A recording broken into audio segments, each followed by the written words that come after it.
Listen, brother, everyone looks at you and thinks you're a tiny little boy. Posting on Twitter. It's the gayest soy thing you can do. Shut the fuck up, you little tater tot bitch. We are 2 minutes and 35 seconds into this video. I'm Just as gay as the rest of us, motherfucker. Feels just the same. Another sunny day in LA. Everything is fine, so they say. Wonder what the news is today. Cause I know that every day I'm at this fucking job. Hasan is streaming. Watch him on the cloud.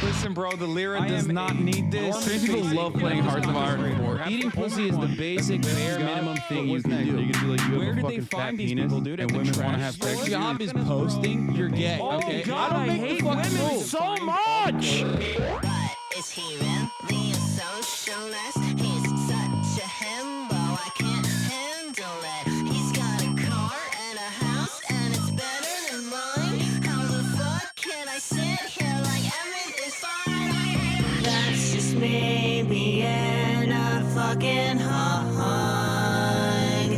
Hasan is streaming. Watch him on that club.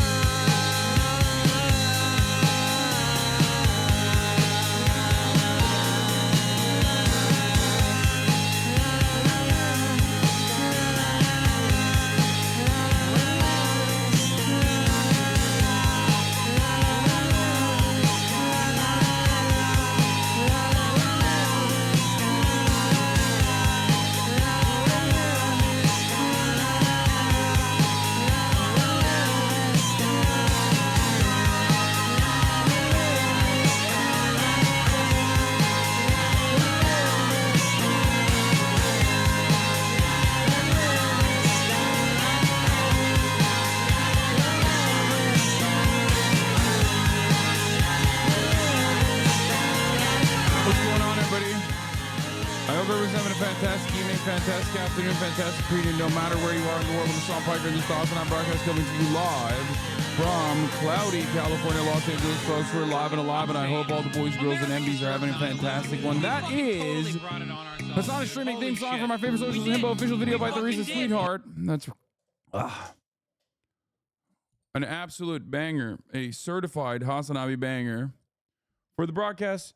This is the part of the show where I tell you a little bit about my personal news, about what's going on in my world, in the world of HasanAbi Piker, in between the time period where I press the stop streaming button and press the start streaming button. And yesterday, I did another half hour. I did another half day yesterday. What is going on? This guy says streaming is the hardest job on the planet. All of a sudden, he's doing half days. 7 hours? 7-hour streams? I want my money back, sir, is what I would be saying if I were you. Honestly, what the fuck? But the reason for why I did a 7-hour stream yesterday as opposed to the regular 11-hour ones is because, honestly, the reason why is because we had to shoot the Fear End podcast for the upcoming week. We had to shoot it on a Wednesday night at that time frame for a couple different reasons. The most important reason being that Austin is going on vacation. That's right. Austin has decided he must go on a vacation because he did his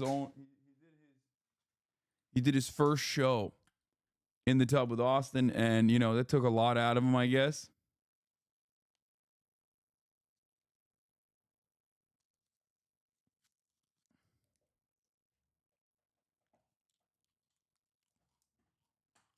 Dude, the reach of the streamer / real work shit is so far reaching that it started a rift within the Overwatch community.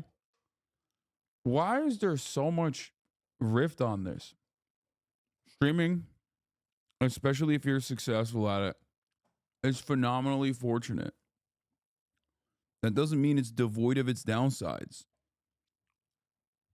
That's it. People are so stupid where they like I don't understand. It's not that hard of a concept to fucking broach. I don't get it. I guess it is if like every single goddamn NEET on this website is behaving like they're fucking oil rig workers or some shit. I'm done talking about this. Holy moly, it's so annoying. Did you watch the new season of Curb? I haven't yet. But I am a little sad about Richard Lewis's passing, so it's a meta driver. Yeah. Whatever. Who gives a shit?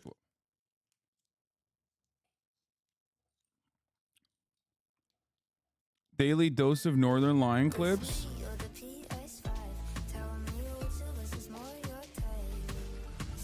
Always makes me laugh whenever I see a post that's like me or the PS5. I don't want to mansplain, but I feel like I gotta get up in the mentions there and be like, lady, you know this fucker's got no games, right? Now, if it was you or the PlayStation 2, that's a tough one, because there's a library on that thing, and it's backwards compatible with the PlayStation 1. And that fucker can play DVDs. I mean, I'm just saying you should value yourself a little higher. So true, dude. He's so right. He's so real. He's so real for that. PlayStation 5 is an expensive fucking dust-sucking, dust-accumulating paperweight. Actually, that's not even true anymore. But, I mean, for the longest time it was. PlayStation 2, on the other hand, greatest console ever created of all time. Not even a question. Day 6, asking HasanAbi to get a lift in? What do you mean? You've been asking me to get a lift in? Like what? Anyway, this is part of the broadcast where I tell you a little bit about my personal news about what's going on in the world of HasanAbi Piker. Like I said, last night I ended the broadcast to do the Fear End podcast, and it was fun. It was a banger. As always, you don't play your PlayStation 5 and wanted it day one. I'm a Sony fanboy, ride or die. I don't care. So it's just like old console wars brand loyalty that has like been instilled in me as I'm an old man. You can't teach an old dog new tricks.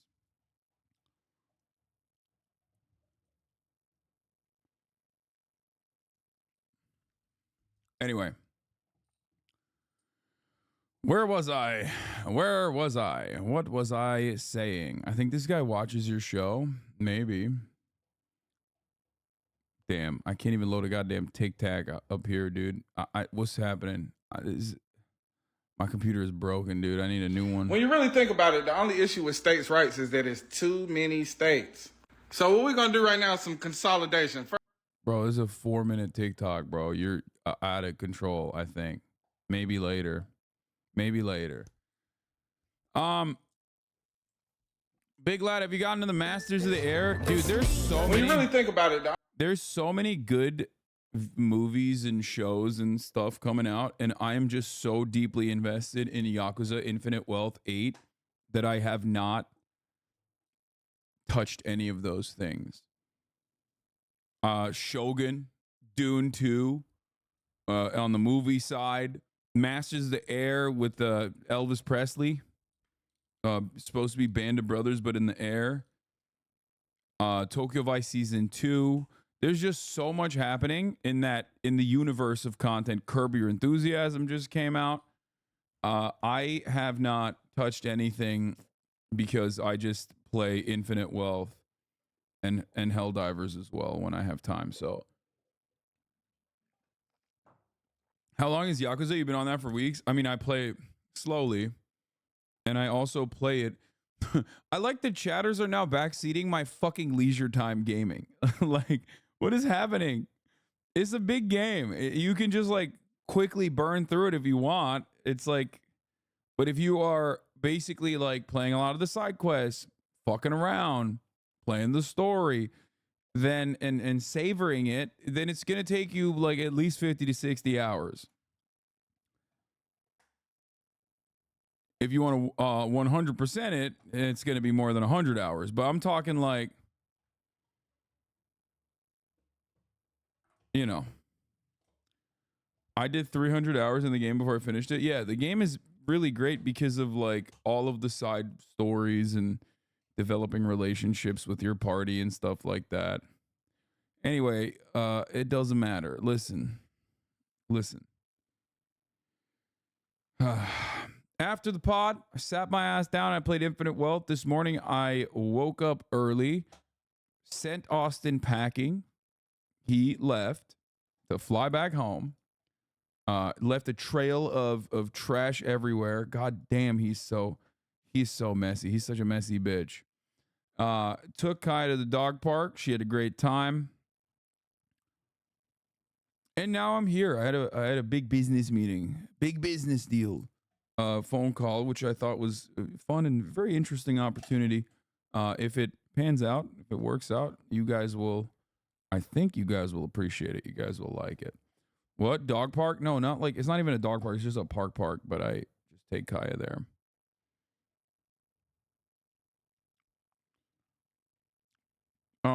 Additionally, is today you're going to find out where right-wing influences from Matt Walsh Shapiro and others come from. Anna.atlasnetwork.org. What? Yeah, Kick deal, dude. I'm going to Kick.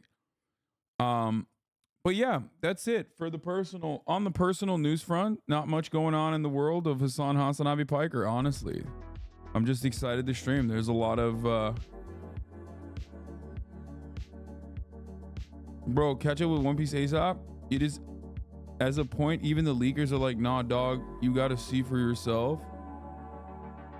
What? I don't get it. So like leakers are saying they're no longer leaking stuff. Your pick, $50 million or a dinner with Diddy? Dinner with Diddy, duh.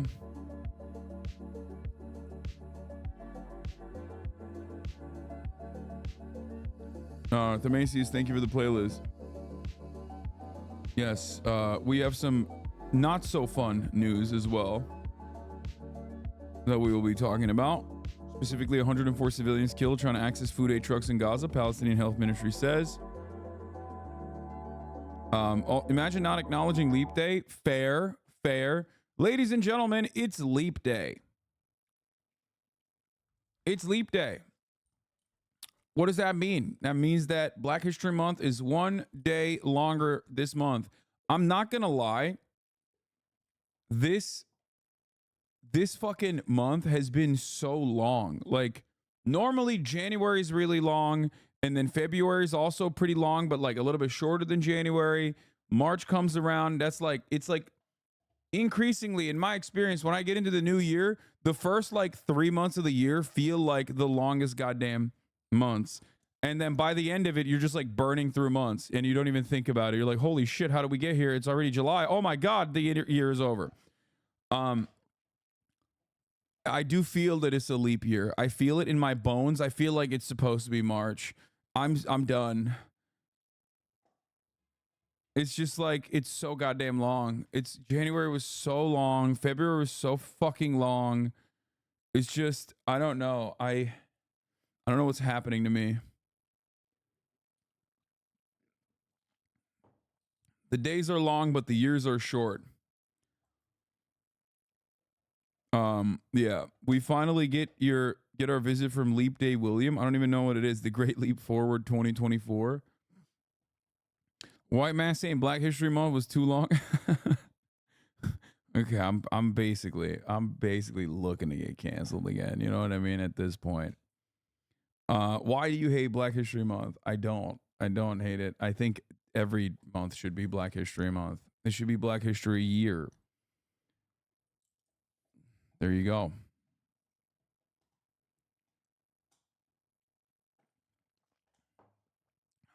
We didn't even do any Black History Month activities except for Sean coming on.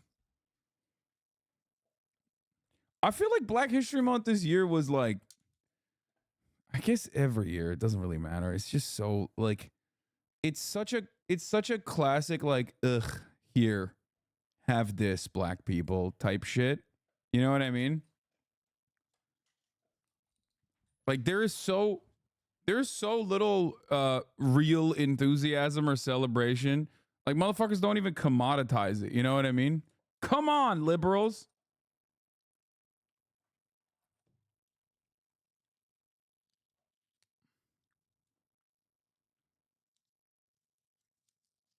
It's just like there's not even like a token celebration or anything.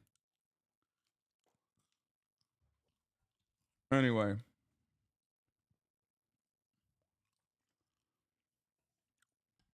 How do you even squeeze money out of it? I don't know. I don't know what we're talking about. At LAX, Alaska Airlines, outline of Africa over their logo. What more do you want? I mean, remember the Kente cloth with Pelosi? I think there should be fun stuff on Black History Month for black people only. Like, white politicians have to wear the Kente cloth. And they also have to do like the classic, like the shoe, like the foot cleaning. Like they have to do that. I don't know, shit like that. Make it more exciting.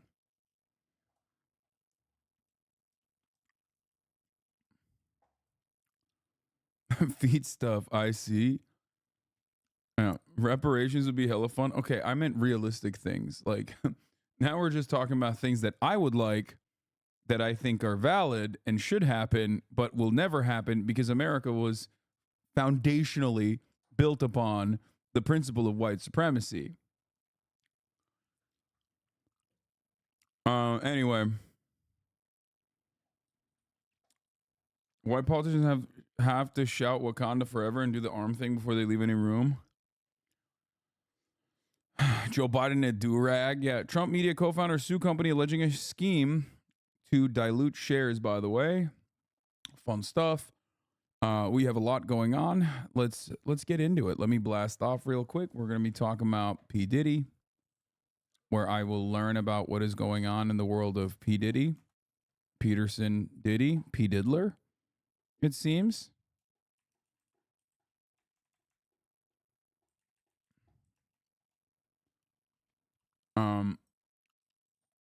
What else are we going to be talking about? What else are we?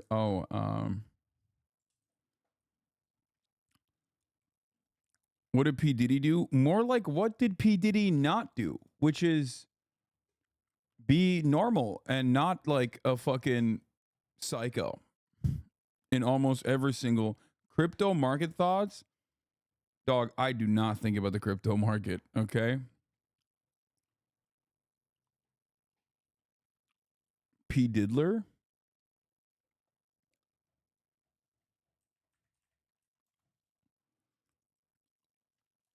Meek Mill?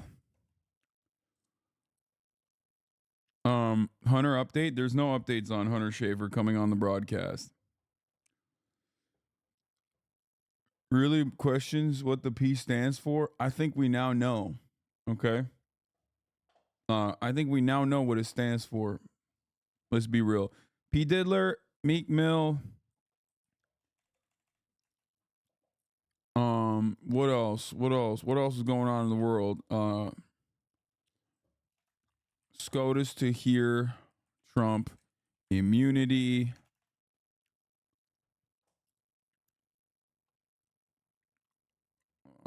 Bobert crime family. Oh, I heard about that. That shit sounds fucking insane too. God, there's a lot going on in the world. In the world of news. Trump / Trump X Biden border collab. That's going to be fun. Can't wait for that. So glad. So glad that's happening.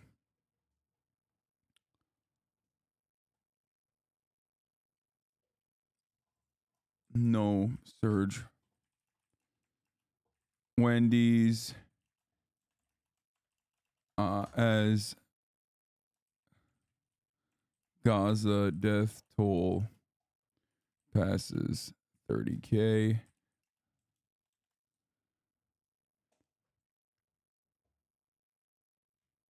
$104 civilians killed trying to access food aid trucks in Gaza. Palestinian Health Ministry says, bro, can I ask this question?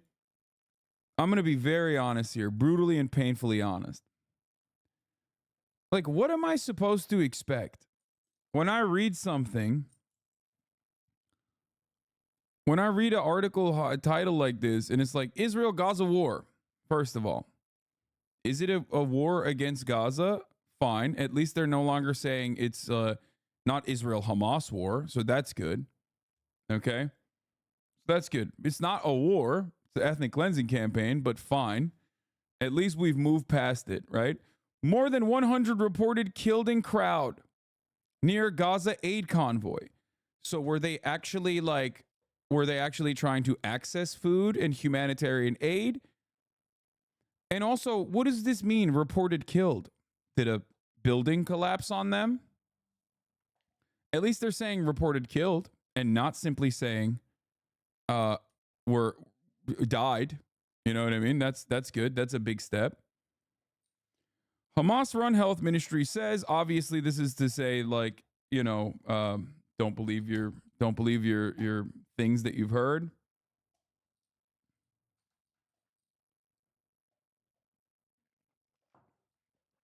You got replied by this freak today, Brianna Wu. Yeah, I said Biden won Michigan in 2020 by 150K, 100K plus voters uncommitted in the Dem primary. 77% of Dems want a ceasefire in Gaza. Are people just unaware Biden has dedicated his entire State Department to pursuing a ceasefire for many months? What do you think our Secretary of State Anthony Blinken has been doing with these repeated trips to the Middle East pretending to work? It's already our policy. The rub of all this is how you define ceasefire. Do the hostages come home? Is Hamas left in charge? Who's the new government of Gaza? A lot of the Free Palestine types are not actually looking for a cessation of fighting. That's cool.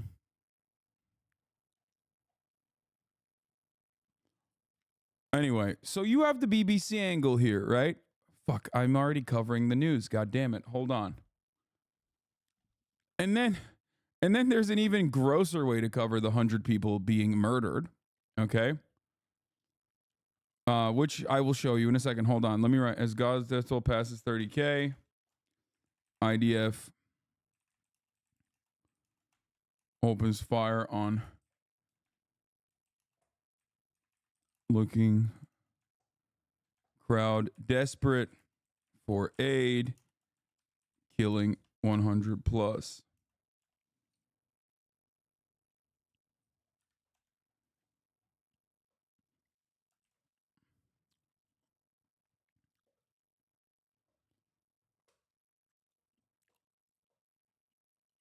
God, Brianna Wu is so stupid.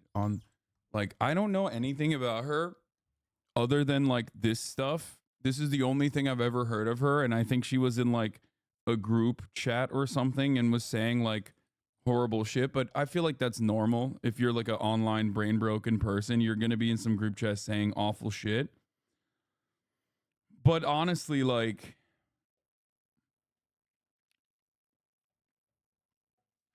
but she's doing the same farmer as all the other weirdos. Yeah, but it's so stupid. And I feel like the dumber people get about this shit, the more she gains prominence. And I feel like it's not even her gaining prominence. It's more so like people getting dumber and dumber on this Israel stuff.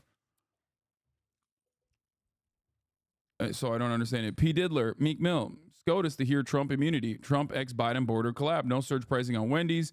As Gaza death toll passes 30K, IDF opens fire on crowd desperate for aid, killing 100 plus. Get in now.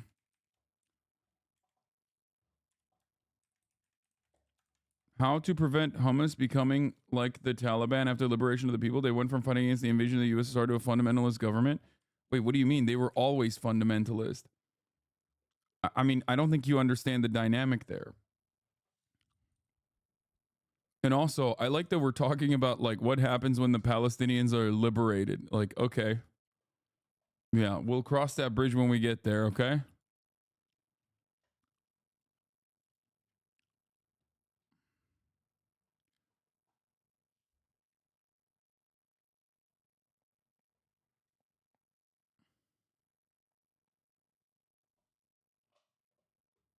That's the second time you have answered that exact question. I've probably said the exact same thing both times.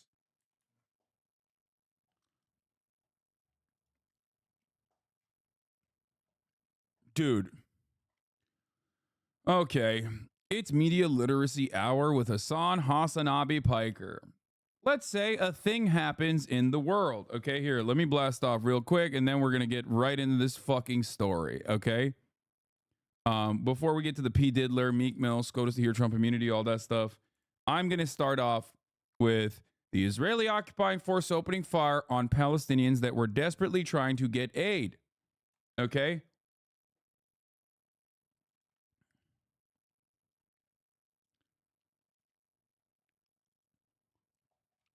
That's what we're going to start off with, first and foremost.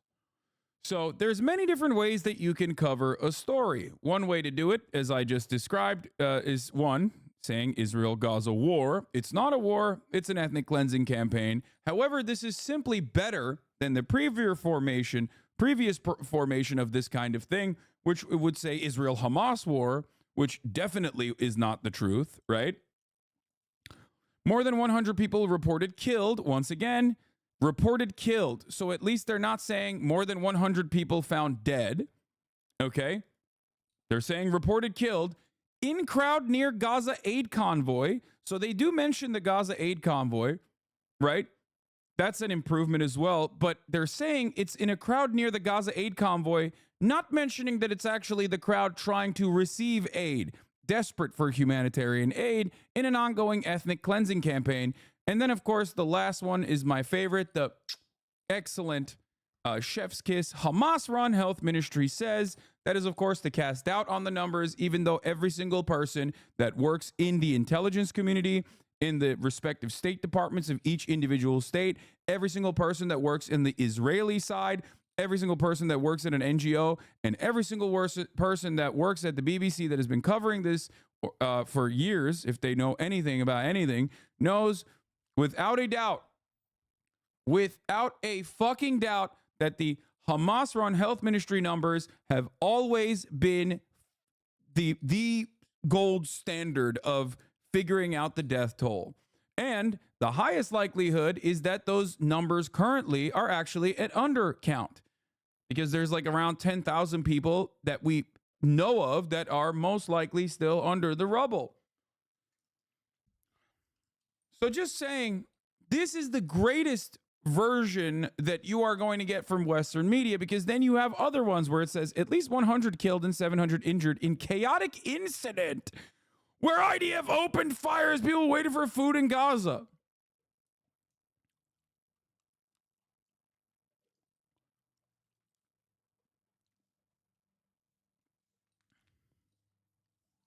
So strange it is hard to confirm information in Gaza. I wonder why that is. Yes, that's a great question. It is because there's an ethnic cleansing campaign going on.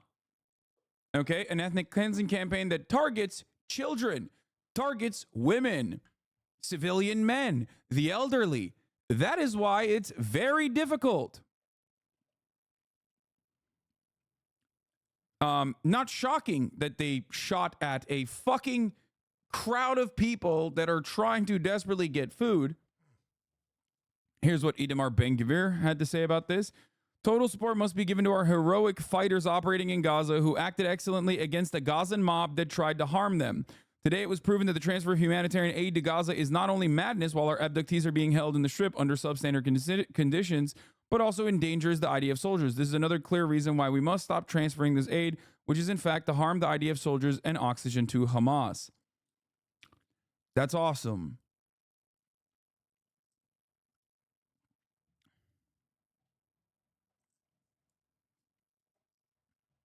The best backup that can be given our fighters is to throw you out of power with a missile. Anyway.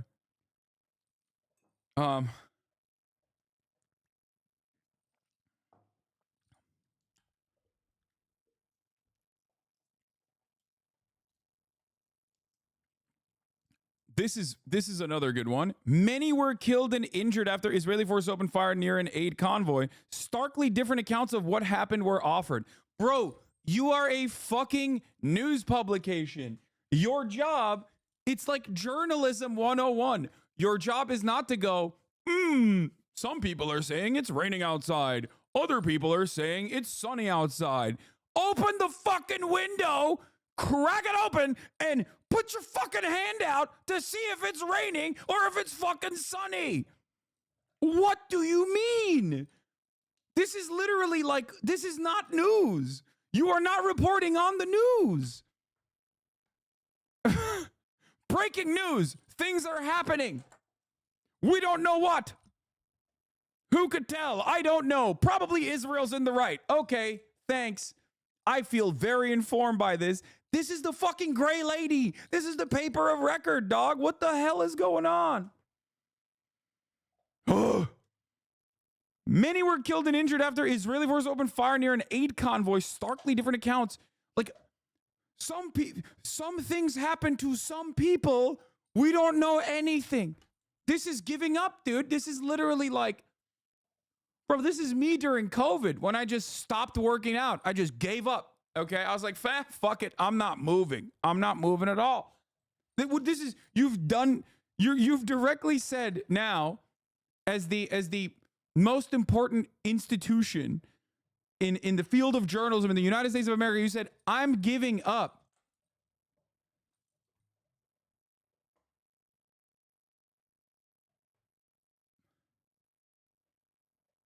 What the fuck?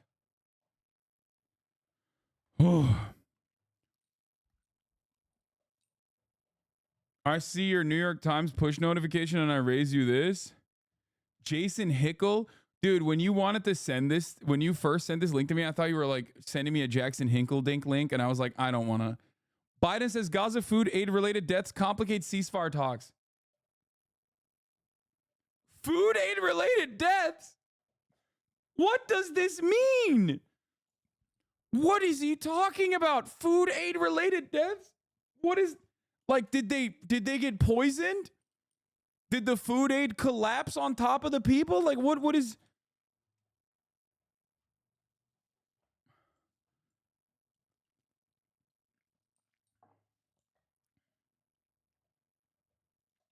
Okay, let's hear another one. Heated exchange. State Department spokesperson Matt Miller unable to condemn Israel's killing, blames Hamas. Why is it so difficult for this government to say we condemn the killing of Palestinian women and children?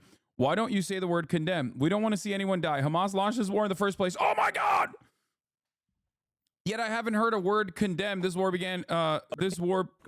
Began way before October 7th.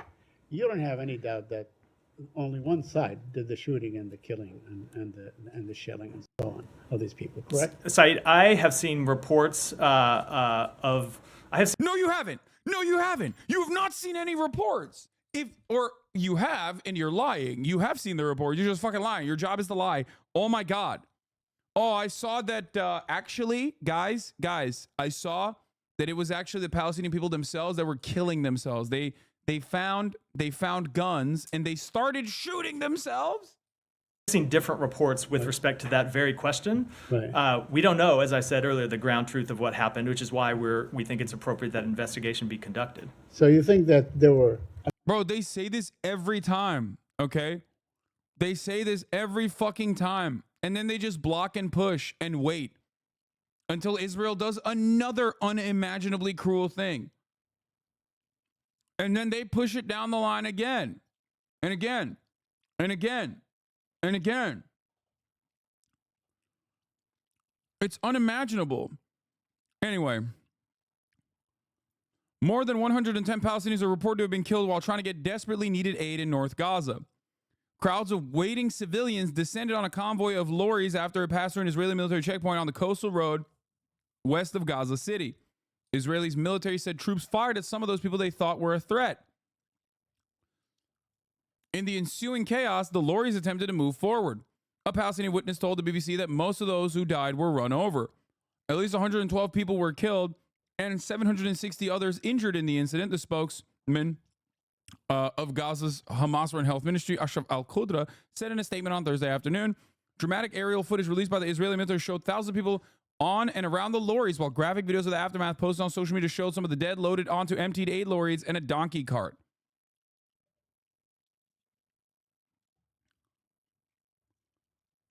Why are they so desperate for aid? Why has the aid actually trickled in such slow numbers? I know people that are fucking out there right now. I see them talking about it in Jordan specifically, talking about how impossible it is and how much aid is being currently held up in points of entry.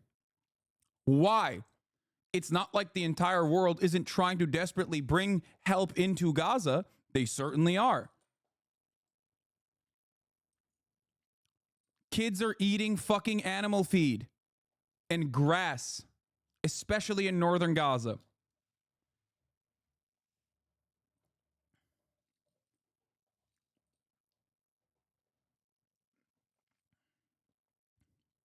Gaza's Hamas-run health ministry blamed Israel for what it called a massacre, while U.S. President Joe Biden expressed concern that it would complicate efforts by the U.S. and other mediators to broker a temporary ceasefire in the war between Hamas and Israel. I'll tell you this much, and I mean this with all sincerity. I think the amount of Hamas-run health ministry has actually unironically caused more people in the Western world to be like, yeah, okay, I'm with those guys, actually.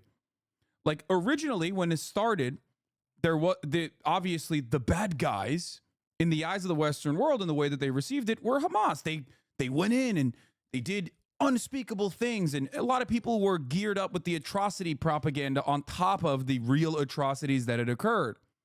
So they were like, oh my God, of course I condemn Hamas. This is devastating. This is devastating. But after 5 months, constantly fucking positioning Hamas against the IDF has unironically normalized Hamas as a legitimate entity. Because guess what? For the past 5 months, Hamas has been defending the Palestinian population against the Israeli military's brutal genocidal bombing campaign. So of course people are going to see that. And with the media constantly being like, Hamas run health ministry, Hamas said this, Hamas said that. Of course people are going to inevitably be like, all right, you know what? Lesser evil. Because it is. Because it fucking is. I will stand on that. I will stand on this business. Hamas, between Hamas and Israel, Hamas is the lesser evil of the two, both in the amount of civilians that they deliberately targeted and killed, okay, in comparison to the amount of actual soldiers that they killed. That's it. The numbers are undeniable, okay? That is before we talk about like the destruction of you know, civil society.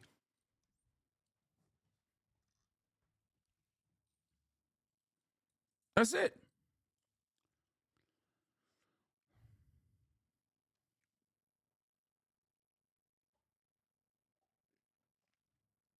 You consistently have such a high view of the normie brain. The more you learn every day actually separates you more and more from the average person.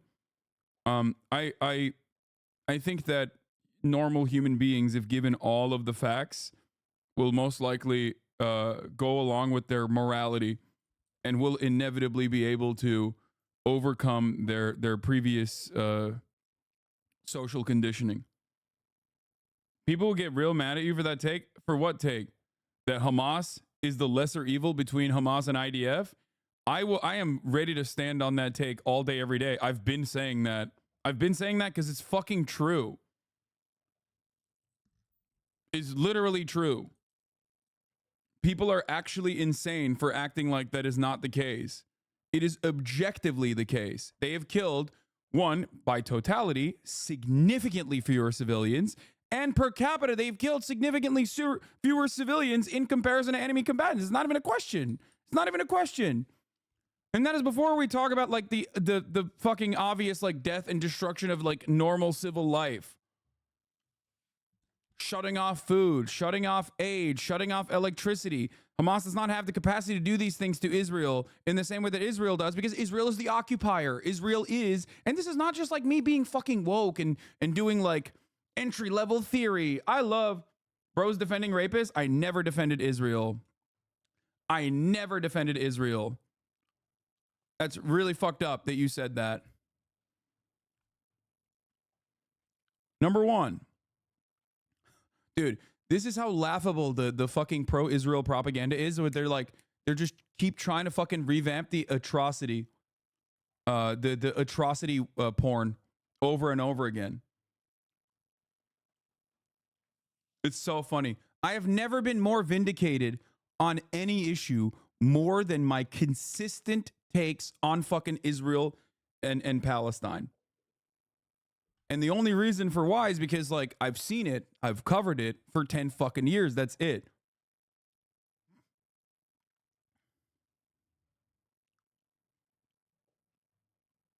Somebody hasn't heard the news about the New York Times story? Yeah.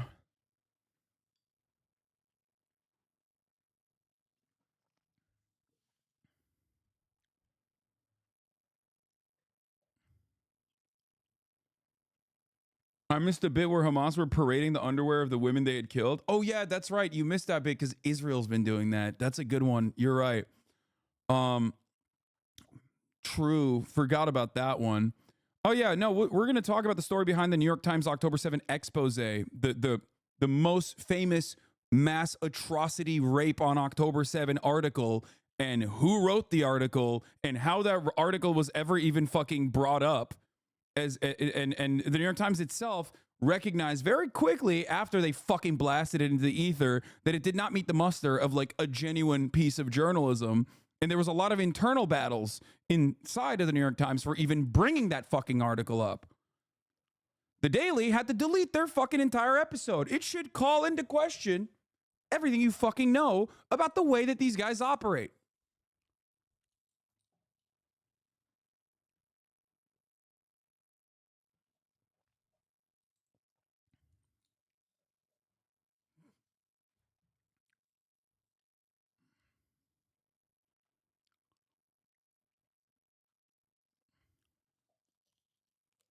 Yeah. The New York Times is also launching a leak investigation over this. The New York Times is conducting a leak investigation, a rare move of the paper following the Intercept's report on a yet-to-air episode of The Daily addressing claims of sexual violence committed by Hamas on October 7th. That's so funny that the entire fucking media is like running defense for the New York Times here when they fucked up in a ginormous way. That's the more interesting part, is that the New York Times is doing a leak investigation, not the fact that they literally... Oh, okay. Yeah. Glad to see the New York Times is taking internal and external criticisms of it covered seriously. It's important that any organization to be able to self-reflect, learn from mistakes, and improve. Oh, wait, this is what they're doing instead. Launching a leak investigation. This is Trumpian shit.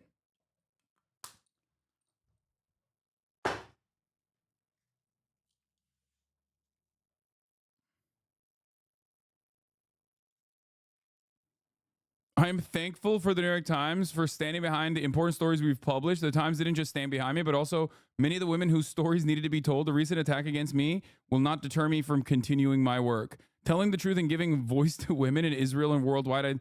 I understand why people who do not know me were offended by the inadvertent like. I pressed on 10-7 and I apologize for that.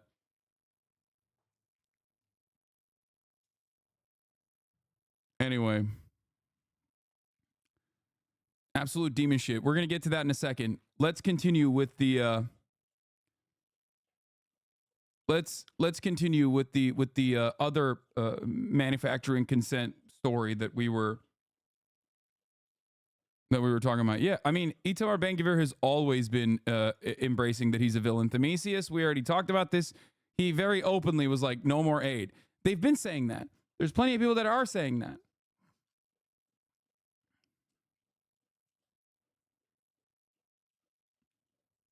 Anyway, but we'll get to the New York Times leak and the Intercept's brilliant reporting on the matter. But before we get to that, let's get back to the story at hand. The incident happened hours before the health ministry announced that more than 30,000 people, including 21,000 women and children, had been confirmed killed in Gaza since the start of the conflict. 21,000 women and children have been killed. 30,000 total have been killed. Okay? There is no world in which you can engage in lesser evil and act like Israel is actually the good guys here. Israel were the bad guys on October 6. Israel were the bad guys on October 8. Israel has been the bad guy for 75 fucking years. If you want like the Marvel Cinematic Universe style good bad dynamics here, this is one of the very few instances where you can actually do that because the morality is clear. It's like Ukraine and Russia, right? Russia, bad guys for fucking invading Ukraine. That's it. That's it. Don't do that. Israel, bad guys for being an apartheid state. Don't do that. You can fucking desperately cling on to the preconceived notions that people may have about Hamas and they're scary and they're Muslim and they're terrorists and you know, all of this other stuff that happened. Oh my God.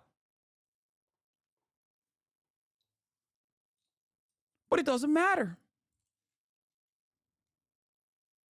It does not matter. Some 7,000 others have been reported as missing. 70,450 have been treated for injuries over the past 4 months, according to the ministry. This is deeply shocking. But Azov, that's so funny that you say Azov. I don't know if you're like pushing Z or if you're like trying to make fun of me as a NATO defender or something. But I've always maintained the position that, like, while Azov is a nationalist battalion, this does not justify Russia's invasion of Ukraine. I've never, ever fucking said that it was valid. This is deeply shocking because if you add the number of people who have been injured and the number of people who are missing, you have more than 100,000 people, which represents 5% of the population, Philip Lazzarini, the head of the UN Agency for Palestinian Refugees, UNRWA, told the BBC. The UN is also warning of a looming famine in the north of the territory, where an estimated 300,000 people are living with little food or clean water. Rory V, thank you for the 50 gifted subs. I'm going to run the 3-minute ad break right now as well at the top of the hour, and then we're going to move on. I'm not going. We're going to continue with the story. I'm not doing like a segue. People need to drop decorum when talking about Israeli atrocities because IOF sympathizers get extremely accusational, emotional, and straight up rabid when you mention it. We shouldn't honor Zionists with candor in political speech because it's the same as legitimizing Nazis. At this point, if you're at a table with one Zionist and 10 other people, you are at a table with 11 Zionists. There's a difference. There's certainly a difference because of the varying degrees of Zionism and what people understand and it being like a foreign nation.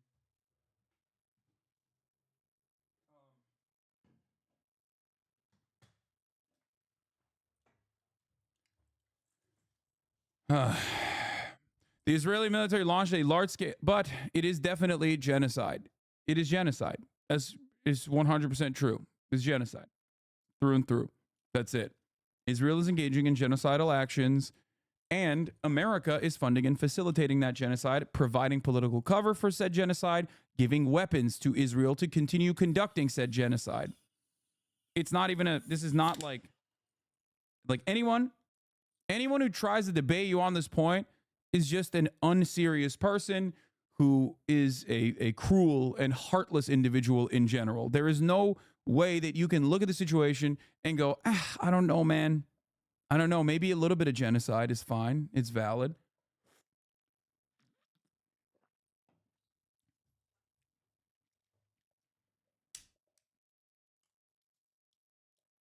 I mean, if you tell them simple facts, they push back and they're a toast. Nazi apologists are complicit in genocide. Yes. Anyway, the Israeli military launched a large-scale air and ground campaign to destroy Hamas, which is prescribed as a terrorist organization by Israel, the UK, and others, after its gunmen killed about 1,200 people in southern Israel on October 7 and took 253 people back to Gaza as hostages. Thursday's incidents took place shortly after 2 GMT passed an Israeli military checkpoint on Rashid Street, which runs along the Mediterranean coast. Palestinian sources gave the location as the Nabulsi roundabout on the southwestern edge of Gaza City. Now, if you've seen like convoys such as this one, aid convoys in the past, there's always chaos in the delivery, and that chaos is a consequence of, okay, excuse me, I'm sorry that I fucking burped. Okay, suck my dick. It happened on accident. Jesus Christ, I'm a human being. I'm a human being who's doing the hardest job on the planet, as always, you know?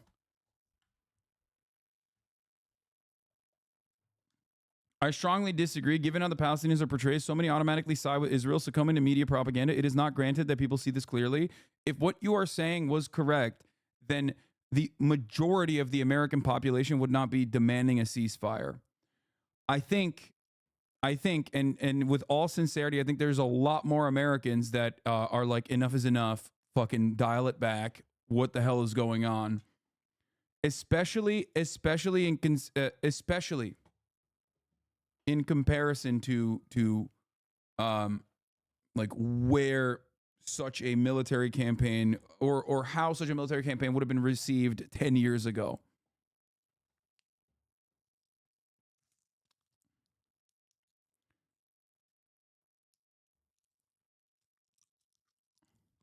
Hasan, there are no major protests in America. I don't think average people care about it all that much. First of all, you're wrong. There have been major protests in America endlessly for the past 5 months without fatigue in general.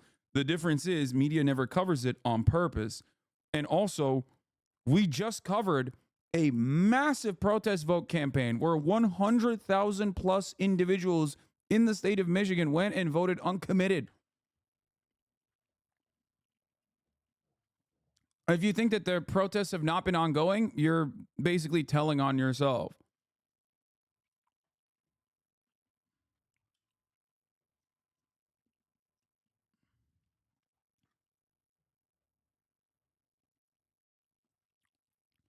Genuinely insane that this is the right-wing Israeli reaction to the Biden administration, giving them literally every single thing they want with no limitations and conditions. I am an Israeli outraged at Biden's betrayal of Israel by forcing a stop the war in Gaza and preventing Israel from winning and eradicating Hamas, and forcing on Israel a terrorist Palestinian state as a reward for the massacres and rapes of Jews to appease anti-Semitic leftist voters. My name is Shula. I'm an Israeli, and I'm outraged. I'm so disappointed by President Biden. Dude, this shit is awesome. Like, no, more please. You are a fucking unhinged freak, dude. No, it's great. It's great. This kind of stuff is great. I love seeing just the most mentally ill person I've ever seen in my entire life be so fucking bloodthirsty for more Palestinian children and women to be murdered. Oh, it's so good. It's so good. These people are so fucking despicable. First of all, why are you dressed the way you're dressed? What's going on here, lady? What the fuck's going on? Okay, never mind. He betrayed Israel. He wants us to have a ceasefire. And when we are in the beginning of the end of this war, we are winning big. It will be known as one of the best victory over warfare in the history of the world. Is she in Brickell? Is this Brickell? What's this background? This doesn't look like Israel to me. This looks like fucking Brickell, right?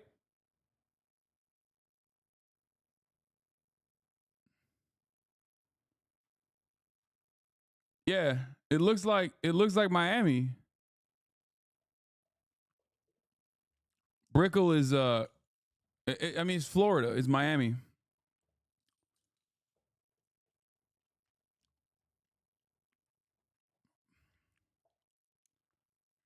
Miami, Israel. Yes, it's Brickell City Center. Bitch, I know my fucking Miami. I lived there, dog. I know my shit. Thank you to the Miami natives backing my ass up here. I am the Geo Rainbolt, okay? I'm the real Geo Rainbolt here. We are winning because there is no other alternative after the atrocity and the massacre of the Jewish people. And Biden wants us to stop the war in order to give victory to Hamas, to credit them with the victory, and then... She's so insane, brother. Oh my God. Oh my fucking God. Every part of this is awesome. She's fake crying, the outfit, the massive Star of David that she like put over her fucking gold necklace. Whoo! How are we stuck with the conservative Cubans and the Zionists? I hate that I love Miami. Oh yeah, no. Florida is the fucking actual armpit of the United States of America. It's got the absolute worst of the worst of the worst of the worst, brother. Not even a question. Florida is winning the absolute worst person Olympics every time, dude. Filled to the goddamn brim. During the ceasefire, that supposedly he cares about releasing hostages, but it's not about the hostages. He wants to lead it. That during that time, he will declare a Palestinian state. He will give a reward, a prize to Hamas terrorist Nazi and credit them with the win that they got a war. It's like after United States defeated Al Qaeda in Iraq. and in Afghanistan. It's like United States will.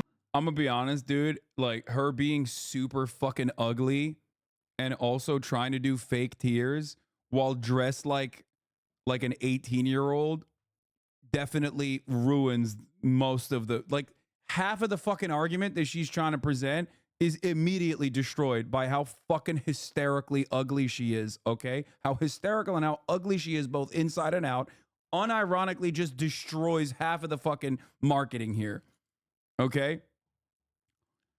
Sorry. She looks insane.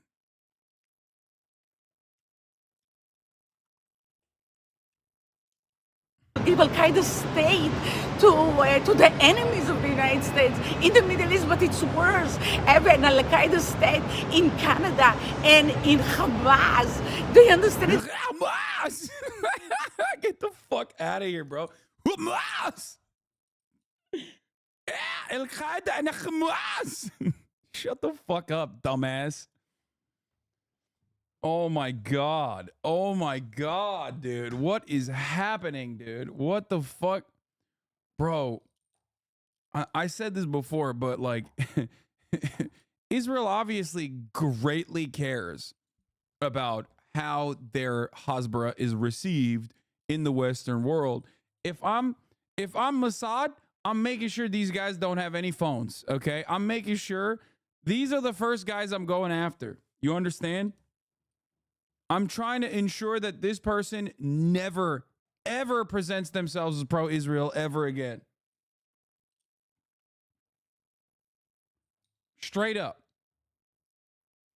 It will be the continuation. It will be again and again the 710 of horrors, 9/11 against us. That's what he's doing in order to convince the Muslim in Michigan to vote for Biden for a war. This is what he's talking about, politics. Bro, she's shaking like she got the vaccine injury.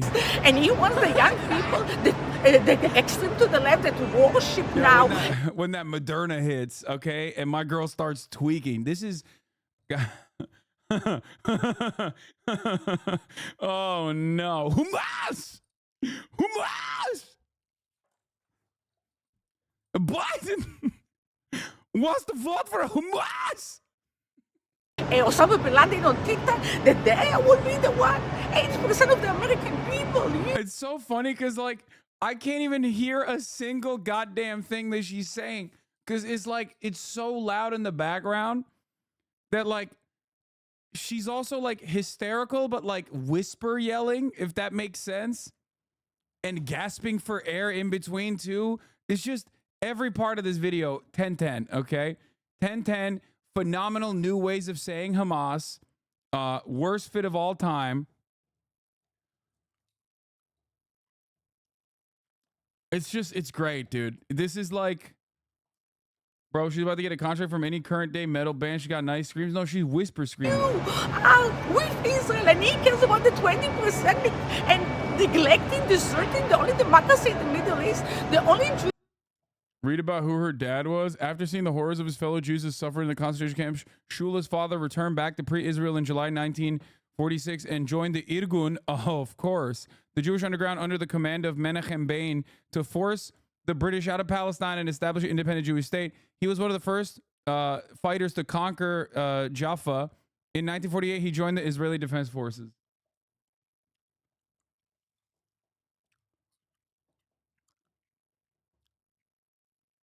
Biden is in the beginning was normal and then turned on us, the Jewish state, when we decided to fight.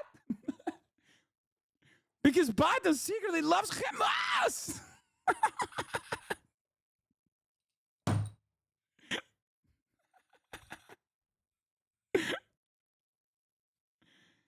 Oh, Jesus Christ.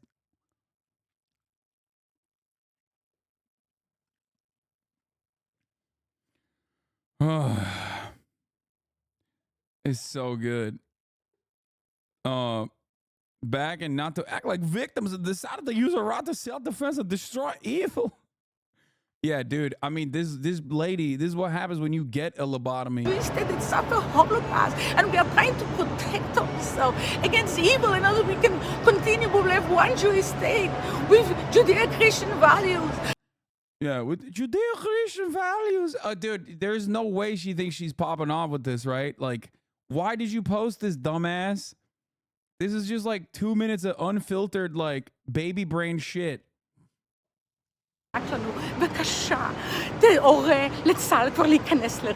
Oh, first she popped off with the Hebrew, too. She made both of them. She made a Hebrew version and also an English version. She said, we want one apartheid state. Yeah. See, that's what I'm saying, bro. You gotta, dude, listen. If I'm in charge of Hasbara, I'm trying to make sure only baddies are talking about Israel, okay? No more Amy Schumer, no more fucking Brett Gelman. I'm trying to find baddies. I'm trying to find baddies to be like, yeah, actually, fucking genocide is so sick. It's the sickest. It's always these people. The fuck's going on? They lost all the TikTok girlies. Ain't nobody's out here being like, yeah, Israel has a right to defend itself on TikTok. They're not doing that. Honey, come quick. New HasanAbi impersonation just dropped. Yeah, bro. Michael Rappaport. Like, what the fuck are you doing? Low key, though, I have noticed, and maybe it's because they're already like famous, I guess, and I've been paying more attention. But like every single person that was like, Arabs are rapist dogs that need to be ritualistically humiliated and ethnically cleansed in Hollywood has gotten like Tampax commercials and shit like that. Like, I feel like Michael Rappaport's about to get a fucking Oscar or some shit for you know, his like third background guy on some fucking Geico commercial.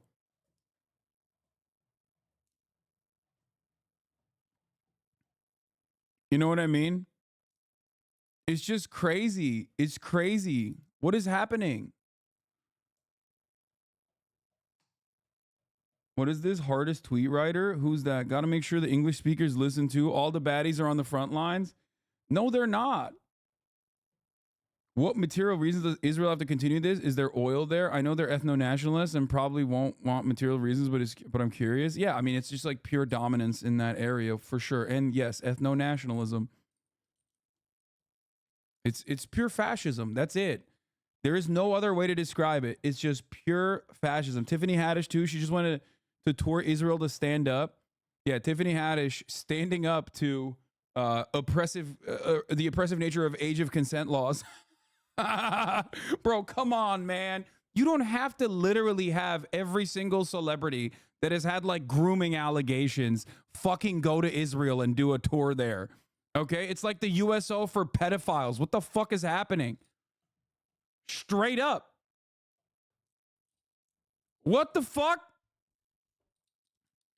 Everyone is like, oh yeah, well, was I outed as a groomer? Well, time to go to Israel. Time to, yeah. Time to go to Israel and talk about how Israel has a right to defend itself. Avengers Age of Consent. PDIDDY is about to make the most PDIDDY is about to make the most unforgettable trip to Israel of a lifetime, okay? Shit.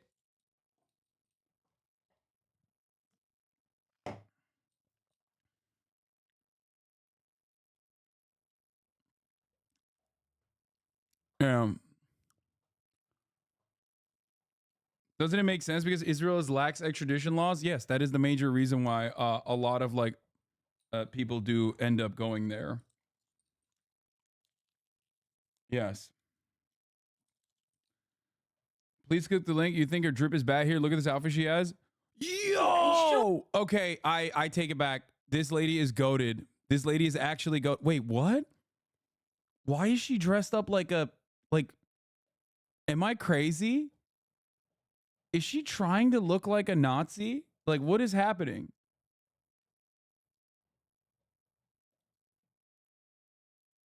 Bro, she's wearing fetish gear. Michelle Pfeiffer Catwoman costume. Yeah, this is literally fetish gear.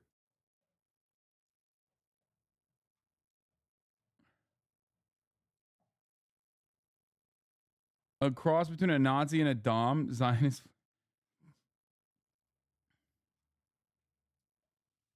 I'm telling you, it's a sex thing. Yeah, the armbands, are, bro, this is like, I feel like this is so aggro, the German state is going to come down on it. Like, they're going to be like, hey, sorry, you can't, we're going to copy strike you. You cannot be biting our stees, lady. You officially ruined latex for me. I hope you're happy. Yeah, the armbands are a little on the nose, I think.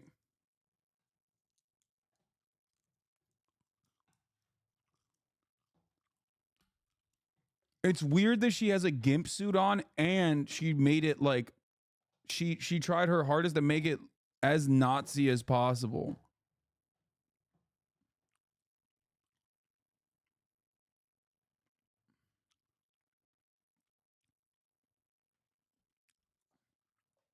Anyway, it's Gyat Woman. Oh, she's not Gyat Woman. Did you see that simulated war game predicted an Israel-Iran war would go nuclear real fast? Lemafao. I did not. And I hope that never happens.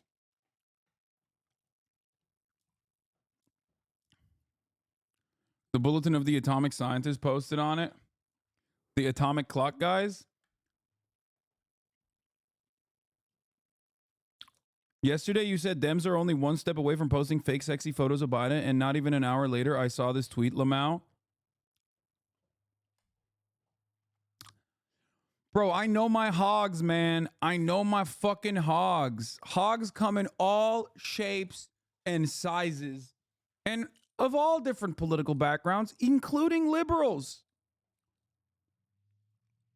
There you go.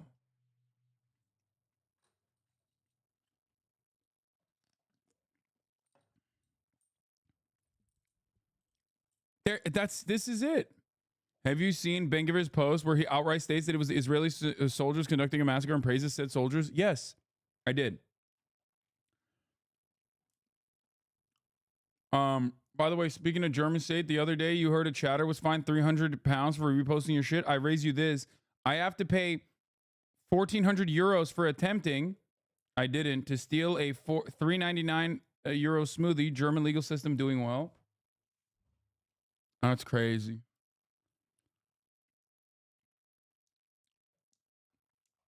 When will you use this power for good? I can't precog good things. Okay? I cannot precog good things because only bad things are happening.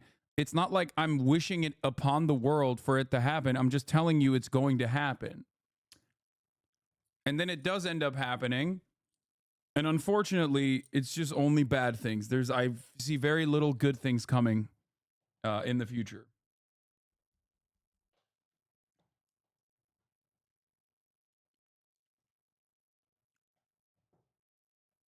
Anyway. Other people shooting? Saeed, I said I have seen reports that other people were shooting. I don't know the veracity of any of those reports, which is why we're seeking more information. And you expect to get any results from these investigations, we do. These reports? Will you come back to us next week and tell us this is? I can't promise you next week because I don't know how long an investigation will take. But hold on. Certainly, when an investigation is completed and we're briefed on that investigation, I'm happy to come brief you on that. On the principle of it, why is it so difficult for this government to say we condemn the killing of children, Palestinian women and children? Why can't you say the word condemn? Saeed, if you listen to what I said a moment ago, hold on. Saeed, please don't interrupt me. Yeah. I said far too many Palestinians have died.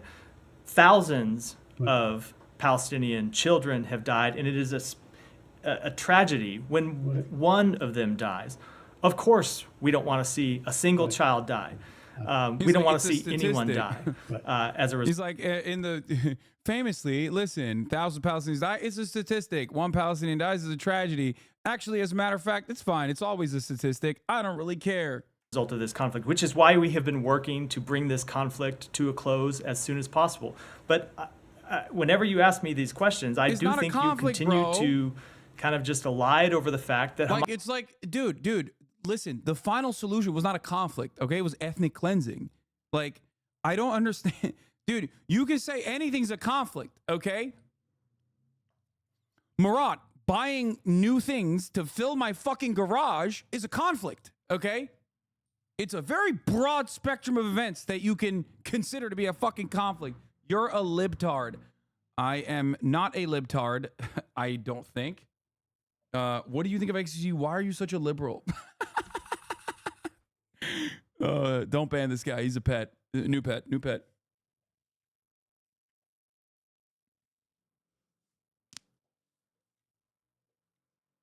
My body and I had a conflict this morning on the toilet. Yeah, it could be anything and everything.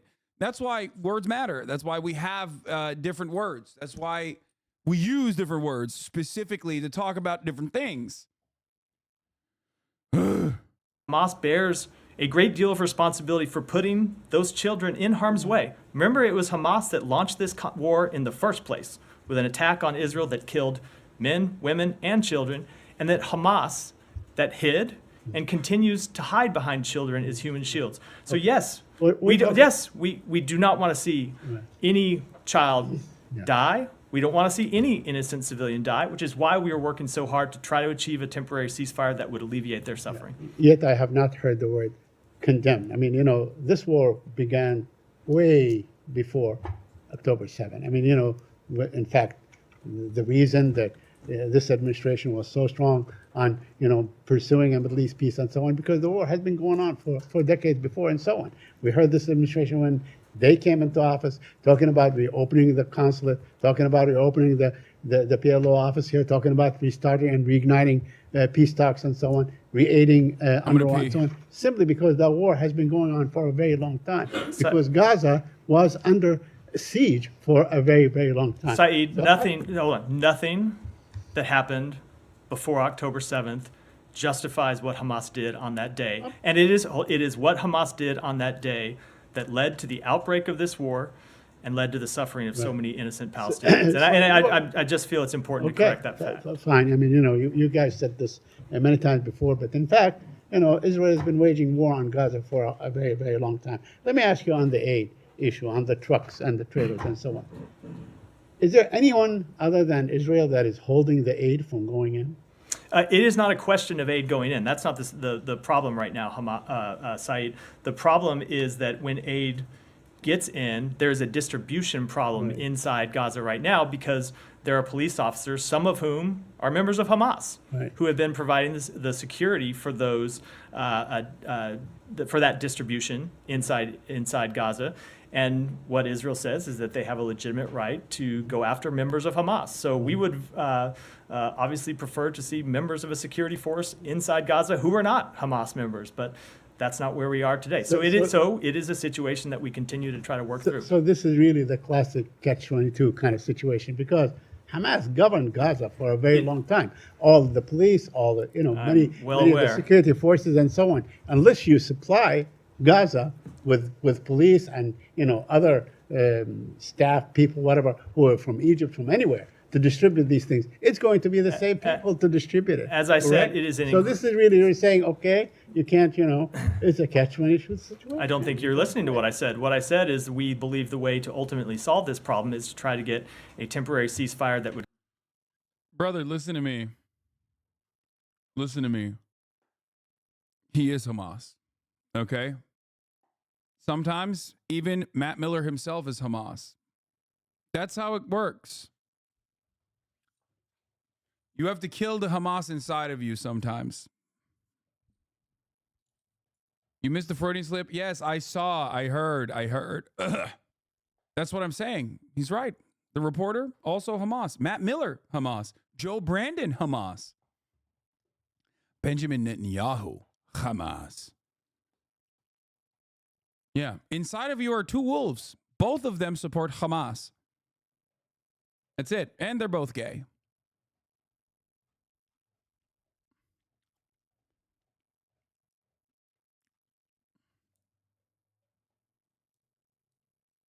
Yeah, Bibi says no elections. Pass Haredi draft law compromise. Otherwise, election ends war. What is the utility of general elections now? Asked Netanyahu. General election means the end of the war.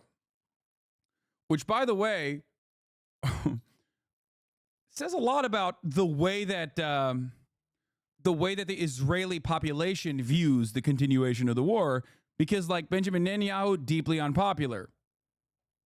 Okay, Benjamin Netanyahu, very unpopular. War, very popular.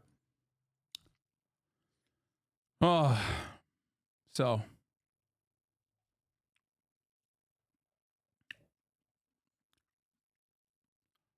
Sometimes a joke, it's another good day not to be the New York Times public editor, but the organization could really use one right now to investigate on behalf of the readers. Yeah.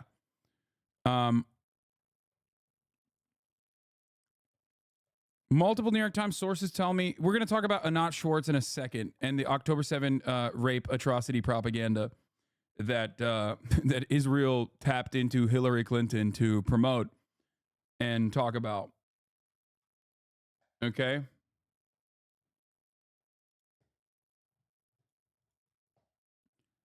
Representative Ilhan Omar accused the Biden administration of greenlighting the massacre of Palestinians. Well, it's true. She is right. And she should say it. ADL Jonathan Greenblatt weighs in on voting uncommitted in Michigan. Pathetic, he says, adding those voting uncommitted should get involved in the political process, to which the host responds in so many words, isn't that what they're doing? Meaning the people voting uncommitted. I don't know. Yeah. I'm old enough to remember. Why do you give a shit? Why do you care? Don't act like you give a fuck about the Democratic Party, bitch. When you're upset about policies that a government was doing or that your political party was doing, you actually got involved. You didn't pull back. You said, I want a seat at the table and I'm going to earn it and then demand. I think what's happened is ridiculous. And how's that going to help economic opportunity for the people of Michigan? How's that going to help make that state better? How's that Yeah, dude. I don't think they care about that. I think they care about the fucking genocide. You know, sometimes genocide's pretty big. Pretty big deal, you know? Pretty big fucking deal for a lot of people. Could help the Democratic Party win. People who just voted. I think these people voting uncommitted, I think it's pathetic. And if they really want to make a difference, they should roll up their sleeves and get involved. But you know what, Andrew? I hope they like what the other guy will do. I'm sure he'll listen to them, you know? That's awesome. That's awesome. Every liberal is like this now. Which, by the way, I don't even know if Greenblatt is still a liberal, honestly. But goddamn, everyone is just like, I can't wait for Trump to fucking deport you. Like, oh shit, man. Damn, didn't realize it was like that. Okay, fuck. I cannot wait for Trump to do another Muslim ban. You don't want to vote for us? You don't want to vote for the Democratic Party? Just you wait. Oh, man.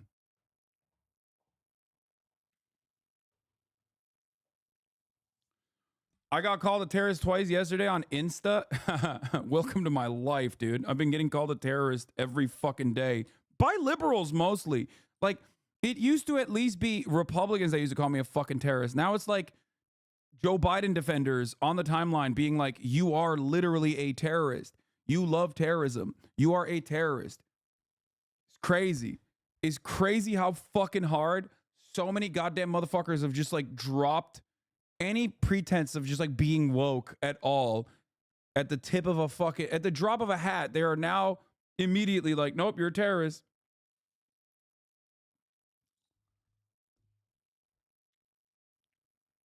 Now, I mean, it's absurd. The institution. What happened in Michigan? Anyway, Biden camp responds to Michigan uncommitted campaign. Biden campaign co-chair Mitch Landrieu finally responded to listen to Michigan's uncommitted campaign, stating, we are going to continue to talk to them and ask them to think about the choices and what the consequences are about electing somebody who wants to have a Muslim ban. Today, 104 Palestinian civilians were killed by Israeli forces as Gazans try to access food aid trucks in Gaza. In response, listen to Michigan campaign manager Laila El-Abed issued the following statement. It is deeply offensive that President Biden keeps suggesting he has a messaging issue among Arab Americans and young people rather than a funding bombs issue. Biden's re-election chances will be judged by how much of Gaza is left standing by November. It is our hope that Biden chooses the people of America over sending Netanyahu a blank check for war and occupation. They're so clear. This message is so incredibly clear. And the Democratic Party is basically still going, yikes, sweaty. Well, the other guy will send bombs too, and they're going to be extra racist. And it's like, what the fuck is wrong with you? Why are you saying openly that you want to be like 1% less racist than the other guy? Sorry, I'm going to be 1% less racist than the other guy. You have to vote for me.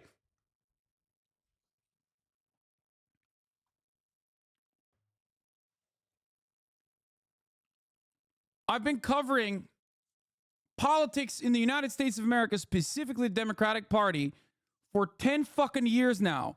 And this is the first time I have seen the Democratic Party so openly lean on the harm reduction angle in a way where they're like, no, we're going to continue doing harm, but like a little bit less harm. It's unironically, it's gotten worse than it was before. I don't know how.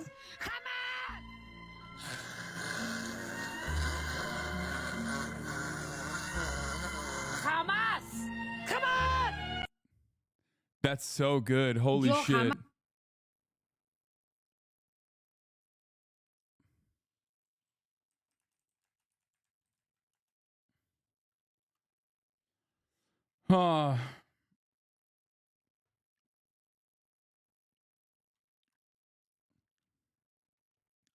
The tell what they are saying. The other guy with the worst, meaning they know what they're doing is bad. Yeah. It's nuts. Mehdi Hasan went on Jake Tapper, by the way, which is pretty crazy. But again, a lot of this stuff is good. A lot of this stuff is a testament to two things. One, the success of the Vote Uncommitted campaign in Michigan, the fact that they actually are having like pro-Palestinian, outwardly pro-Palestinian voices on mainstream media. That's a good thing. The second thing is that it is a testament to how aggressive Israel is, because like Israel's genocidal campaign has reached the breaking point. It has. And I think it reached a breaking point maybe like a month, maybe 2 months ago, as a matter of fact, where after the ceasefire and the hostage swap, when people saw that, oh, there is a different way to go about this, as a matter of fact, when Israel went back to this same old bullshit that they were doing with the ethnic cleansing, I think people were like, oh, this is like genuinely just, you know, ethnic cleansing. Like that's all it is. And what I mean by that is obviously it should have never gotten here, right? This should have been put an end to many, many years ago. October 6th was still an apartheid state. But what I'm trying to simply state is that more Americans that normally would not have paid attention to this shit, or media outlets that normally would have done way more cover for Israel, are now openly stating that, you know, enough is enough. Do you condemn the uncommitted voters? Fuck no. I think they're fucking awesome. I think they're great. I think the uncommitted voting campaign was a phenomenal success. An absolute phenomenal success. It was great.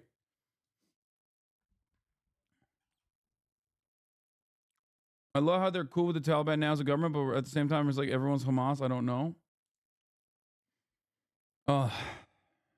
Hasan joins us now. He just launched his own digital media company. Is Zeteo, which means to seek in Greek, which of course Mehdi is Greek. We all know.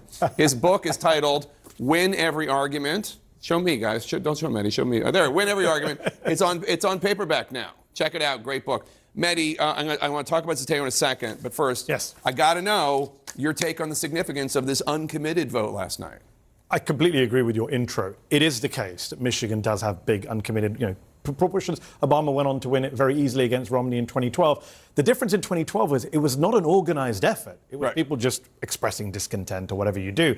Here is a very explicit aim to get a ceasefire in Gaza. That is what a lot of the voters in Michigan want. I've been speaking to people in Dearborn, across the state, and it's not just Muslim Americans or Arab Americans. No, progressives, young people. People of color, young voters. This is what Debbie Dingler, a congresswoman, they made the point that this is not just Arab Americans. 100,000 people plus is a lot of people in a state that Biden won by what, 150,000? Hillary.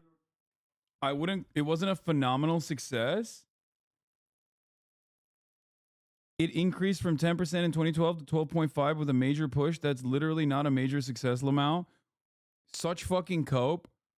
Bro, you do not understand how any of this shit works if you legitimately think that a campaign that was launched in 3 weeks, in a matter of 3 weeks, was able to capture 100,000 fucking voters' attention that are literally participating in the Democratic primary to say to Biden, you have to change course. The fact that, yeah, by the way, it went from 20,000 to 100,000 in a state that Biden defeated Trump with 150,000 votes in the general election. To go out and actively vote against Joe Biden, to actively vote to say we're protesting what you're doing in fucking Gaza is, no matter which way you cut it, an incredibly important fucking a vote overall. An incredibly important and phenomenally successful campaign. Straight up.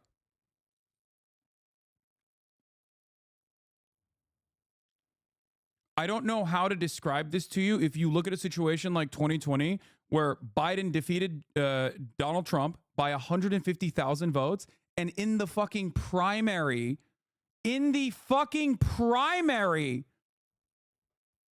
you have 100,000 people who are likely Democratic Party voters who are participating in the Democratic Party's very own primary to protest the Democratic Party for one singular reason. Please. People that vote in the primaries are just a fraction of the people that end up voting in the general. Do you understand? A lot more people vote in the general, and the same goes for people that don't vote in the fucking general. If you can't, well, first of all, obviously 100,000 when Biden won the state with 150,000 is massive, right? Because 100,000 means a lot more people are not going to go out and vote. There's a lot more people who didn't go and vote for Biden in the primaries anyway. But having said that, when you say this is such fucking cope or that this wasn't massively successful, you're forgetting one key factor here. You are trying to run defense for the Democratic Party when the Democratic Party itself is in a state of disarray and pure panic over the fucking results of the uncommitted voter campaign. So you want to fucking LARP as a DNC wonk, as a lanyard wearing dickhead that is like for free doing defense for the Democratic Party or the Biden re-election campaign. And the Biden re-election campaign has got fucking alarm bells ringing in the fucking headquarters. That's crazy. So I don't know why you think this is good analysis at all. This is a major red flag. There is no way to 270 electoral votes without Michigan.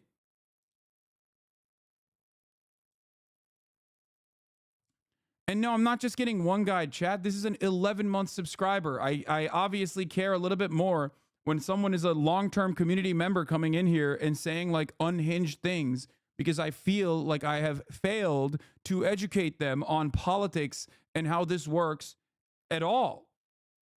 Especially in a situation where it's like a clear-cut danger that the Biden campaign certainly recognizes. It's not just some random gray name.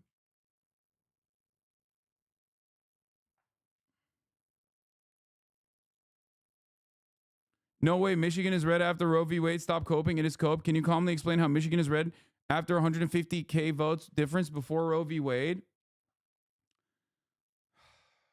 I can. You are banking on people losing interest in Gaza. 200,000 voters, plus on top of that, the young voters that have voted for Biden that are no longer interested in voting for Biden before October 7. All of the different demographics that the Biden campaign desperately needs as it tries to retriangulate its efforts to winning over moderates that care about like Trump destroying democracy. All of those people that he left behind are going to play a major role in this. The 150,000 votes, if you look at the actual fucking numbers, if you look at the actual demographics of the people that voted for Biden that carried him across the finish line, you're forgetting a key part of you're forgetting key constituencies in the Brandon camp. I don't know why this is not something that so many liberals are just like not paying attention to for some reason. Do you want to be lied to, or are you actually paying attention to what's going on the ground?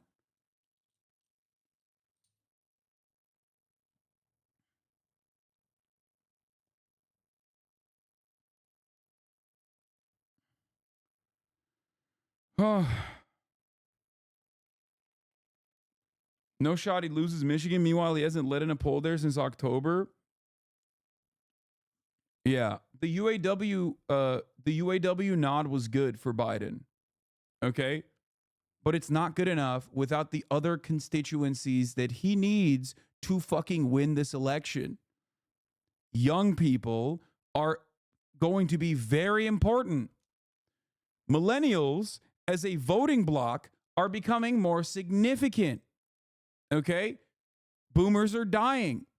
And when you look at the millennials and you look at their opinion on Israel Palestine, and millennials and even younger voters than millennials, Gen Z, you have to come to a very different conclusion on how you approach the issue of Israel Palestine.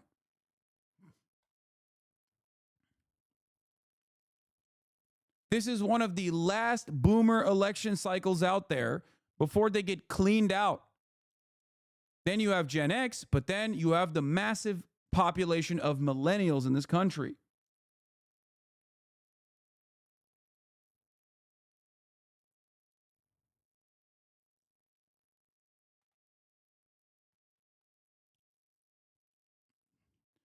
These aren't 100K general election voters. These are 100K door knockers, 100,000 family members reminding people to vote. They are clearly a very organized bloc, and they're not organizing for him like they did in 2020. Exactly.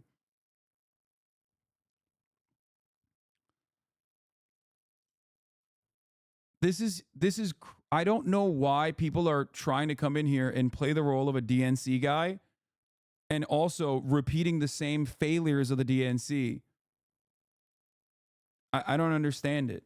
Do you think because I am more interested in my politics beyond the electoral process that I don't know how this stuff works?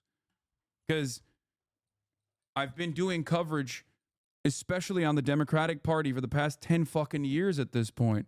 It's certainly something that I understand. I'm not some like fucking random commentary YouTuber guy who doesn't live in the United States of America that like says stuff like Revolution Now or whatever. If that's how you fancy yourself, if that's how you think I am, you're wrong. This is definitely something that I'm very interested in. The intricacies of the electoral process is definitely something that I'm very interested in. That's why I always say I'm putting on my fucking DNC wonk hat for a moment and talking about this from the framework of like the success of the Democratic Party when I talk about things like this. I promise you, I know a lot more on this issue than whoever has led you astray, and in terms of like their new interest in operating in this field. Okay, been doing it for a lot longer than they have. The NC is the only reason Trump was ever president. Yes, that definitely played a big role. All right. Let's continue with Mehdi. He lost by 11,000. They're neck and neck in the polls. If you're not alarmed by what's happening in Michigan, you're a Democratic strategist, you should be. Yeah, because at obviously 100,000 people, that was a muscle flex. We're here. Yes. Listen to us, because what needs to happen, do you think, practically speaking, not peace in the Middle East, but practically speaking, what needs to happen for most of those voters to come back in the Democratic fold? A ceasefire, what else?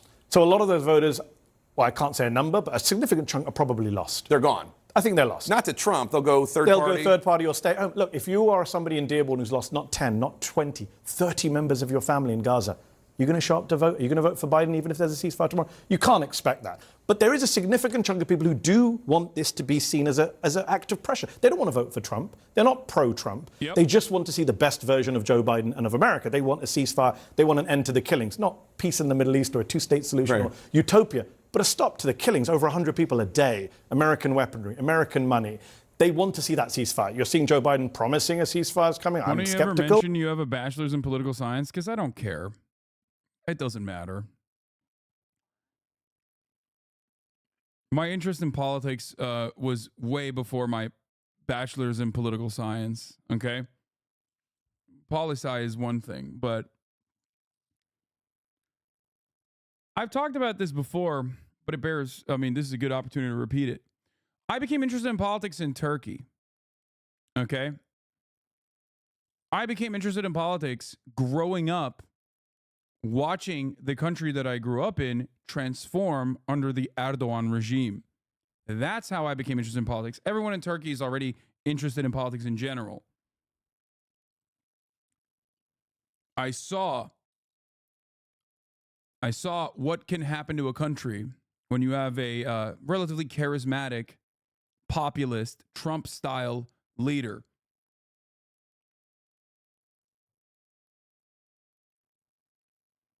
From a very young age, yes. Yes. The reason why I never bring up my degree is because it's kind of cringe to bring up your degree. I mean, I'm sure it works for the audience, but I don't care about the credentials. Right. But I think the White House realized that they have to do something here. So you make the point that they're not going to go to Trump, who called for a ban on Muslims entering the country. Let's say that this, I don't know what you would call it, this gambit of the Biden administration to force Netanyahu to sign a document saying, I will only use American armaments in compliance with international law, which Netanyahu seems reluctant to sign. Yeah. What if that... Why is he reluctant to sign that, by the way? Because, like, that doesn't even mean that you're doing a ceasefire or anything. Netanyahu's like, actually, actually, no, we're not going to sign the fucking piece of paper that, like, literally allows us to keep doing whatever the fuck we're doing, but at least gives America a little bit of cover to act like they've, pushed us in some direction.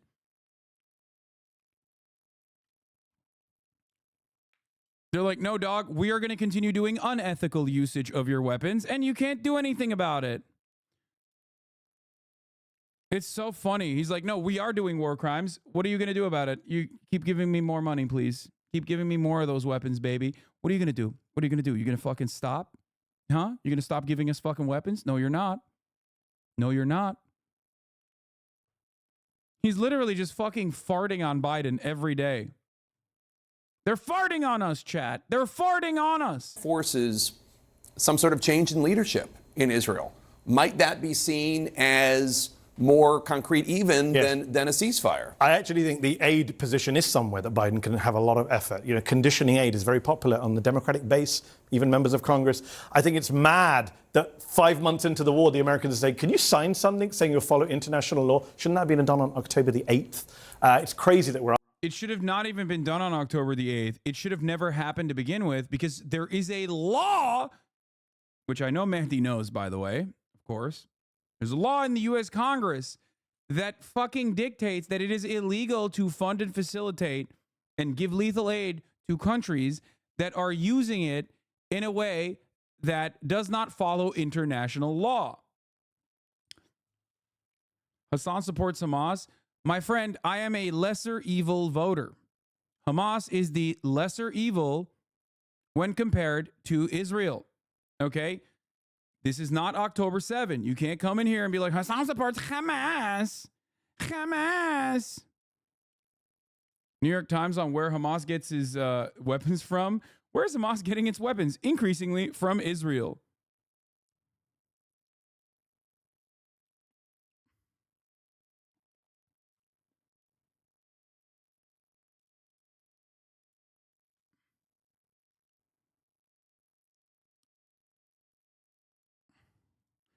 Hasan's supporting Hasan's. I don't think this guy, I think this guy's just memeing. Whatever, we'll untime him. All right. Speaking of Netanyahu, he's in a bad place. Expert says Netanyahu emotionally shattered by war. Oh, man. Did you talk about the Ludwig thing? If you plan on doing that? What do you mean? What Ludwig thing?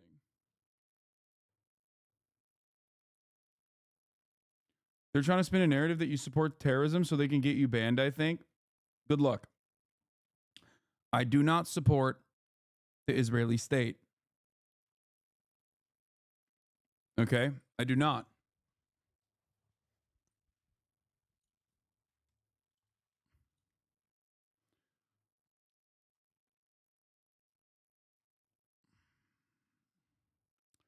Someone get him a BetterHelp sub? Yeah. Get him a BetterHelp sub so he can... No, I'm not going to say it. I was close, but I didn't say We're asking that now. And by the way, I also think it's crazy that Joe Biden is willing to wreck his presidency potentially and American democracy if Trump gets back in for Benjamin Netanyahu, a man who has basically, I can't find the daytime language for it, done bad things to every Democratic president in my lifetime. Bill Clinton struggled with Netanyahu, Barack Obama struggled with Netanyahu, and now Biden could sacrifice his own presidency. For who? For Yeah. Like, dude. The liberal Zionism position is like, it is such a wonderful out for these fucking dumbass Democrats. Just lay the blame entirely on Benjamin Netanyahu, act like the entirety of the Israeli population, damn near the entirety of the Israeli Jewish population, according to Israel's own demographic numbers, by the way. This is not my assessment, okay? Is still very much in favor of like continuing the bombing campaign, okay? They're trying to say, you support terrorism, Hasan. I don't support Israel. Exactly. What? I don't understand. When people come in here and say, Hasan, you support terrorism, you know, I don't. I've never supported Israel. I don't know why people say that. It's weird. Have you condemned the Israeli occupying force today? Yes. Yes, I have.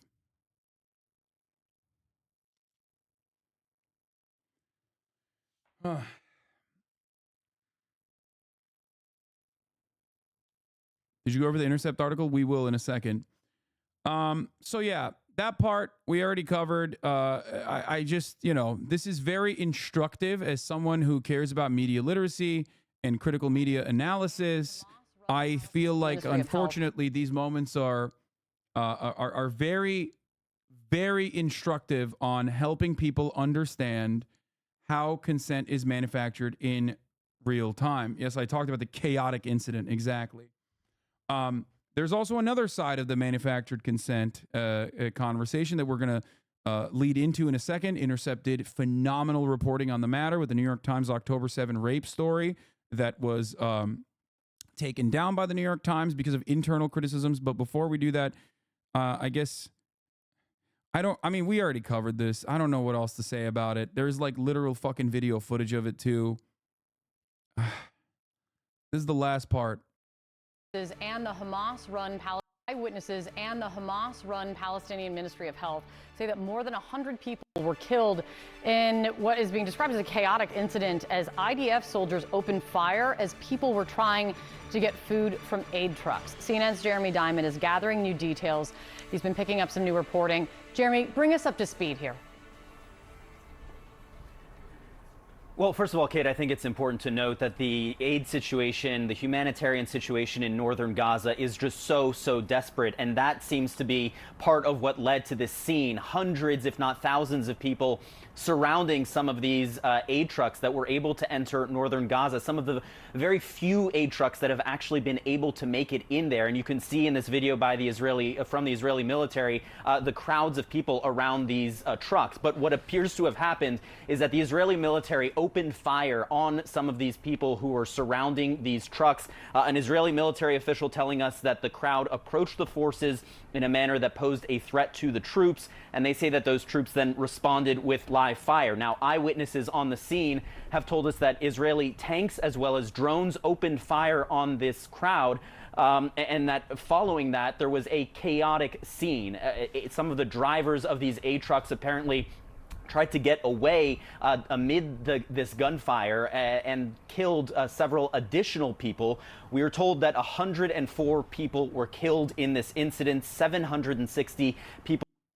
Just a tiny correction. It wasn't taken down and they're standing by it. Yeah, we'll cover it. Don't worry. injured, according to the Palestinian Ministry of Health. It's not clear yet how many of those were killed by Israeli gunfire versus by these trucks and the ensuing chaos.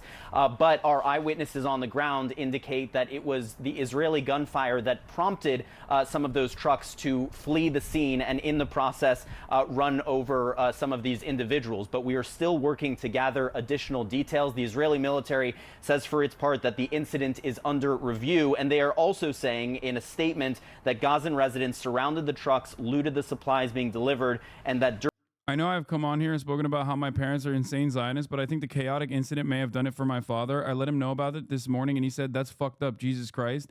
There has been a both sides spin on every massacre, but this is different, as there really isn't defending this. I think that's partially because, like, you may have been able to deliver the information accurately before they were able to get like a manufactured narrative. I mean, his opinion might change afterwards, inevitably, because like, see, they're saying like they looted the supplies and stuff like that. These are people who are trying to survive, right? There is no, like, this is so gruesome to extend any kind of coverage utilizing the terms such as looting. They're surviving. They are trying to survive. There is a literal genocide going on, and they are trying to survive. Note to CNN, a chaotic incident is college kids storming a basketball court, not a massacre at a food line. Yeah, it's just, but I do see it. I think people, I guess it's like people can contextualize this. Like they can conceptualize it. And the closer you can see yourself or an American in the shoes of a Palestinian, the more people will come to terms with it, if that makes sense. What I mean by this is, like, remember, I talk about the West Bank quite a bit. Because, like, the West Bank is infinitely easier to understand from a Western sensibility perspective than Gaza. Entire city blocks wiped out by aerial bombing campaigns is something that Americans are used to seeing on television. They have no way of like conceptualizing that. We've never had that here, right? But the West Bank is individualized, personal acts of violence. Like the Klan basically running around and killing black people. But this time, the entirety of the military force is backing the Klan. And it's the Israeli settlers that are like religious fundamentalists that are doing that to the Palestinian farmers, right? And I think this is it's close to like Hurricane Katrina, like a chaotic situation in the aftermath of a natural disaster, even though it is not a natural disaster at all. Obviously, it is a disaster of Israel's doing. But I think the way that the Western world sees it, the way that like Americans see it, this is, I mean, it's just the worst thing you can fucking do. You're shooting at people who are desperately trying to survive. You're shooting at women and children that are trying to grab any food that they can. There is no way to defend it. It is completely indefensible.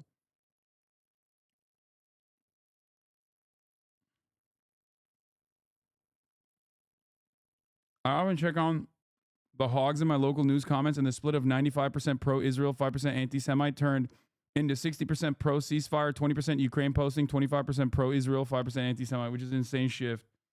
My country is extremely Zionist, Germany neighbor.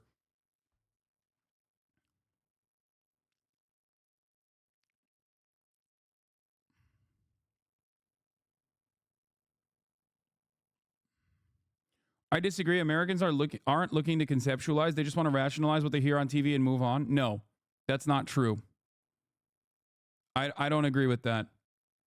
I think Americans recognize the powerlessness they have, especially as it pertains to foreign policy decisions that the government makes. Oftentimes, it's also bipartisan. But I don't agree with you on that. If you think that like Americans don't see this and go, this is kind of fucked up, no matter how out of touch they are, I think you're wrong. I think you're wrong.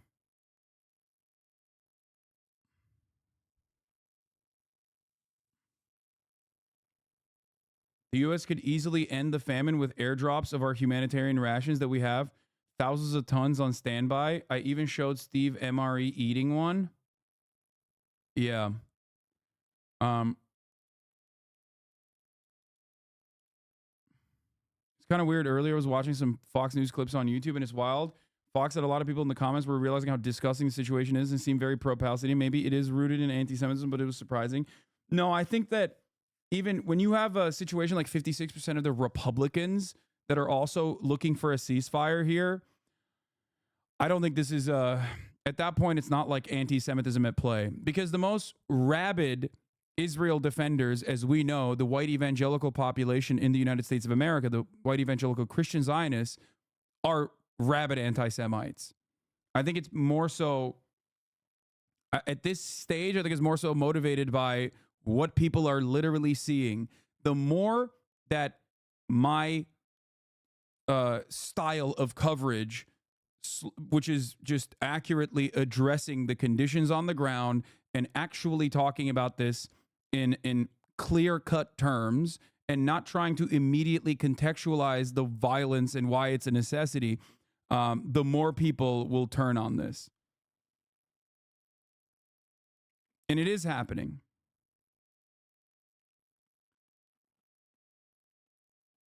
I think it is. Meanwhile, we also have this situation. Biden is delivering remarks during visit to the southern border, which is also another incredibly right-wing position that the Democratic Party is taking here too, which is another thing that we're going to tune into in a little bit.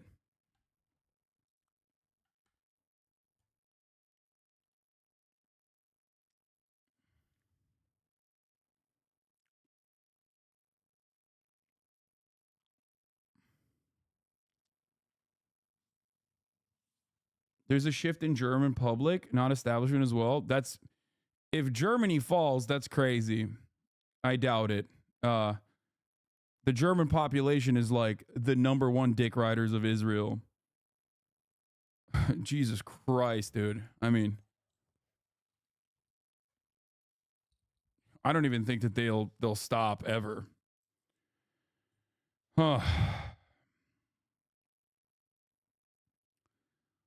So, New York Times, this is from Ryan Grimm. This freelancer, here it is. The New York Times is investigating an Israeli freelancer after she repeatedly liked multiple X posts that indicated a pro-Israel bias, including one that was called for the Gaza Strip to be turned into a slaughterhouse. Okay? This was a freelancer who played a lead role in the paper's most consequential coverage of war and had no journalism experience. The better question is who assigned her these stories, why, and what they were thinking. Now, this is from 4 days ago. Ryan found answers to this question in the latest coverage that they've done on the matter. Between the hammer and the anvil, the story behind the New York Times October 7 expose. Okay? Anat Schwartz had a problem. The Israeli filmmaker and former Air Force intelligence official had been assigned by the New York Times to work with her nephew, Adam Sella, and veteran Times reporter Jeffrey Gettleman on an investigation into sexual violence by Hamas on October 7 that could reshape the way the world understood Israel's ongoing war in the Gaza Strip. By November, global opposition was mounting against Israel's military campaign, which had already killed thousands of children, women, and the elderly. On her social media feed, which the Times has said since it is reviewing, Schwartz liked the tweet saying that Israel needed to turn the Strip into a slaughterhouse. Violate any norm on the way to victory, read the post. Those in front of us are human animals who do not hesitate to violate minimal rules. The New York Times, however, does have rules and norms. Schwartz had no prior reporting experience. Her reporting partner, Gettleman, explained the basics to her. Schwartz said in a podcast interview on January 3rd, produced by Israel's Channel 12 and conducted in Hebrew. Gettleman, she said, was concerned They get at least 2 sources for every detail we put in the article, cross-check information. Do we have forensic evidence? Do we have visual evidence? Apart from telling our readers this happened, what can we say? Can we tell what happened to whom?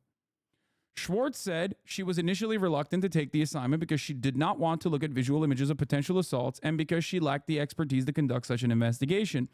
Victims of sexual assault are women who have experienced something, and then to come and sit in front of such a woman, who am I anyway, she said. I have no qualifications. Nonetheless, she began working with Gettleman on the story. She explained in the podcast interview. Gettleman, a Pulitzer Prize-winning reporter, is an international correspondent, and when he is sent to a bureau, he works with news assistants and freelancers on stories. In this case, several newsroom sources familiar with the process said Schwartz and Sella did the vast majority of the ground reporting while Gettleman focused on the framing and writing. The resulting report, published in late December, was headlined, Screams Without Words, How Hamas Weaponized Sexual Violence on October 7. It was a bombshell and galvanized the Israeli war effort at a time when even some of Israel's allies were expressing concern over its large-scale killing of civilians in Gaza. It was a restatement of atrocity propaganda, the type of which that you immediately recognize when it's Rabbi Shmuley saying Hamas cut the breasts off of 500 women and chopped them and played football with them. That is atrocity propaganda of the highest magnitude. The New York Times is not going to reach that depth, obviously, because that's not good propaganda. That's the type of propaganda that people immediately go, okay, I don't believe that. By the way, what I just mentioned about Rabbi Shmuley is a quote. He quoted that numerous times in his conversation against Norm Finkelstein on Piers Morgan's talk show. He said that as though it was a matter of fact. It was not. Of course it wasn't. Now, let me explain something. And I'm going to run the top of the hour ad break right now. And then, I'm not doing a segue. This is serious coverage. Let me explain something. Sexual assaults, rapes, and the like are a routine part of atrocities during war. It can happen, and it has happened time and time again, which is why there is a likelihood that it could have happened on October 7th. This is a position that I've maintained since October 7th. There were plenty of atrocities that occurred on October 7th, okay, that are akin to acts of terror. Absolutely. Because on October 7th, it wasn't just the Palestinian brigades, a coalition of resistance forces that includes Hamas, Palestinian Islamic Jihad, PFLP, DFLP, and many others. It was also, once the barrier into Israel was broken, there was also criminal elements that broke through said barrier. Okay? But as far as we saw, given how much of what happened on October 7 was filmed, including the actual, real atrocities of Palestinian forces executing civilians, shooting at porta potties and the like during the Nova Festival and many other circumstances, the likelihood that there wasn't any firsthand accounts on rampant sexual assault in the way that the original coverage entailed, that didn't meet the muster, like the normal standard of the New York Times reporting, is crazy. Okay, there are some reasons for it, because this was, for all intents and purposes, as far as the Palestinian resistance goes, a operation that was, in their own words, much more successful than they had predicted. They thought that there would be a lot more resistance overall, and that once the dam broke, there was a shit ton more violence than a quick in and out operation where they would be able to capture some prisoners of war as hostages in an effort to bargain, in an effort to negotiate with the Israeli apartheid regime.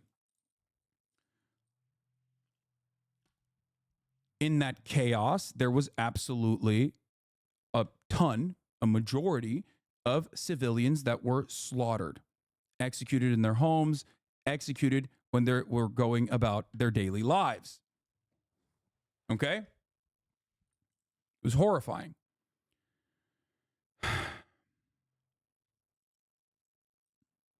Inside the newsroom, the article was met with praise from editorial leaders, but skepticism from other Times journalists. The paper's flagship podcast, The Daily, attempted to turn the article into an episode, but it didn't manage to get through a fact check, as Intercept previously reported. If you recall, because the Daily episode was released and quickly taken off the air because it failed. It failed the New York Times' own standards. As the Times faces scrutiny for its coverage of Israel's war on Gaza, it has capitulated to the pro-Israel media watchdog Camera. Camera is another Hasbro operation, but we're not going to get into that right now. They pulled a high-profile episode of its podcast, The Daily, about sexual violence perpetrated by Hamas on October 7 amid a furious internal debate about the strength of the paper's original reporting on the subject. The Times newsroom told sources, told The Intercept, the episode had been scheduled for January 9 and was based on a prominent article led by Pulitzer Prize winner Jeffrey Gettleman, claiming that Hamas had systematically used sexual violence as a weapon of war. The fear among Times staffers who had been critical of the paper's Gaza coverage is that Schwartz will become a scapegoat for what is a much deeper failure. She may harbor animosity towards Palestinians, lack the experience with investigative journalism, and feel conflicting pressures between being a supporter of Israel's war effort and a Times reporter. But Schwartz did not commission herself and her nephew to report one of the most consequential stories of the war. Senior leadership at the New York Times did. Schwartz said as much in an interview with the Israeli Army radio on December 31st. The New York Times said, let's do an investigation into sexual violence. It was more of a case of them having to convince me, she said. Her host cut her off. It was a proposal of the New York Times, the entire thing? Unequivocally, obviously, of course, she said. The paper stood behind us 200% and gave us the time, the investment, the resource to go in depth with this investigation as much as needed. If you recall at the time, by the way, right around the same newspaper publication from the New York Times, Israel was very mad at the UN committee probing Hamas sexual atrocities against Israeli women, calling them Hamas and also anti-Semitic. This is a normal part of the process for truth-seeking. Why would you go against this investigation by the United Nations? Please understand that there is a likelihood of sexual violence that occurred on October 7. Make no mistake. The fact that they would stand against that, the Israeli government would stand against that and claim that the UN investigation is akin to having Hamas leader investigate the sex crimes himself is fucking ridiculous. It is ridiculous. You have to understand. Can you imagine in a circumstance where you have been victimized and you want there to be some legal repercussions for the perpetrators, and then the criminal justice system comes in and they're like, okay, we're going to take a look at this. Like we are taking your allegations very seriously. We are going to conduct an investigation. And you go, no, you fucking hate me. You can't conduct an investigation. You just have to take what I said and immediately do something, which we are doing ourselves. And you should just step aside as we do the thing that we're doing in retaliation. Just remember that. That is incredible, in my opinion.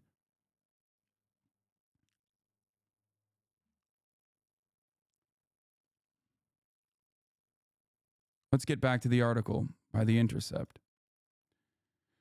Shortly after the war broke out, some editors and reporters complained that Time standards barred them from referring to Hamas as terrorists. The rationale from the Standards Department, run for 14 years by Philip Corbett, had long been that Hamas was the de facto administrator of a specific territory rather than a stateless terror group. Deliberately killing civilians, went the argument, was not enough to label a group terrorists, as that label could apply quite broadly, including to the United States government and including to Israel, especially to Israel, for the record. But the New York Times does not apply that same rigorous standard to all groups, because when it comes to foreign policy, the New York Times is a stenographer for the State Department. That much is clear. And that has always been the case. That's why they were championing the lies about the Iraq War that brought us into the Iraq War. They are complacent. I love the New York Times. I think it's a very valuable organ of the media. I think it's a very valuable part of this process. I could not do what I do without mainstream media, without Associated Press, without the journalists. I have friends that work at these outlets. Please make no mistake. I'm not doing a classic like, fucking fake news, mainstream media is fake. I'm not doing that. I'm not saying that at all. That is why I always apply media criticism and also media literacy. I always try to explain to people media literacy. It's like me holding your hand and guiding you through these news articles. The New York Times is not supposed to be a dish rag. But unfortunately, when it comes down to it, when it comes to channeling narratives that the State Department wants out there, they will absolutely do it. Corbett, after October 7th, defended the policy in the face of pressure, newsroom sources said, but he lost. On October 19th, an email went out on behalf of Executive Director Joe Kahn saying that Corbett had asked to step back from his position. After 14 years of the embodiment of time standards, Phil Corbett has told us he'd like to step back a bit and let someone else take the leading role in this crucial effort, the Times leadership explained. 3 newsroom sources said that the move was tied to the pressure he was under to soften coverage in Israel's favor.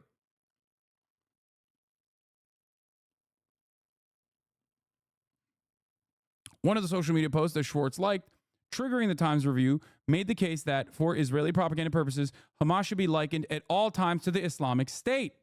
This is a direct carbon copy of not just the American position at the time, but it was cultivated and deliberately crafted by the Israeli Foreign Ministry. Hamas's ISIS was a hashtag. Hamas's ISIS was what Israel went along with post-October 7 to justify the genocidal campaign that they were engaging in. Ironic, considering that they went with Hamas's ISIS and Hamas are Nazis, when Israel has, as a matter of fact, aligned with al-Nusra at times and resembles ISIS way closer in nature, both in its colonial endeavors and also its bastardization of religion as though it is a religious purpose that guides them. Just like ISIS tried unsuccessfully to say that they were doing this for Islam, Israel has weaponized Judaism in the most nefarious purposes to justify their atrocities.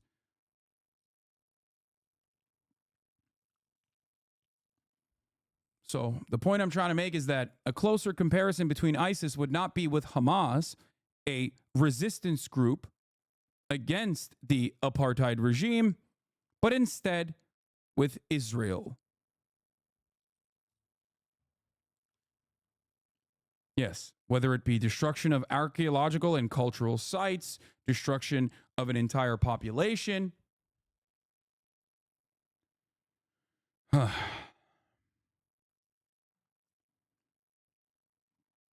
Since the revelations regarding Schwartz's recent social media activity, her byline has not appeared in the paper and she has not attended editorial meetings. The paper said that a review into her social media likes is ongoing. Those likes are unacceptable violations of our company policy, said a Times spokesperson. The bigger scandal may be the reporting itself, the process that allowed it to print, and the life-altering impact the reporting had for thousands of Palestinians whose deaths were justified by the alleged systematic sexual violence orchestrated by Hamas, the paper claimed to have exposed. Another frustrated Times reporter, who has also worked as an editor there, said, a lot of focus will understandably, rightfully be directed to Schwartz, but this is the most clearly poor editorial decision-making that undermines all the other great work being tirelessly done across the paper. Remember, I have like literal friends at the New York Times that have conducted very good investigations, okay, on the visual team and on other aspects of the Times coverage as it pertains to Israel-Palestine, okay? Just remember, there are people, I'm not going to reveal who they are for obvious reasons, but there are people I talk to almost on a weekly fucking basis about the ongoing issues. They have sources on the ground. It is not the entirety of the paper is not fraudulent. However, on this in this instance, they absolutely are. They absolutely are. The paper is whole cloth engaging in genocide apologia. Just remember that.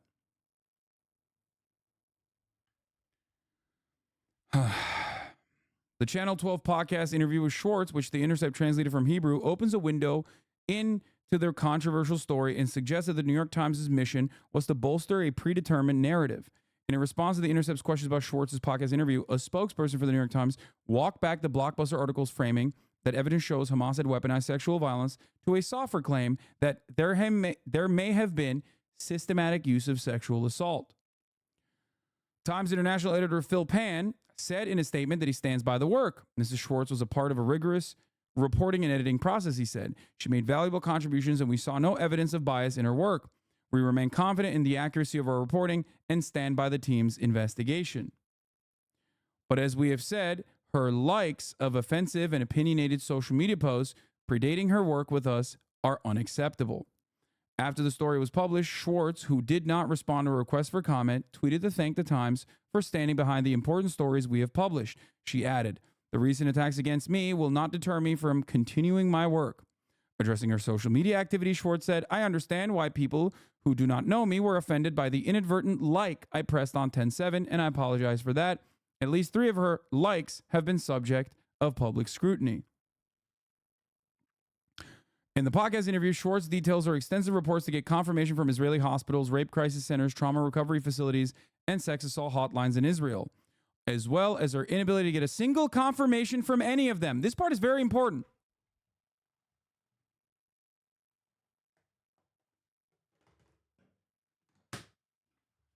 This is why I am stating that this does not meet the muster of the paper of record. Okay?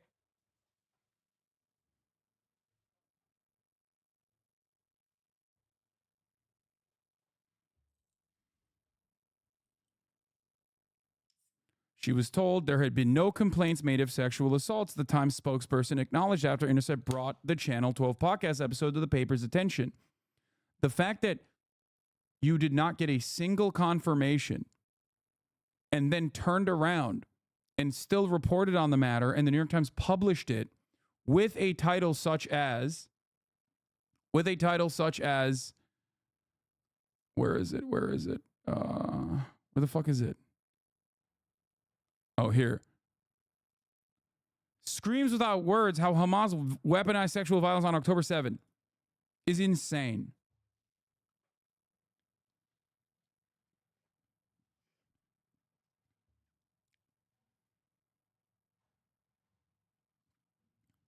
Okay? It's unacceptable. This is not the op-ed piece. This is not an opinion piece. This is not the editorial side of the New York Times. This is supposed to be real reporting. And if real reporting falls apart and it is this biased, then what can you trust? Obviously, it is impossible to remain neutral.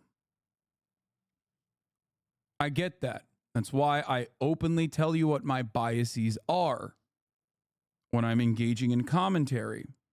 Although the editorial team that is supposed to be openly biased will refuse to acknowledge that. However, on the objective reporting side, there is a standard that must be applied. And the New York Times often is supposed to apply said standard. They do in other articles. The fact that they did not here is insane. This is one of the most consequential stories that they brought forward, where they openly acknowledged that there was no independent confirmation. That's crazy.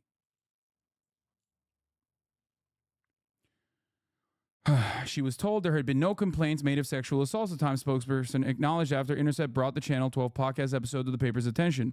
This, however, was just the very first step of her research. She then describes the unfolding of evidence, testimonies, and eventual evidence that there may have been systematic use of sexual assault, the spokesperson asserted. She details her research steps and emphasizes the Times' strict standards to corroborate evidence and meetings with reporters and editors to discuss probing questions and think critically about the story. The question has never been whether individual acts of sexual assault may have occurred on October 7. Rape is not uncommon in war, and there were also several hundred civilians who poured into Israel from Gaza that day in a second wave, contributing to and participating in the mayhem and violence. This much is true. The central issue is whether the New York Times presented solid evidence to support its claim that there were newly reported details establishing the attacks against women were not isolated events, but part of a broader pattern of gender-based violence on October 7, a claim stated in the headline that Hamas deliberately deployed sexual violence as a weapon of war.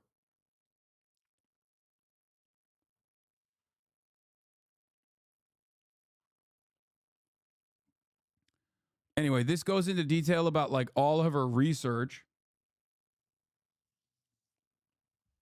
And by the way, as it stands now, I'm almost certain that I think, if I'm not, I think CNN is still trying to do a separate documentary on October 7, specifically as it pertains to coordinated efforts of sexual violence conducted by Hamas and other Palestinian militancy.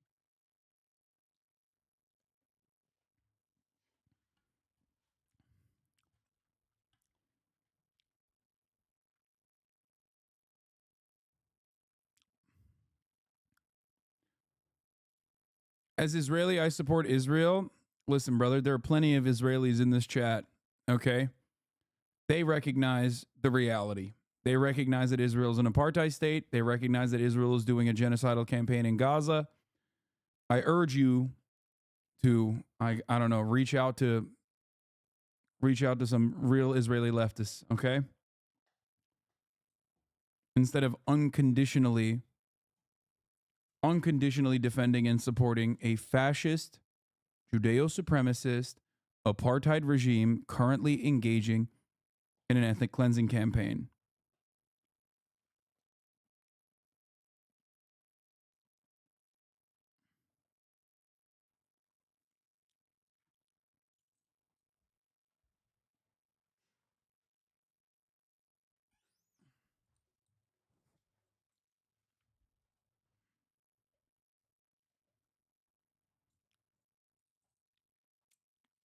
Plenty, only two guys, and the only leftists in Israel. Doesn't matter. There's not only two guys.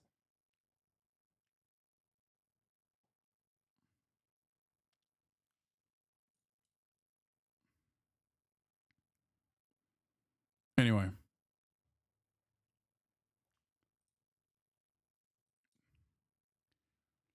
I was born in the United States of America. There has never been a moment where I have ever defended American imperialism. You don't have to either. Okay? The manager told, the sexual assault hotline manager told that there were no reports of sexual violence. She described the call as a crazy in-depth conversation where she pressed for specific cases. Did anyone call you? Did you hear anything? How could it be that you didn't? As Schwartz began her own efforts to find evidence of sexual assault, the first specific allegations of rape began to emerge. A person identified in anonymous media interviews as a paramedic from the Israeli Air Force Medical Unit 669 claimed he saw evidence that two teenage girls at Kibbutz Nahal Oz had been raped and murdered in their bedroom. The man made other outrageous claims, however, that called his report into question. He claimed another rescuer pulled out of the garbage a baby who'd been stabbed multiple times. He also said he had seen Arabic sentences that were written on entrances of houses with the blood of the people that were living in the houses. No such messages exist, and the story of the baby in the trash can has been debunked. The bigger problem was that no two girls at the kibbutz fit the source's description. In future interviews, he changed the location to Kibbutz Be'eri, but no victims killed there matched the description either, as Mondo Weiss reported. After seeing these interviews, Schwartz started calling people at Kibbutz Be'eri and other kibbutzim that were targeted on October 7 in an effort to track down the story. Nothing. There was nothing, she said. No one saw or heard anything. She then reached a Unit 69 paramedic who relayed to Schwartz the same story he had told other media outlets, which she says convinced her there was systematic nature to the sexual violence. I say, okay, so it happened. One person saw it happen in Be'eri. Remember, claims that were already disproven. Claims that have not been proven at all, and other claims he had made that were utterly ridiculous and disproven instantly. So it can't just be one person because it's two girls. It's sisters. It's in the room. Something about it is systematic. Something about it feels to me that it's not random. Schwartz concluded on the podcast. Schwartz said she then began a series of extensive conversations with Israeli officials from Zakah. Now, Zakah is important because the private ultra-Orthodox rescue organization was documented to have mishandled evidence, spread multiple false stories about the events of October 7, including debunked allegations of Hamas operatives beheading babies, cutting the fetus from a pregnant woman's body. Its workers are not trained forensic scientists or crime scene experts. When we go into a house, we use our imagination, said Yossi Landau, a senior Zakah official, describing the group's work at October 7 attack sites. Not only that, but the Israeli media, Hebrew Israeli media, very clearly conducted deep investigations, and these are not outlets that are anti-Zionist in nature, about the incredulous claims made by Zakah and how self-interested they were in fundraising after October 7. Zakah, sorry. Additional irony to this, the dark irony here, is that the cutting off the fetus from a pregnant woman's body did happen. It happened in Lebanon at the hands of phalangist, Christian, fascist militias that were operating alongside the IDF. It happened to a Palestinian woman living in a refugee camp. So that is a real thing that happened in Sabra and Shatila, the massacres that occurred there. Using it as furthering your October 7 atrocity porn is disgusting. Same with the baby in the oven story. If you recall, another story from October 7 was that babies were thrown into the oven in kibbutzim.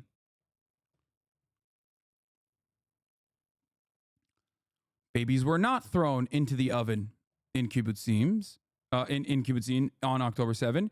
Babies, Palestinian babies, were thrown in an oven, according to first-hand testimony from both the terrorist Israeli brigades, pre-Israel obviously, pre-formation of Israel, from Irgun and Lihi militias that were self-declared terrorist organizations, mind you, in Deir Yassin, in a Palestinian village. In one of the acts conducted as a part of Plan Dalit, an organized effort to ethnically displace millions of Palestinians from their ancestral homes.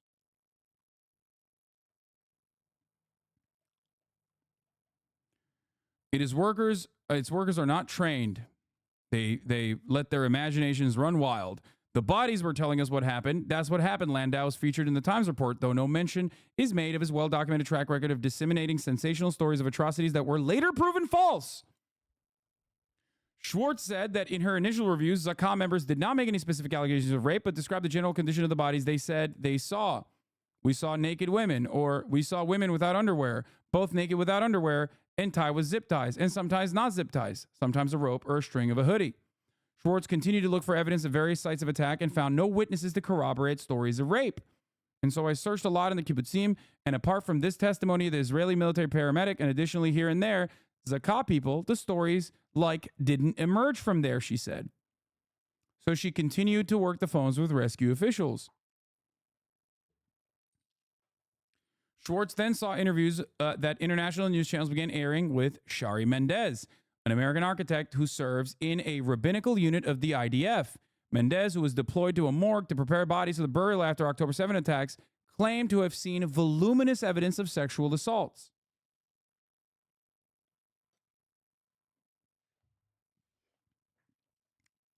What did this fucking guy say? Misha Rub, as an Israeli soldier who participated in this war and thankfully killed many Hamas terrorists, you really should thank Israel for this war, and it would help both sides to not have Hamas in Gaza. Free Gaza from Hamas, says Misha Rub. I wish you a life that you have already created for yourself, where you will piss yourself to sleep every single fucking night as the cries of the Palestinian children that you ruthlessly slaughtered will haunt you in perpetuity. Have fun. You know, that's going to happen. It's going to happen anyway. See you in the next 10 years when you're fucking crying to the Knesset in a testimony about how you piss your fucking pants and the children that you murdered haunt you every single fucking day.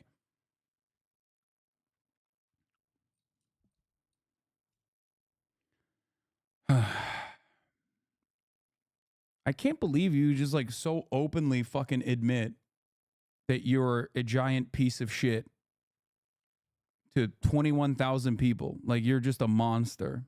It's great. Most likely not real. There's no shot that that's like a real person who actually is doing that.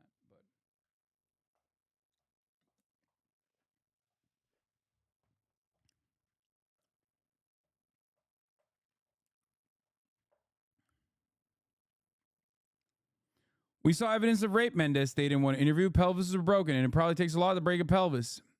And this was among grandmothers down to small children. This is not just something we saw on the internet. We saw these bodies with our own eyes. Mendez has been a ubiquitous figure in the Israeli government and major media narratives on sexual violence on October 7, despite the fact that she has no medical or forensic credentials to legally determine rape. She was also spoken about other violence on October 7, telling Daily Mail in October, a baby was cut out of a pregnant woman and beheaded, and then the mother was beheaded. No pregnant woman died that day, according to the official Israeli list of those killed in the attacks. And the independent research collective October 7 Fact Check said Mendez's story was false. The issue here is that there is enough atrocities that occurred on October 7 that if you just kept it to the reality, there is enough. There's just not enough to continue Israel's genocidal campaign. That's it. There's enough to whip people into a frenzy, okay? But there just isn't enough for a 5-month-long genocide, a slow burn, as the entirety of Gaza is razed. And that's the problem.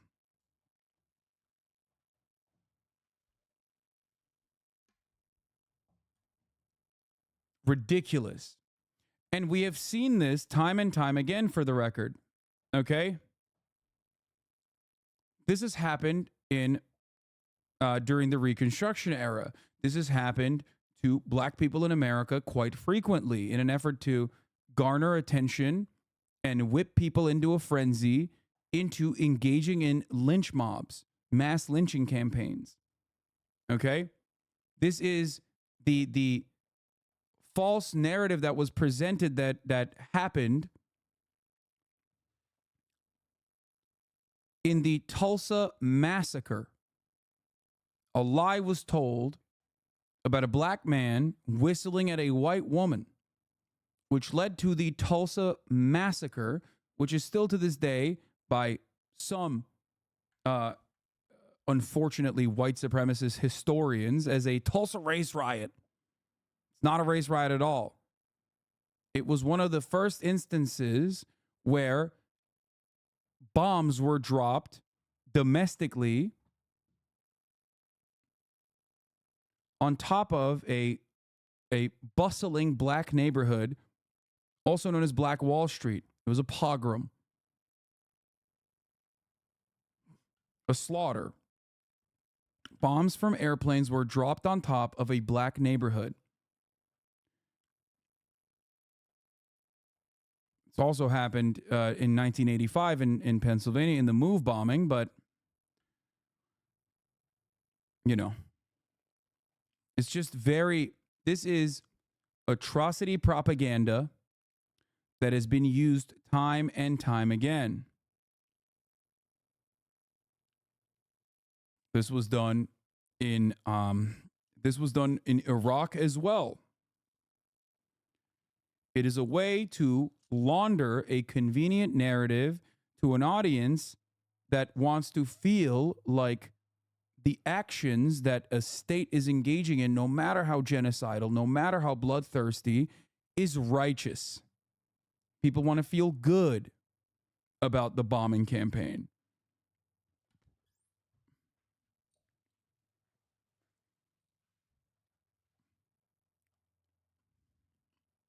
After Schwartz saw interviews with Mendez, she was further convinced that the systematic rape narrative was true. I'm like, wow, what is this? She recalled.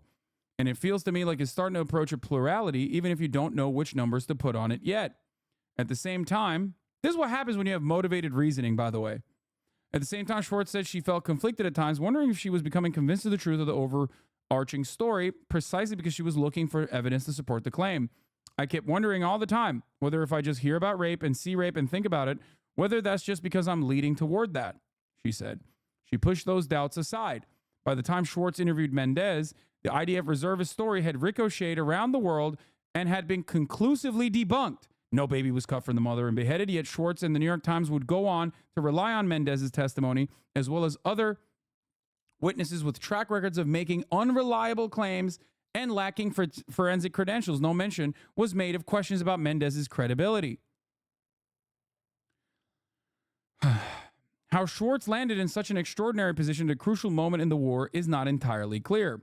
Prior to joining the Times as a stringer last fall, her nephew Sella was a freelance journalist covering stories on issues ranging from food, photography, and culture to peace efforts, economics, and the occupation. According to his LinkedIn profile, Sella's first collaboration with Gettleman, published on October 14th, was a look at the trauma experienced by students at a university in southern Israel. For Schwartz, her first byline landed on November 14th.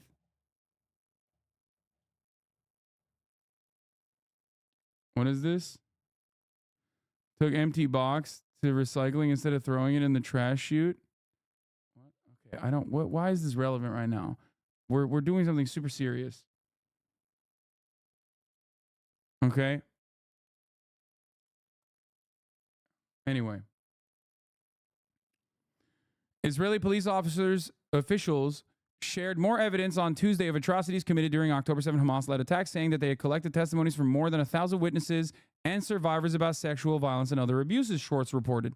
The story went on to quote Israeli police chief Kobi Shabtai, explaining a litany of evidence of gruesome killings and sexual assaults on October 7.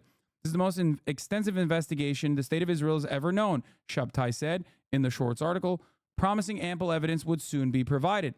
When the Times later produced its definitive Screams Without Words investigation, however, Schwartz and her partners reported that, contrary to Shabtai's claim, forensic evidence of sexual violence was non-existent.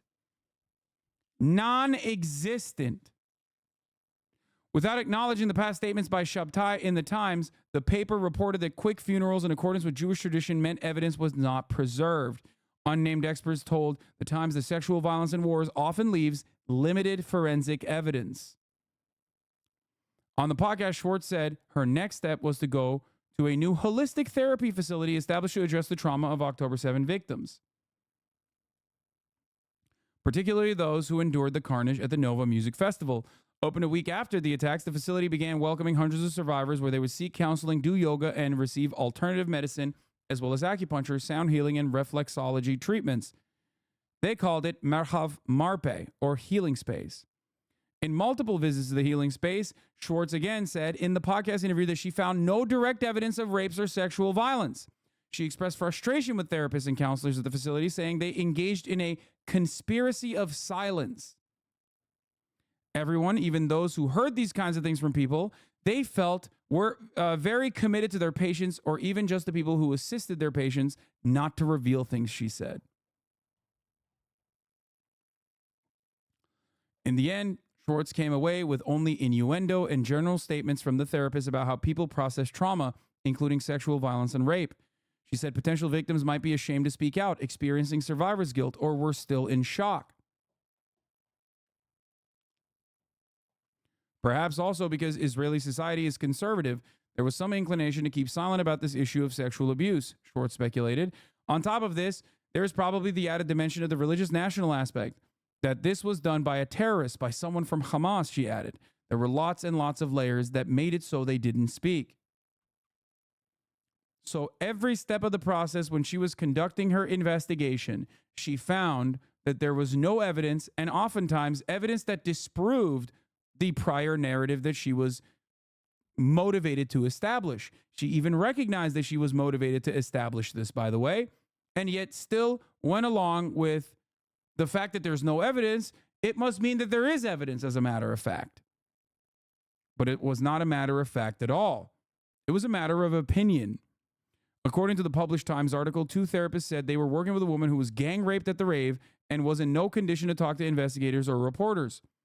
Schwartz said she had focused on the kibbutzim because she had initially determined it was unlikely sexual assaults had occurred at the Nova Music Festival. I was very skeptical that it happened at the area of the party because everyone I spoke to among the survivors told me about a chase, a race like moving from place to place, she recalled. How would they have had the time to mess with a woman? Like, it is impossible. Either you hide or you die. Also, it's public, the Nova, such an open space.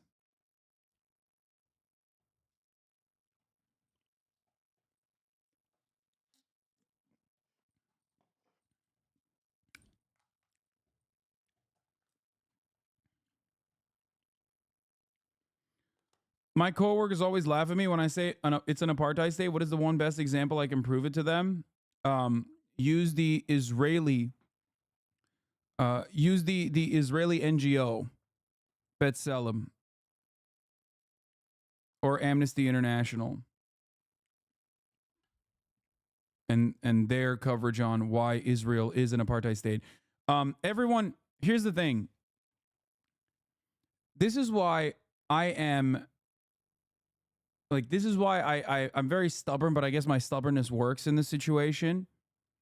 This is why I regularly fucking talk about how false narratives can be presented as truth, and then the broader population that does not have access to, like, readily available information will just, like, reaffirm the calculated messages that they are seeing from the media.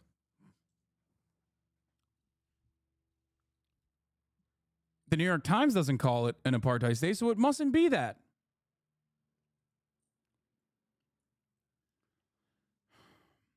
But it doesn't matter.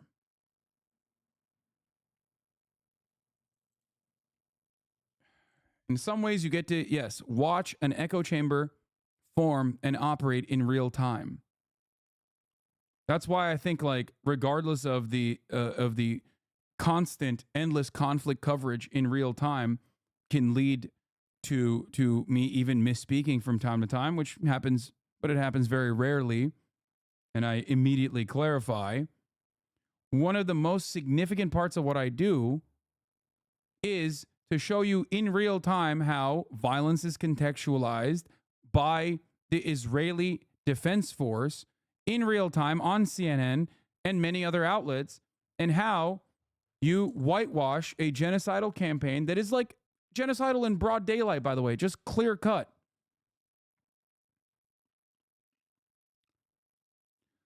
Schwartz watched interviews given to international media outlets by Roz Cohen, who attended the Nova Festival. A veteran of Israel's special forces, Cohen did multiple interviews about a rape he claimed to have witnessed. A few days after the attacks, he told PBS NewsHour that he had witnessed multiple rapes.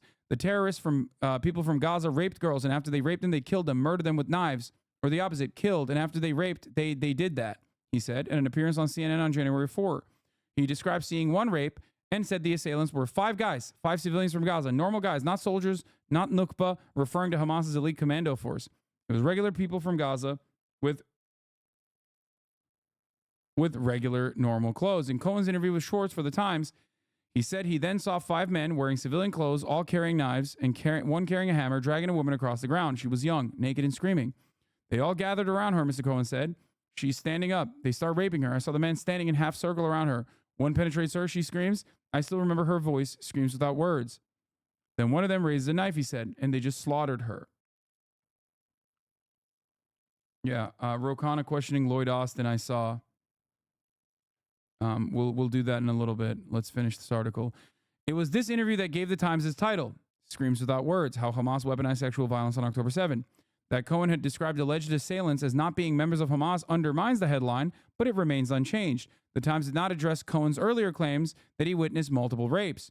Schwartz said in the podcast interview that since the Times insisted on at least 2 sources, she asked Cohen to give her the contact information of the other people he was hiding with in the bush so she could corroborate his story of the rape. She recalled, Roz hides. In the bush next to him lies his friend Shoam. They get to this bush. There are 2 other people on either side looking to the other direction and another 5th person. 5 people in the same bush. Only Roz sees all the things he sees. Everyone else is looking in a different direction.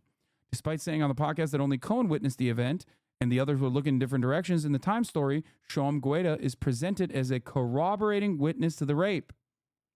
He said he saw at least 4 men step out of the van and attack the woman who ended up between their legs. He said that they were talking, giggling, and shouting, and that one of them had stabbed her with a knife repeatedly, literally butchering her. Gueda did not mention witnessing a rape in an interview he did with the NBC News on October 8th, a day after the attack. But he did describe seeing a woman murdered with a knife. We saw terrorists killing people, burning cars, shouting everywhere, Gueda told NBC. If you just say something, if you make any noise, you'll be murdered. Gueda subsequently deployed to Gaza with the IDF and has posted many videos on TikTok of himself rummaging through Palestinian homes. Cohen and Gueda did not respond to any requests for comment. This independent site, October 7 Fact Check, Mondo Weiss, and journalist Ali Abunimah of Electronic Intifada and Max Blumenthal of the Gray Zone have flagged numerous inconsistencies and contradictions in the stories told in the Times report, including the account of Cohen, who had initially said he chose not to look, but he could hear them laughing constantly. Under pressure internally to defend the veracity of the story, the Times reassigned Gettleman, Schwartz, and Sella to effectively re-report the story, resulting in an article published on January 29th. Cohen declined to speak to them, they reported. Asked this month why he had not mentioned rape at first, Mr. Cohen cited the stress of his experience and said that in a text message that he had not realized then that he was one of the few surviving witnesses. He declined to be interviewed again, saying he was working to recover from the trauma he suffered. In addition to Cohen's testimony, Schwartz said on Channel 12 podcast that she also watched a video of an interrogation of a Palestinian prisoner taken by the IDF, whom she had described girls being dragged by Palestinian attackers to a wood near the Nova Festival. If you are a real journalist, you would know, because Electronic Intifada has no reason or bias to lie, right? So that's actually really funny copium coming from you, chatter, because that's the only instance where Electronic Intifada is ever mentioned or Gray Zone is ever mentioned in this article. Because the reality of the matter is that this article from the Intercept is simply covering what the information that was presented and how it was not corroborated, and as a matter of fact, in many instances, was actually immediately discredited. Evidence to the contrary was presented. So you can cope and try to desperately say, well, Electronic Intifada has a reason to be biased, okay? But that's the first mention in this entire article, and it has nothing to do with the rest of the veracity of the claims at all. I have been very careful. I've been very careful in general, rarely ever talking about Electronic Intifada or the Gray Zone in my coverage, because I know that I have a broader audience that will immediately be dissuaded by the information that I'm presenting because of people like yourself. You will immediately go, they have Intifada in the name. They're biased. Their biases do not change the reality, or rather, the lack thereof in this New York Times story. Especially important. Especially important. Are they anti-Semitic? No.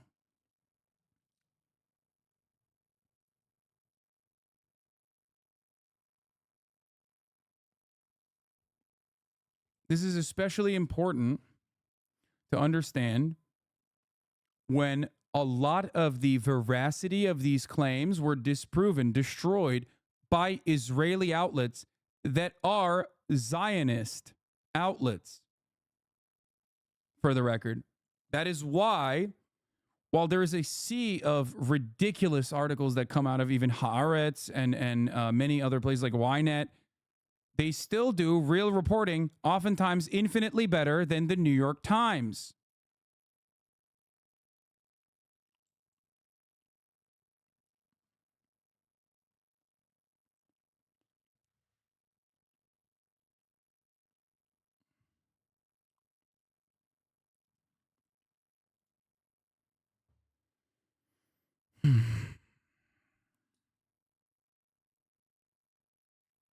Anyway, Rotary V, thank you for the 10 gifted subs. The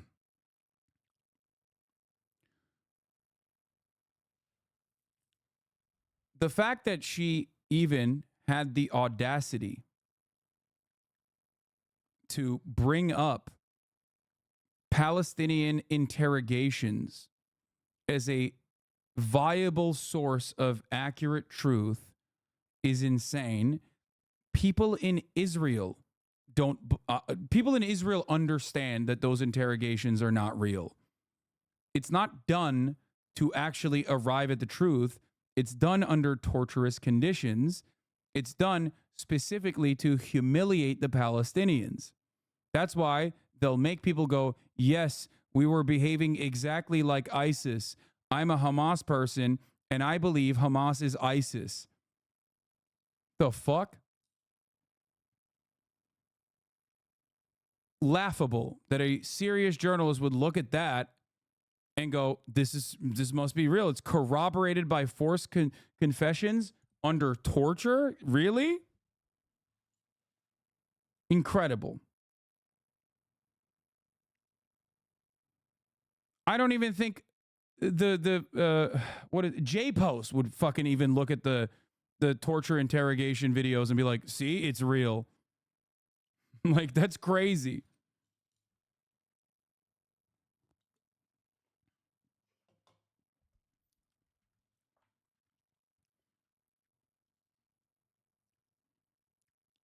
Palestinian attackers in the woods near Nova Festival. She was also moved, she said, by a clip of an interview she watched in November at a press conference hosted by Israeli officials that became the focus of her First Times article. An account named Sapir describes a lurid scene of rape and mutilation, and Schwartz said she became fully convinced that there was a systematic program of sexual violence by Hamas. Her testimony is crazy and hair-raising and huge and barbaric, Schwartz said. And it's not just rape. It's rape and amputation. And I realized a bigger story than I imagined. With many locations and the pictures start to emerge, what is going on here? Times report states that they interviewed Sapir for 2 hours at a cafe in southern Israel, and she described witnessing multiple rapes, including an incident where one attacker rapes a woman with another, cuts off her breast with a box cutter. That's where the fucking breast narrative came from. At the press conference in November, Israeli authorities said they were collecting and examining forensic materials that would confirm Sapir's specifically detailed accounts. Police say they are still gathering evidence from rape victims in addition to eyewitnesses to build the strongest case possible, said a correspondent who covered the press event. Such a scene would produce significant amounts of physical evidence, yet Israeli officials have to date been unable to provide it. I have circumstantial evidence, but in the end, it is my duty to find supporting evidence for her story and discover the victims' identities, said Superintendent Adi Edry, the Israeli official leading the investigation into sexual violence on October 7. A week after the Times report went online, at this stage, I have no specific bodies. In the Channel 12 podcast, Schwartz is asked if firsthand testimonies of women who survived rape on October 7 exist. I can't really speak about this, but the vast majority of women who had been sexually assaulted on October 7 were shot immediately after. And that's where the big numbers are, she replied. The majority are corpses. Some women managed to escape and survive. She added, I do know that there's a very significant element of disassociation when it comes to sexual assault. So a lot of times they don't remember. They don't remember everything. They remember fragments of the events, and they can't always describe how they ended up on the road and how they were rescued. In early December, Israeli officials launched an intensive public campaign accusing the international community and specifically feminist leaders of standing silent in the face of the widespread systematic sexual violence of Hamas on October 7. The PR effort was rolled out at the United Nations on December 4th with an event hosted by the Israeli ambassador. This was a coordinated full-scale PR campaign to do atrocity propaganda. Okay? With an event hosted by Israeli ambassador and the former Meta executive Sheryl Sandberg. The feminist organizations targeted by the pro-Israel figures were caught flat-footed as charges of sexual violence had not yet circulated widely. Sandberg was also quoted attacking women's rights organizations in a December 4th New York Times article, headlined, "What We Know About Sexual Violence During the October 7 Attacks on Israel," and whose publication coincided with the launch of the PR campaign at the UN. The article, also reported by Gettleman, Schwartz, and Seller, relied on claims made by Israeli officials and acknowledged the Times had not yet been able to corroborate the allegations. A revealing correction was subsequently appended to the story. An earlier version of this article misstated the kind of evidence Israeli police have gathered in investigating accusations of sexual violence committed on October 7 in the attack by Hamas against Israel. The police are relying mainly on witness testimony, not on autopsies or forensic evidence.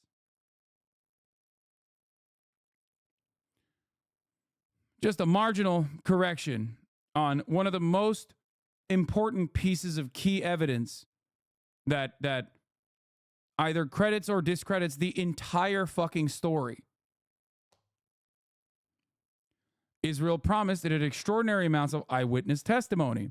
Investigators have gathered tens of thousands of testimonies of sexual violence committed by Hamas on October 7, according to the Israeli police, including at the site of the music festival that was attacked. Schwartz, Gettleman, and Stella reported on December 4th. Those testimonies never materialized. Benjamin Netanyahu hammered on the theme in December 5th on a speech where he said, "I say to the women's rights organizations, to the human rights organizations, you've heard of the rape of Israeli women, horrible atrocities, sexual mutilation. Where the hell are you?" The same day, President Joe Biden gave a speech in which he said, "The world can't just look away. What's going on? It's on all of us, the government, international organizations, civil society, individual citizens, to forcefully condemn the sexual violence of Hamas terrorists without equivocation, without exception."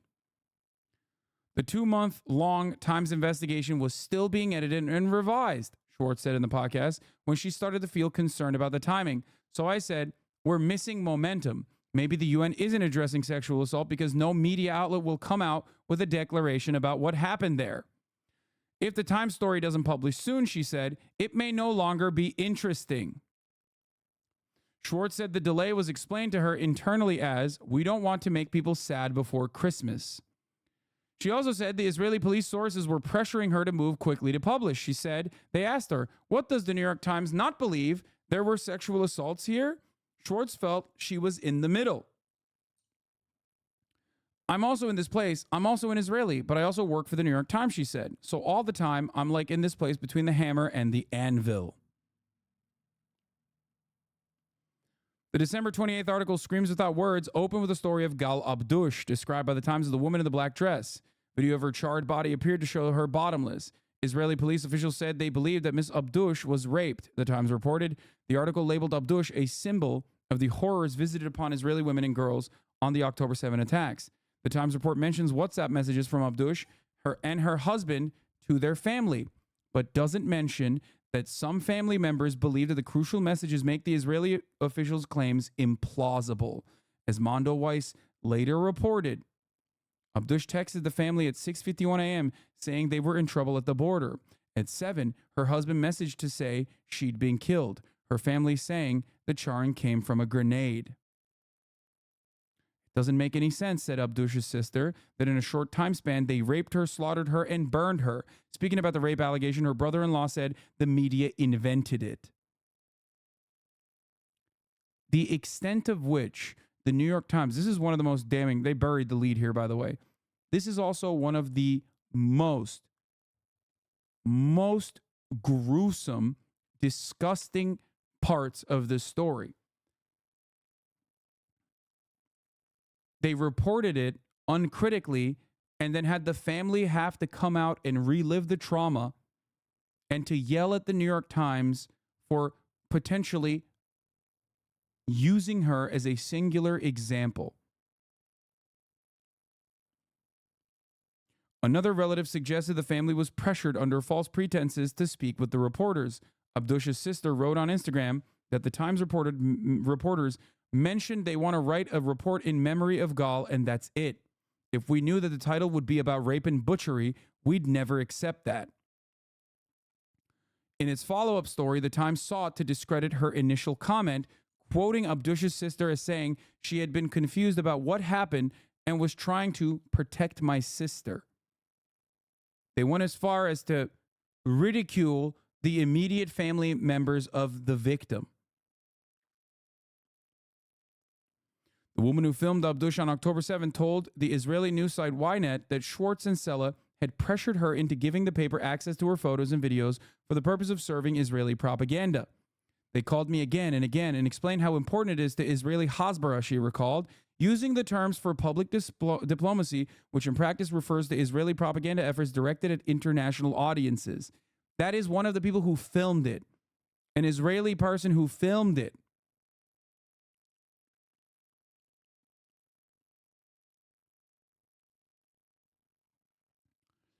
At every turn, when the New York Times reporters ran into obstacles confirming tips, they turned to anonymous Israeli officials or witnesses who'd already been interviewed repeatedly in the press. Months after setting off on their assignment, the reporters found themselves exactly where they had begun, relying overwhelmingly on the word of Israeli officials, soldiers, and Zaka workers to substantiate their claim that more than 30 bodies of women and girls were discovered with signs of sexual abuse. On the Channel 12 podcast, Schwartz said the last remaining piece she needed for the story was a solid number from the Israeli authorities about any possible survivors of sexual violence. We have 4, and we can stand behind that number, she said she was told by the Ministry of Welfare and Social Affairs. No details were provided. The Times story ultimately reported there were at least 3 women and 1 man who were sexually assaulted and survived. When the story was finally published on December 28th, Schwartz described the flood of emotions and reactions online and in Israel. First of all, in the paper, we gave it a very, very prominent place, which is, apropos all my fears, there is no greater show of confidence than being put on the front page, she said. In Israel, the reactions are amazing. Here, I think I was given closure, seeing all the media treat the article and treat it something of a thank you for putting a number on it. Thank you for saying there were many cases, that it was a pattern. Thank you for giving it a title which suggests that maybe there is some organizing logic behind it. That this is not some isolated act of some person acting on his own initiative. Times staffers who spoke to the Intercept on the condition of anonymity for fear of professional reprisal described the Screams Without Word article as the product of the same mistakes that led to the disastrous editor note and retraction of Rukmini Callimachi's podcast Caliphate and print series on the Islamic State group. Khan, the current executive editor, was widely known as the promoter and protector of Callimachi. The reporting, which the Times determined in an internal review, was not subjected to sufficient scrutiny by top editors and fell short of the paper's standards on ensuring accuracy, had been a finalist for the 2019 Pulitzer Prize. That honor, along with other prestigious awards, was rescinded in the wake of the scandal. Margaret Sullivan, the last public editor for the New York Times to serve a full term before the paper discarded the position in 2017, said that she hopes such an investigation will be launched into the Screams Without Words story. I sometimes joke it is another good day not to be the New York Times public editor, but the organization could really use one right now to investigate on behalf of the readers, she wrote.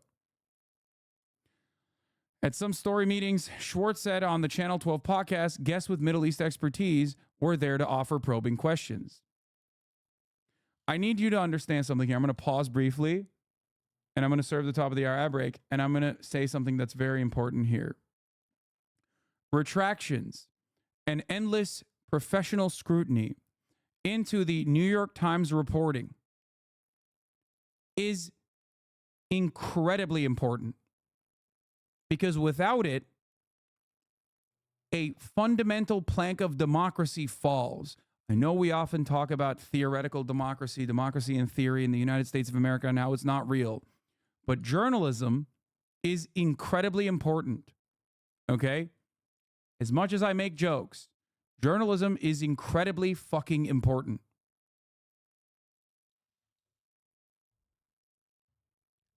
And without this level of scrutiny, without retractions, all of a sudden, every outlet turns into the New York Post. Okay? This has to happen, because if this doesn't happen, if there are no real retractions, you lose credibility. Credibility is desperately needed for mainstream press right now. Legacy publishers are at an all-time low in terms of maintaining credibility.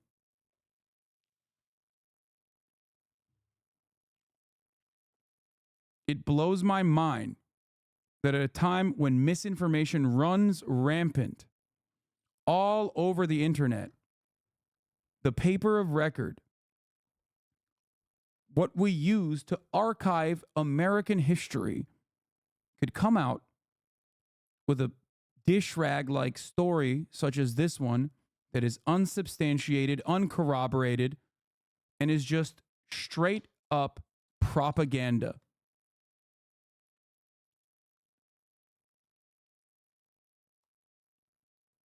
Unimaginable.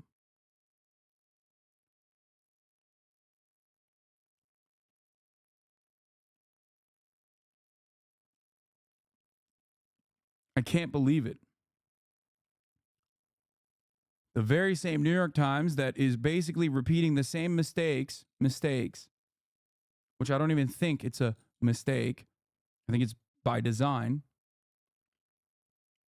It's doing the very same things that it did in the lead up to the Iraq War.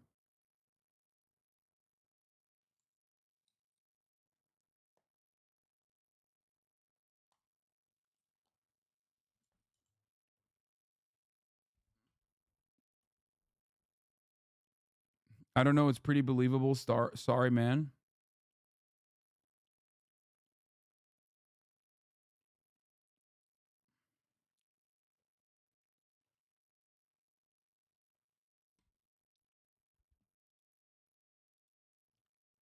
Will Menaker says, now we know New York Times' Hamas mass rape hoax, which was like New York Times' Iraqi WMD hoax, directly killed thousands of Arabs, which was ordered from the top. New York Times editor sent pro-war extremist Amash Schwartz and her nephew out on an Afikaman hunt for a story already pre-written. Like Judith Miller's Iraq War lies, this has to be understood not as a failure of the New York Times and its leadership, but the fulfillment of what they exist to do. They're willing to live with the embarrassment to do so, to do what they see as their duty. I think it's a pretty valid take. Afikoman? I don't know what that means. No one knows about the Naira Gulf War story, I guess. No, we know. I've talked about it.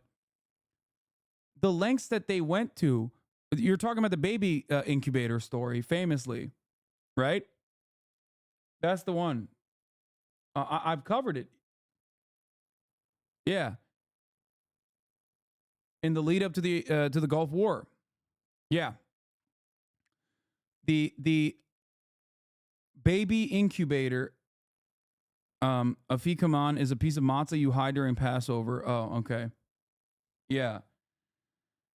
What is that story? I've never heard of it. You never heard of it because it was used, packaged, laundered in order to justify the Gulf War, and then very quickly found to be just bullshit.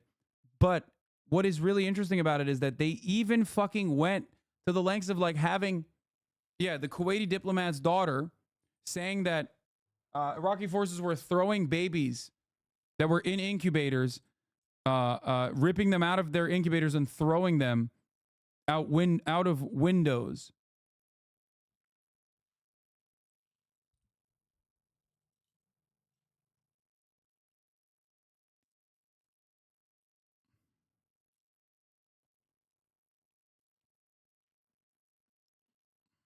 If you want to see real babies in incubators get murdered ruthlessly, by the way, the Israeli occupying forces done that in almost every single fucking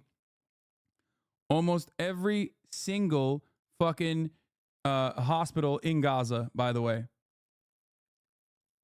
You are rich. You live in a rich part of LA. You are out of touch. If you think you're a journalist with credibility, then do some streams living in Muslim areas of a Western city and go out in the evening, go to London and report properly.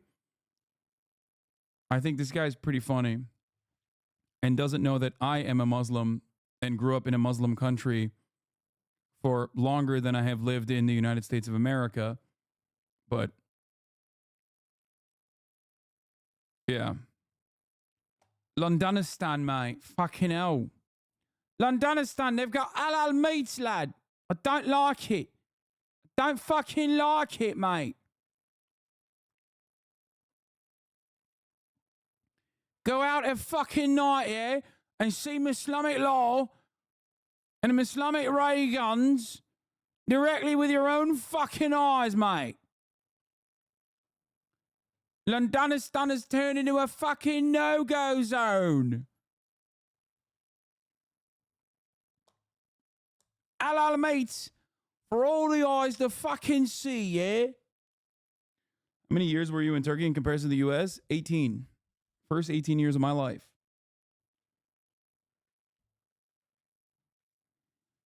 Take the fucking Hajj to London. It's like Mecca, yeah? Mecca.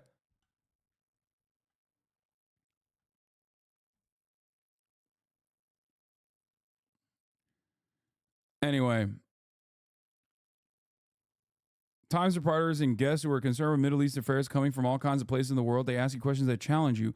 And it's excellent that they do that because you yourself all the time, like, you don't believe yourself for a moment. Those questions were challenging to answer, she said. One of the questions you get asked, and it's the hardest one not to be able to answer, is if this had happened in so many places, how can it be that there is no forensic evidence? How can it be that there is no documentation? How can it be that there are no records, a report, an Excel spreadsheet? You're telling me about Shari Mendez. That's that's someone who saw with her own eyes and is now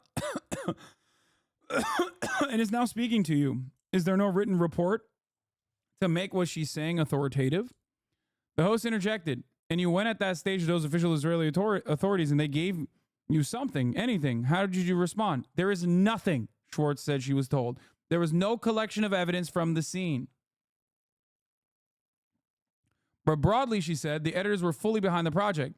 There was no skepticism on their part ever, she claimed. It still doesn't mean I had the story because I didn't have a second source for many things. I think we all understand why a second source is a necessity, right? A verifiable second source that is clear in their testimony. Eyewitness testimony oftentimes, not even during war, in like a regular fucking civilian setting, okay? An act of terror is going to be very hard to get good evidence out of. Witnesses are notoriously unreliable.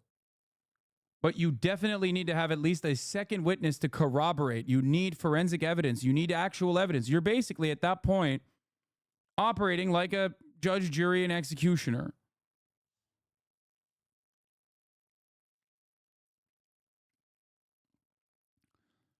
And they didn't even do that. They couldn't even do that. A Times spokesperson pointed out this portion of the interview as evidence of the paper's rigorous process. We have reviewed the wider transcript, and it's clear you're persisting in taking quotes out of context. In the portion of the interview you refer to, Anat describes being encouraged by editors to corroborate evidence and sources before we publish the investigation. Later, she discusses regular meetings with editors where they would ask hard and challenging questions. Yeah, except she said she didn't have it. So your rigorous reporting process doesn't fucking mean anything if you don't actually follow through on it and you still publish it. It's an Ouroboros. You're basically saying, well, the fact that they asked these questions implies that we have a rigorous process. Okay, but she didn't have answers for it, and you still went ahead and published it. So there is no rigorous reporting process at all then. Or if there is one, this did not meet the standards. And for the record, what is the New York Times doing? Oh, that's right. Are they launching an investigation over how their coverage failed? Nope. They're launching an investigation into who leaked. It's Israel Gaza coverage reporting. Management has questioned staffers, including daily producers, after the Intercept revealed internal debate over a yet-to-air episode on Hamas weaponizing sexual violence. Such a probe is highly unusual, say staffers, one of whom dubbed it a witch hunt.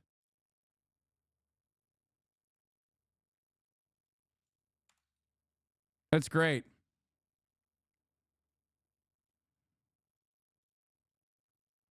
It's like cop shit, dude. They're behaving like fucking cops.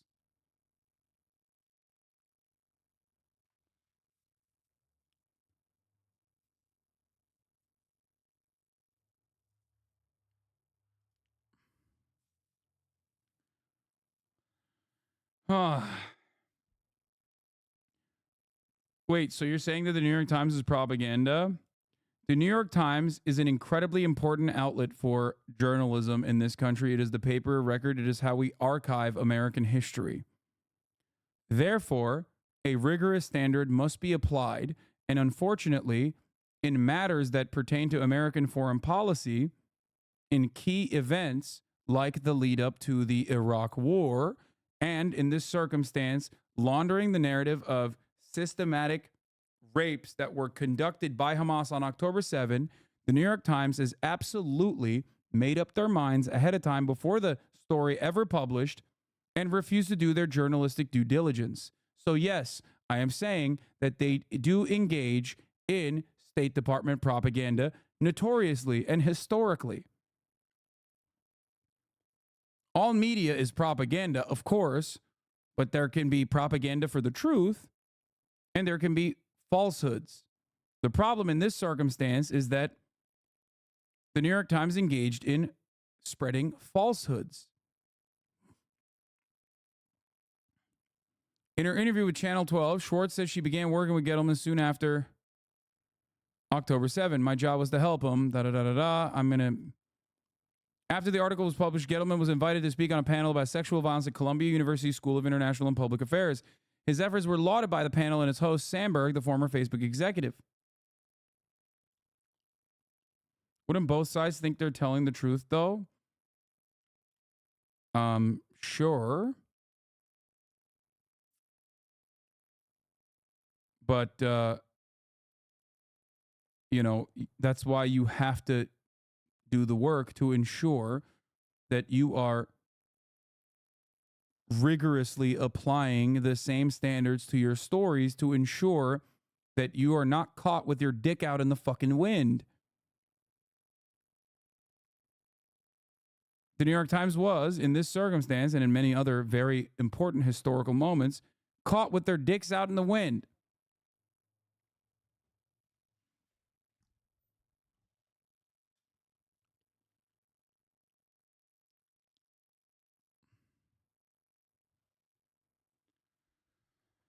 What we found, I don't even want to use the word evidence because evidence is almost like a legal term that suggests you're trying to prove an allegation or prove a case in court, Gettleman told Sandberg. That is not my role. We all have our roles. And my role as the document is to present information, is to give people a voice. And we found information along the entire chain of violence, so of sexual violence. Yeah, she didn't want to say she found evidence because there was none. Now, here's the thing. First thing you learn about journalism, and it's a cliche that I'm repeating, that I've repeated time and time again, even today, is that when one party says it's raining outside and the other party says it's actually sunny, the job of the journalist is not to report on both of those sides and what they're saying.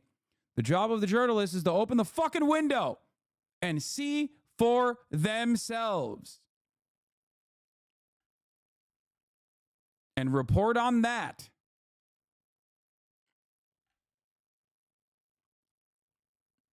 The New York Times failed that standard of basic journalism. Literally, first day shit.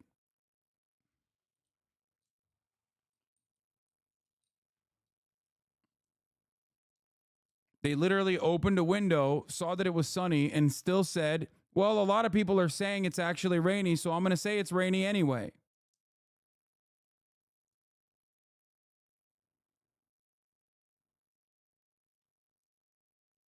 Gettleman said his mission was to move people. It is really difficult to get this information and then to shape it, he said. That's our job as journalists, to get the information and to share the story in a way that makes people care, not just to inform, but to move people. And that's what I've been doing for a long time. This is one of the This is like an esteemed reporter, by the way. This isn't the random freelancer we're talking about now. We're talking about Gettleman. One Times reporter said colleagues are wondering what a balanced approach might look like. I'm waiting to see if the paper will report in depth, deploying the same kind of resources and means on the United Nations report that documented the horrors committed against Palestinian women. That's the end of this fucking article.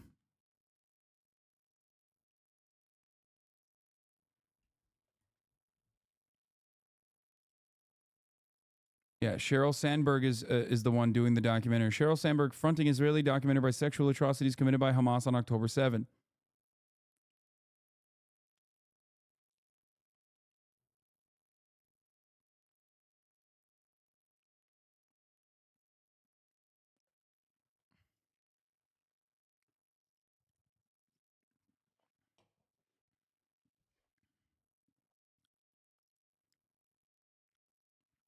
Anyway, you saw it reported on earlier today as well with respect to the food aid that was being delivered to Palestinians.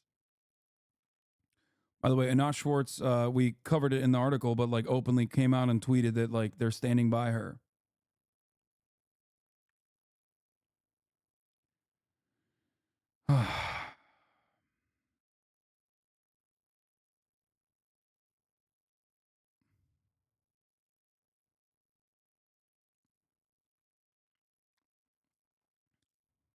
So yeah. Really, really devastating, in my opinion.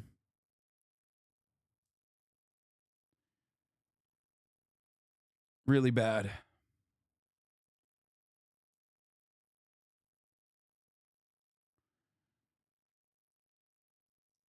All right. We're moving away from Israel-Palestine.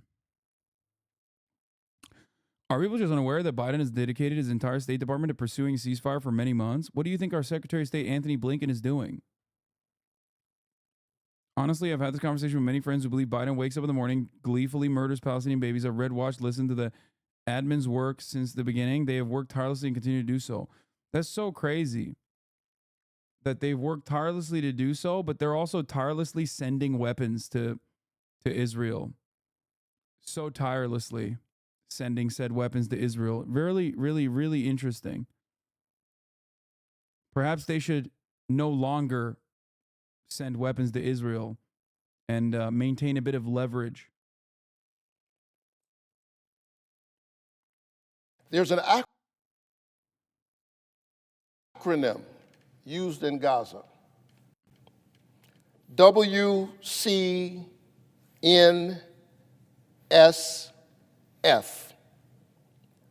Wounded child with no surviving family. And according to media reports, an estimated 17,000 Palestinian children fall under that category. Wounded child with no surviving family. Here's Representative Ro Khanna questioning the Secretary of Defense. Palestinian women and children have been killed by Israel since October 7th? It's over 25,000. Mr. Secretary, last week, the UN High Commissioner for Human Rights warned that any transfer of weapon or ammunition to Israel violates international law. About how many precision-guided munitions has the United States given Israel since the beginning of the war? I don't have that number at my fingertips, but we have endeavored. Mr. Secretary, it's about 21,000 precision-guided munitions to Israel since the start of the war. Secretary Austin, last week you spoke to Defense Minister Gallant, and you said clearly there needs to be a plan to ensure the safety and support of those sheltering in Rafah before any military operations proceed. National Security Advisor Sullivan has said he has not seen any plan yet. John Kirby said it would be a disaster to invade Rafah. If Netanyahu defies the United States and invades Rafah, will you commit today that you will halt any future military sales to Israel? Obviously, sir, that's a presidential decision, but you know, we expect that and by the way, I spoke to Minister Gallant last night, and I expect that when we provide munitions to allies and partners, that they'll use them in a responsible way. So. Yeah, so here's the out that Israel has. It's already the weapons that we sent prior that they use in defending Israel from Iran, right? That's what they claim. So they will take the weapons that we sent prior and use it offensively in Gaza and claim that they're replenishing their defensive weapons. And that's how you get around that, just so you understand. Like, before that media narrative sticks, let me clarify something. We are sending weapons to Israel. They're using the weapons that we sent prior in Gaza and replenishing the depleted resources that they had already. It's this little trick that we're applying here so that we can get around the rule-based international order, I guess, that Israel is very clearly not utilizing or not following. But would you make a commitment that they defy what we're saying and they violate international law, by the way, which is opposed to National Security Memorandum 18 and National Security Memorandum 20, that if they don't do what we're saying, that we would halt those arms sales or transfers? Again, the decision to halt the provision of security assistance would not be mine. It would be... What would you recommend? Well, I certainly, again, I really do expect that that they utilize the weapons that we provide them in a responsible way, and then if they don't, I just want to, for time purposes, it seems to me if they're defying what you're telling them, what Kirby's telling them, what Sullivan's telling. If you went to a single funeral of a dead Palestinian child every single day, it would take more than 30 years to attend them all, and more die every day. That wouldn't be responsible. Cindy McCain, the head of the World Food Program, has said that the Palestinian children are starving. Extremist settler Stomrich, Israel's finance minister, stopped American flour, which our taxpayers paid for to get into Gaza. If Israel again ever stops American-paid aid from getting into Gaza, will you commit to not sending future arms sales? Again, that's not my decision. I would, number one, do what I've been doing and engage the leadership and encourage them to ensure that humanitarian assistance is getting. By the way, Lloyd Austin is the actual quote-unquote adult in the room. So his testimony here is very revealing. I would say that he's probably the guy in the room that is former, I mean, obviously CIA. He's the guy in the room that is urging Biden to change course. And I think that you can kind of tell what his, you can tell from his testimony even, not to say that he's a good guy, by the way, just so you understand. Like, the reason why this is important, the reason why you should understand this is that he is probably, because there are obviously people from the State Department that are internally trying to get Biden to change course on Israel, not because they give a shit about the dead Palestinians, by the way. They do not. You don't get to that position if you care about dead brown children. It is simply a strategic interest for America to change course on Israel's behavior and redirect Israel to really scale back on the atrocities, specifically because this actually is radicalizing a major part of the population in a part of the planet that we really care about and want to maintain control over. That is the reason, not because he cares about Palestinian children, just so you understand. I've often said since October 7 that Israel's reaction since October 7 would spark larger regional conflicts, possibly even all-out war. That would be, unfortunately, a little too much war for the interests of capital. The destabilization that Israel is creating with its actions in Gaza is going to be massively consequential in dismantling American hegemony.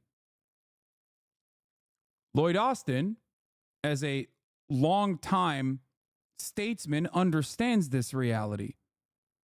That's probably why, for all intents and purposes, he is most likely trying to, curb back as best as he can. And it feels like Biden and other ultra-Zionists in his cabinet are the ones who are consistently pushing the bear hug line, regardless of what they say to the media, when tensions are high domestically, and that they might actually see some penalty for their very consequential genocidal actions and their funding and facilitation of genocide that Israel is engaging in Gaza.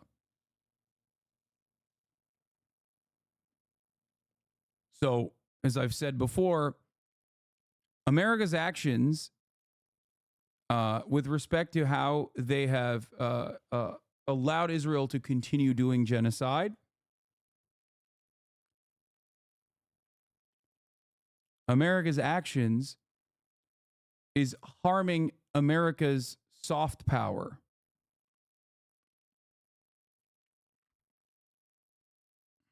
Just say, and I have one more question, that we need some consequences when another country is defying you, defying the National Security Advisor, defying the President, defying National Security Memorandum 20.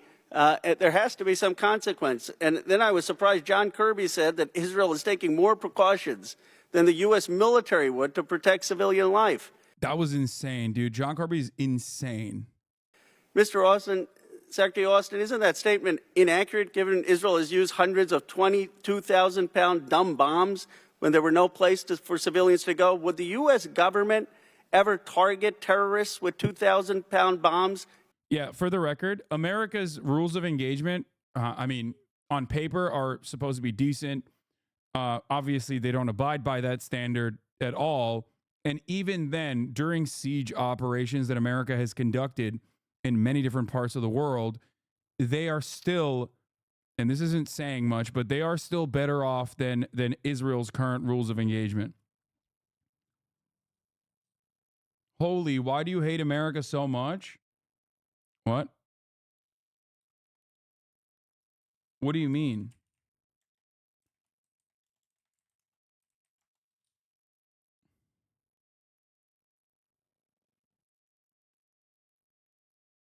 Said America is better off than Israel. So for an American official to say that Israel is actually applying rigorous standards that we would not apply is a falsehood.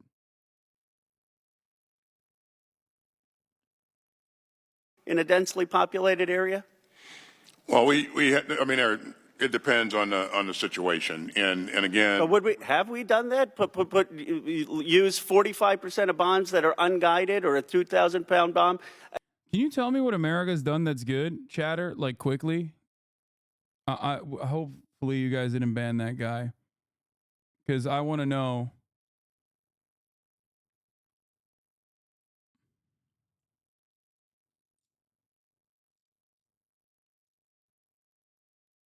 What he means in this circumstance. No, I'm talking about specifically right now in Israel, Palestine. What has America done that's good? I mean, because I've spent the last 3 hours and 38 minutes talking about all the bad shit that we've contributed to. Okay. Holy, why do you hate America so much? Like, the question always is the same. Do you think Israel is conducting a genocide in Gaza? Do you deny that Israel is an apartheid state? And if Israel is an apartheid state and they are doing a genocide in Gaza, don't you think that us, as the main funder and facilitator that also offers political cover for Israel in the Western world as the dominant power in the rule-based international order, should at the very least refuse to supply them with further arms?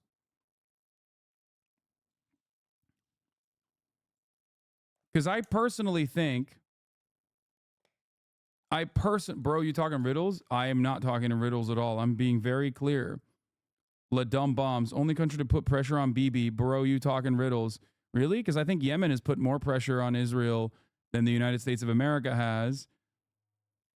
So is South Africa.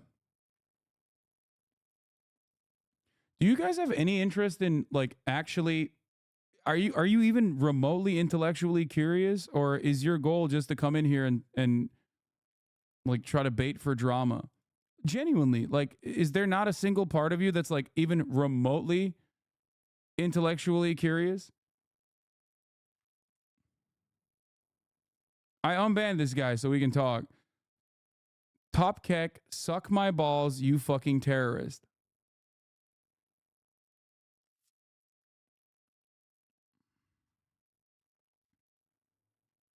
Okay.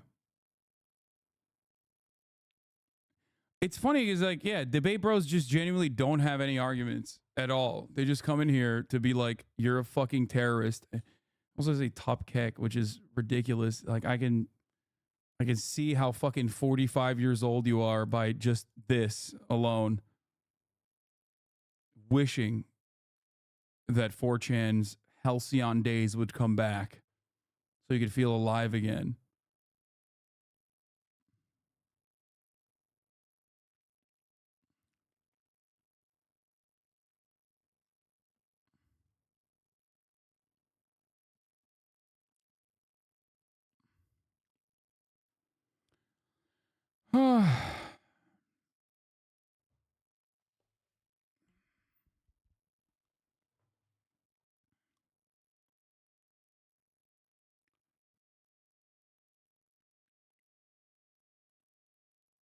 Bro, I understand what Keck means is historical info. That's how fucking old that is. Yeah, that's what I mean.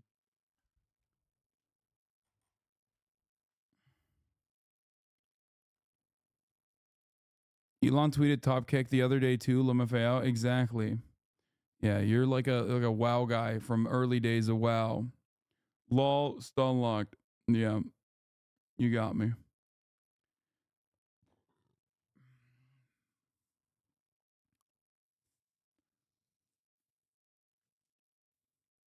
Listen. The Supreme Court agreeing to hear Donald. Every single moment that these guys spend in here is good. Because I think for every like 10th guy that comes in here to like call me a terrorist or whatever, there's gonna be every 10th guy that's coming in here with the interest of like derailing the conversation. There's gonna be one in there that turns around and goes, okay, maybe I'm learning a little bit, even on accident. You know what I mean?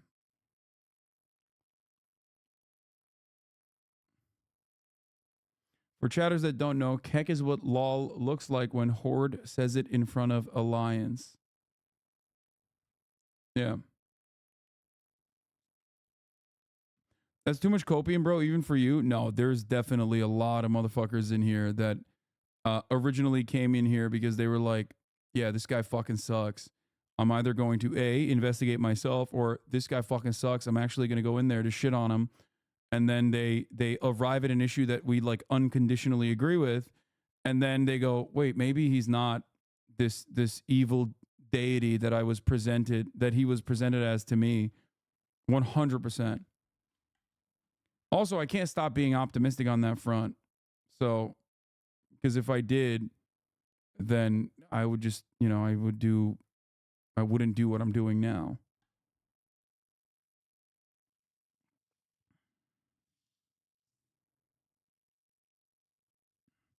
Never forget. It's the whole point of why I do what I do.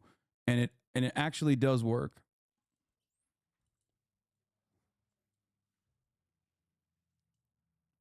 Mods forgot to reband me, by the way. Don't worry about it. You will one day be that guy. See, Destiny is on holiday. Where else am I supposed to go? I watched you when you were a 100 viewer, Andy. No, don't worry. You can stay in here. You're welcome. If you watched me when I had 100 viewers, you know what my position is on this, that I believe that everyone has the capacity to change. Anyway. Let's watch the Supreme Court to hear Trump's criminal immunity claim. Donald Trump's claim that he's immune to prosecution on federal charges of attempting to overturn the 2020 election, that puts his trial on hold, serving the former president's strategy of pushing his trials past the presidential election. Chief Washington correspondent John Carl starts us off. Good morning, John. Good morning, George. In deciding to take up the issue of presidential immunity, the Supreme Court has effectively delayed the most far-reaching criminal case against Donald Trump, raising the real possibility that the trial in that case could be pushed back to late summer or fall, or possibly until after the presidential election. The Supreme Court is now on track to weigh in on a claim Donald Trump has made both in the courtroom and on the campaign trail. The president has to have immunity. There is nothing more important to a presidency than immunity. Donald Trump's claim of absolute immunity is central to his defense against the allegation that he illegally tried to I think if this goes in and like Trump has criminal immunity as president, Brandon gets authorization to fucking assassinate him with SEAL Team 6. That's all I'm going to say. Criminal immunity, baby. I'm just saying. If that's what's going on, Brandon's got shooters. Drone strike him.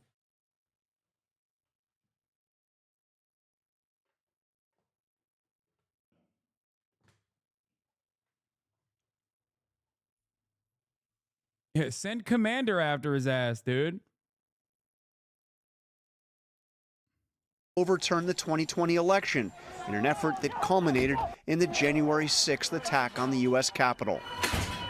The trial in that case, brought by special counsel Jack Smith, was originally scheduled to start next week, but is now on hold as the Supreme Court considers Trump's immunity claims. The High Court has scheduled oral arguments in the case for late April, with a decision likely not coming until several weeks after that, possibly in June. Whether or not the Supreme Court agrees with Trump's claim that a president, even a former president, is immune from criminal prosecution for virtually anything done while in office, the delay is already something of a Trump victory, raising the real possibility that the trial could be pushed back until after the presidential election. Earlier this month, a federal... Then you'll be in here telling us drone striking Trump is another example of a ratchet effect? No, man, come on. That's too much content.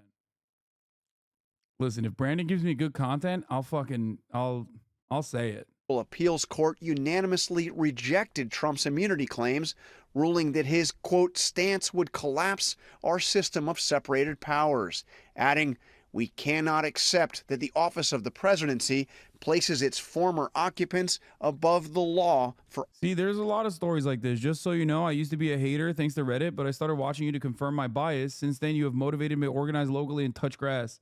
There you go. That's what I'm talking about, baby. Oh, yeah, we have a new John Oliver, too.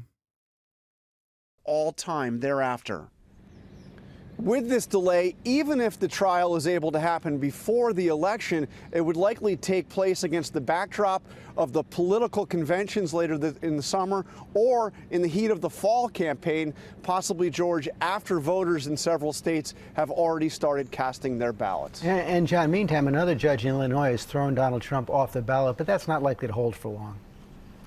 No, this is the third state to make such a move, but the Supreme Court has heard arguments on this, and we're expecting their decision any day now. That decision will affect all of this, and the justices sure seemed skeptical with the idea that Trump could be thrown off the ballot.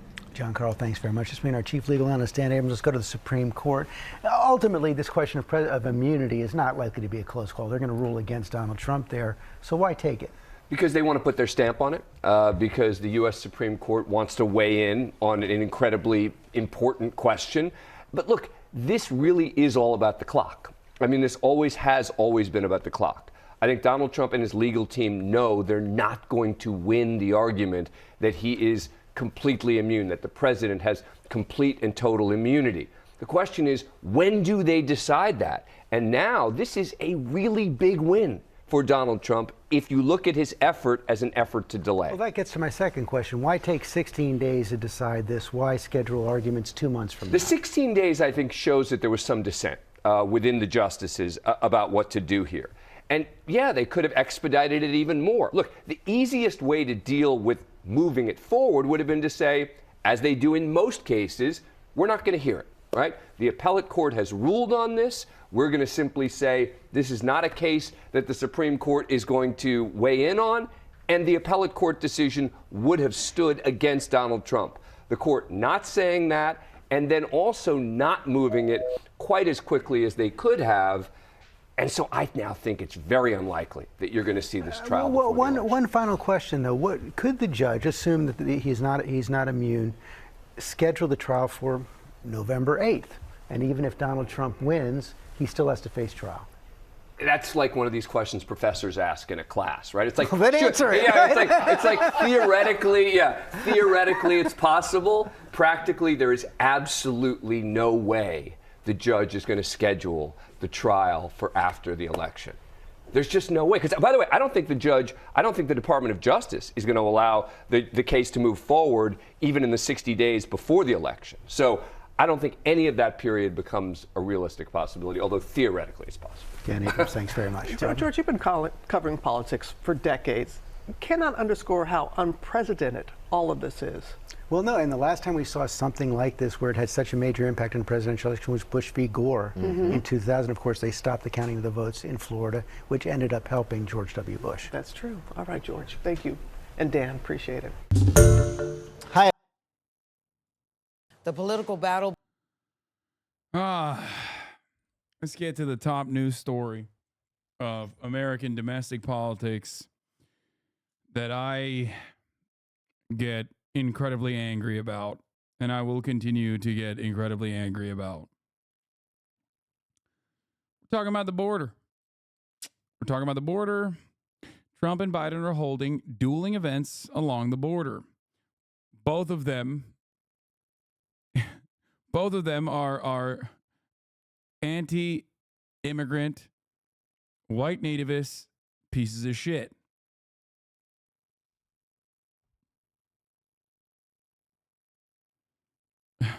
They're dueling on who's going to fund the border wall better at this point, which is insane. Because you will never be able to out-racist the Republican Party. Let's continue. Between Donald Trump and President Biden over immigration policy will be on full display today at the southern border. Why? Because the two frontrunners in this year's campaign will hold dueling events along the Rio Grande. I don't think the Biden camp is even considering what kind of impact this might have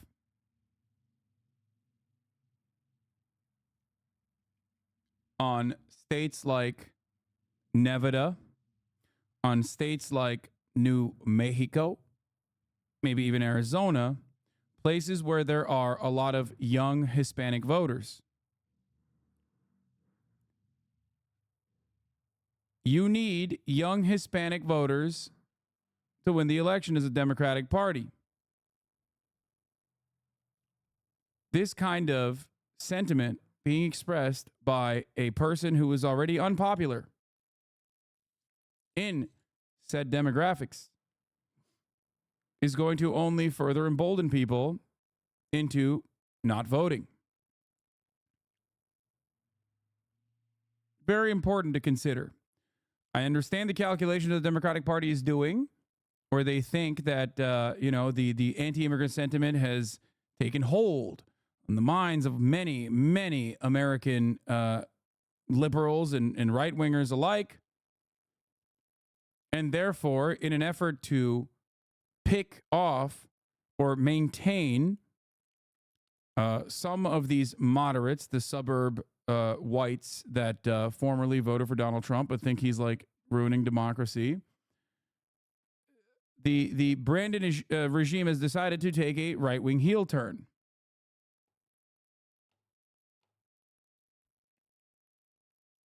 Ed O'Keefe is in Brownsville, Texas, where President Biden plans to be later today. Ed, good morning to you. Gail, good to see you. This will be President Biden's second visit to a border town since taking office. He's expected to use the trip to blame Republicans for holding up bipartisan attempts to stem illegal border crossings. But in his own trip, President Trump is expected to point the finger right back at Biden. Under Biden, we now have the worst border in the history of the world. The only reason the border is not secure is Donald Trump and his MAGA Republican friends. There have been a record. Notice how both parties are saying that the border is fucked up and that we have to deal with it not by creating a more streamlined approach to immigration processing, but instead by being more ruthless and cruel.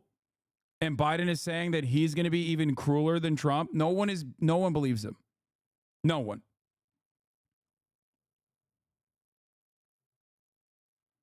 That's it.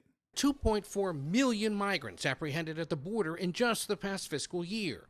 The president and congressional Republicans are blamed about equally for failing to come up with a solution.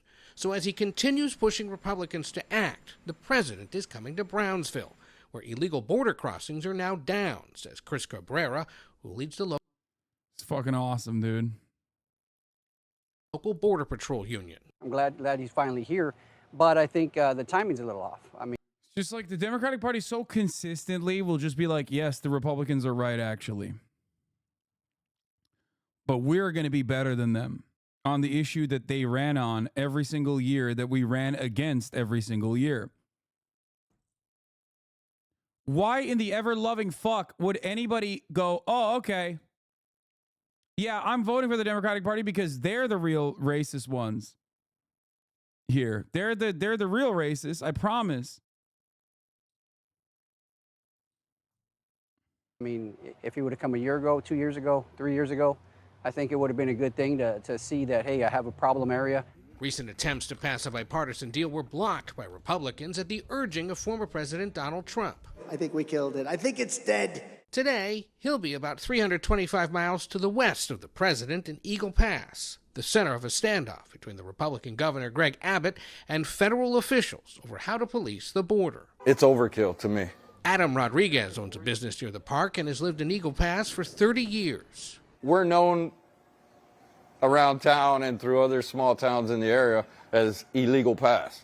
But Rodriguez says that's unfair. We raised our kids here, you know, and there's never been any criminal element. You don't have to worry about walking down the street. A key reason both presidents... Interesting.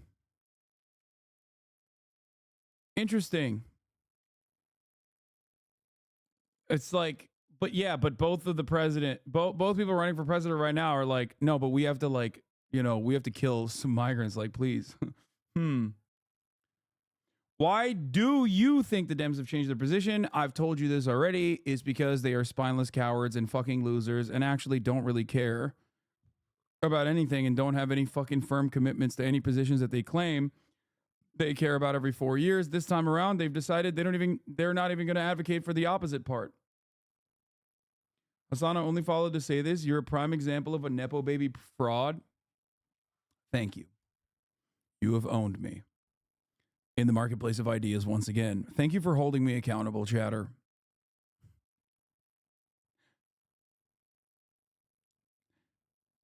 You will now watch the top of the hour ad break as you try to listen to what else I have to say about how hard you owned me, but you will unfortunately only see a 3-minute ad break. You will, however, be able to avoid the 3-minute ad break if you subscribe. That's right. I'll unban you so you can do that. Okay?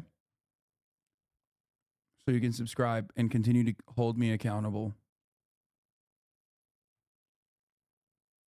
That Ludwig vid is driving the DGGers wild because they don't stop posting dumb shit. Little do they understand that the more they post like this, the more people recognize that like they're insane and ruthless and come across as not normal. Like full-blown psychosis shit. Paris 115S, thank you for the 521 gifted subs. Are people finally realizing that? A lot of people are.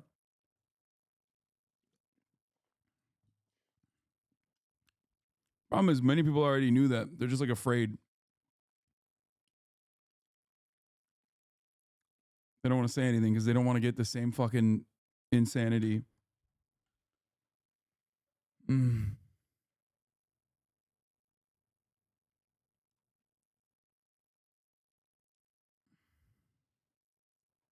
If you're feeling good, pop a titty out. I'm feeling good, and maybe.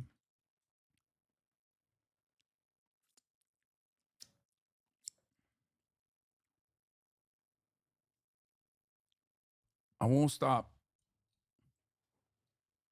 hoping that I can change their minds on some issues at least, even if it's on accident. Let's continue. Presidential candidates are coming here, of course, is because voters now say immigration and border security are a top concern. And it's House Republicans back in Washington holding up attempts to get this deal, holding up potentially a government shutdown that would begin later this week. Simply put, Nate, this issue is going to be central in the elections this year. You're right about that, Ed. President Biden had his annual physical yesterday.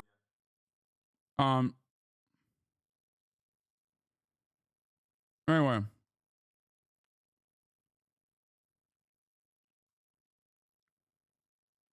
Some guy in one of my random DM groups despises you and he considers himself a progressive atheist, and he recently linked a drama alert tweet to me to prove you're evil and a grifter. It was very funny to me. He's just an Islamophobic piece of shit. Yeah. So Trump did a dueling border fucking take where he had some wonderful moments. And so did Brandon. This is great because this way you get to see, you know, how far we have fallen in the Democratic Party. Because everybody I speak to says how horrible it is. Nobody explained to me how allowing millions of people from places unknown, from countries unknown, who don't speak languages. We have languages coming into our country. We have nobody that even speaks those languages. They're truly foreign languages. Nobody speaks them. Yeah. They're speaking languages that nobody speaks. Mexican.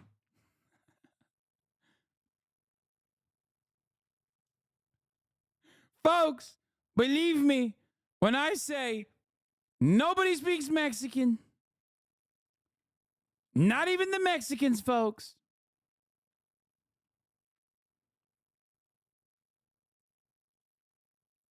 Folks here in Brownsville and all along the border know that.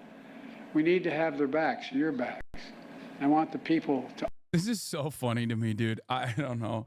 Like, as a person who's covered specifically the Democratic Party, but just American politics for the past 10 years, this is just unfortunately a very tragic and yet still absurdly funny moment where you got both of the people running for president sitting in front of Border Patrol agents and just being like, yep, we got to do something about these immigrants, man. Yeah. What happened to the harm reducers is the question I have. The harm reducers have changed course and are now also doing the harm themselves, by the way. All the harm reducers that used to say, oh, I guess you don't care about transgender immigrants last time around are now like, we should literally kill the immigrants ourselves, okay? And Biden is going to do a much better job of killing the immigrants than Trump. Why don't you want to vote for him? To understand clearly what happened here.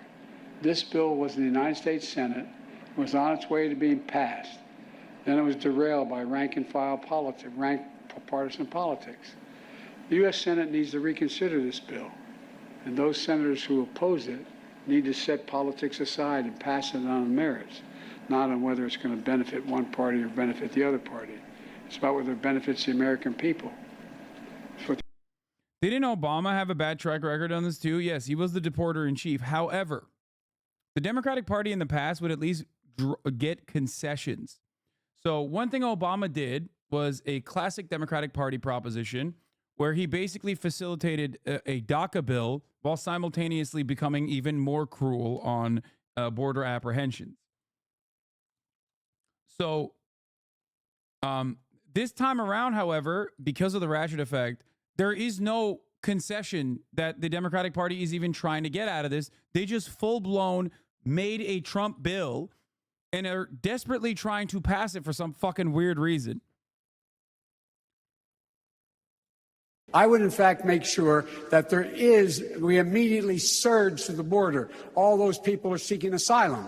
They deserve to be heard. That's who we are. We're a nation that says if you want to flee and you're fleeing oppression, you should come.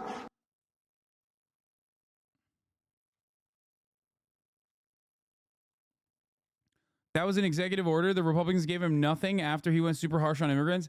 I know, but at least he, like, you know, he did that, right? You can point to that. We didn't even do that. Our executive orders are also on the right-wing side. Donald Trump had a 16-point edge over Biden on border immigration in the fall of 2020. He has a 35-point edge now per NBC polling. Key to understand today's dueling trips. I'm willing to bet his edge is going to go even harder, by the way. Stick to the issues where you're winning, dumbass. By validating Trump's fucking border proposals, all you have done is cave, concede, and capitulate to the right-wing framing on the matter. You will never win on that front. Doesn't matter how many times I fucking repeat this, by the way, because there are dull motherfuckers in here who will never understand. They are going to refuse to understand. It is their inability to understand that allows the Democratic Party to consistently put forward these incompetent, limp dick pieces of shit that think this is going to win this time. All I got to say is John Kerry Swiftboat, okay? John Kerry. Democrats tried to present him as the real patriot. Served in the Vietnam War. He had a Purple Heart. What did the Republicans do? They were like, fuck no, he's gay. He's gay as hell. I bet his Purple Heart is fake.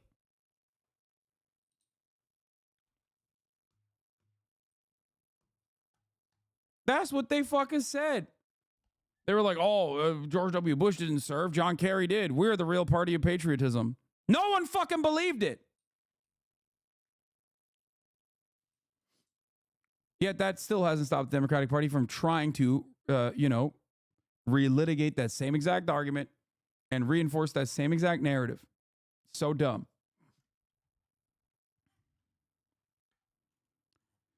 Democrats hope that the GOP tanking a bipartisan border bill at the Trump's direction will show Republicans are unwilling to address core issues. But as Representative Dan Crenshaw told me, Democrats are badly mistaken. If they think this is one deal falling apart is somehow going to change the entire paradigm of voting on immigration. Exactly. It's like if tomorrow the Republican Party was like, yeah, we're gay now. We're the gay party. Democrats are the homophobes. We love homosexuality. We want to do gay shit. We want to trans your children. You think a single fucking person is going to be like, yeah, actually, that's right. I'm voting for the Republican Party because they're pro-gay. No.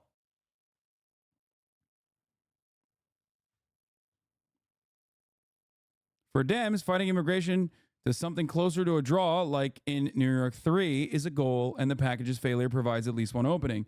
New York 3 is actually a really good example of not to do that, because immigration is not the reason why New York 3 was won by the Democratic Party. It wasn't. The Democratic Party legislator there was still severely behind the Republican Party on the issue of immigration. It was abortion that actually saved him. Well, what the fuck do I know? Right? What do I know? Nothing. Oh.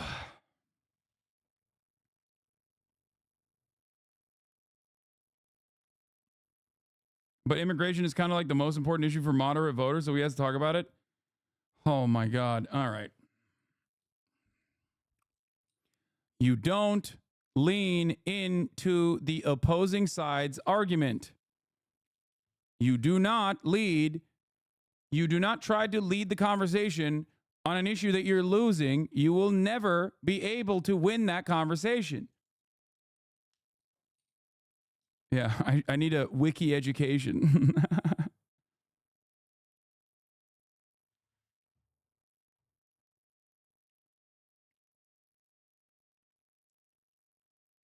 Anyway. Does anyone have any better? Wait, let's see more. Wait, more. Let's see more. Let's see more Biden takes. I love this little thing that we're doing here. Matching what Biden is saying now versus matching what Biden used to say about immigration when he was running. The American people deserve. The Speaker of the House needs to put this bill on the floor, because if he put it on the floor unrestricted, it would pass. The majority of Democrats and Republicans in both houses support this legislation, until someone came along and said, don't do that, it'll benefit the incumbent. That's a hell of a way to do business in America for such a serious problem. We need to act.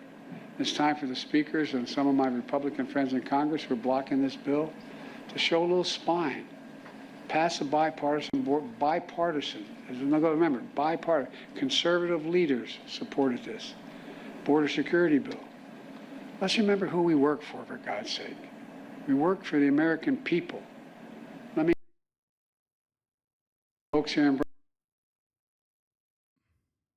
Your administration separated children from their parents at the border, at least 4,000 kids. You've since reversed your zero-tolerance policy, but the United States can't locate the parents of more than 500 children. So how will these families ever be reunited? Children are brought here by coyotes and lots of bad people, cartels, and they're brought here, and they used to use them to get into our country. Joe Biden's like, children are being brought over by coyotes, Jack. And I'm going to make sure that those bad people are punished. I'm the one who wants to do it, Jack. Oh, I shouldn't say anymore. I'm going to get into trouble. I'm going to get into trouble if I keep saying about it. We now have as strong a border as we've ever had. We're over 400 miles of brand new wall. You see the numbers, and we let people in, but they have to come in legally, and they come in through merit. But how will you reunite these kids with their families, Let me just tell you, Mr. President? they built cages. You know, they used to say, I built the cages, and then they had to... It's true. Look. Notice how he's very cleverly, and he used to do this during during his tenure all the fucking time, where he was like, I didn't build the cages, Obama did. And that was true. Obama had built the cages. Look how good that did. Trump used them.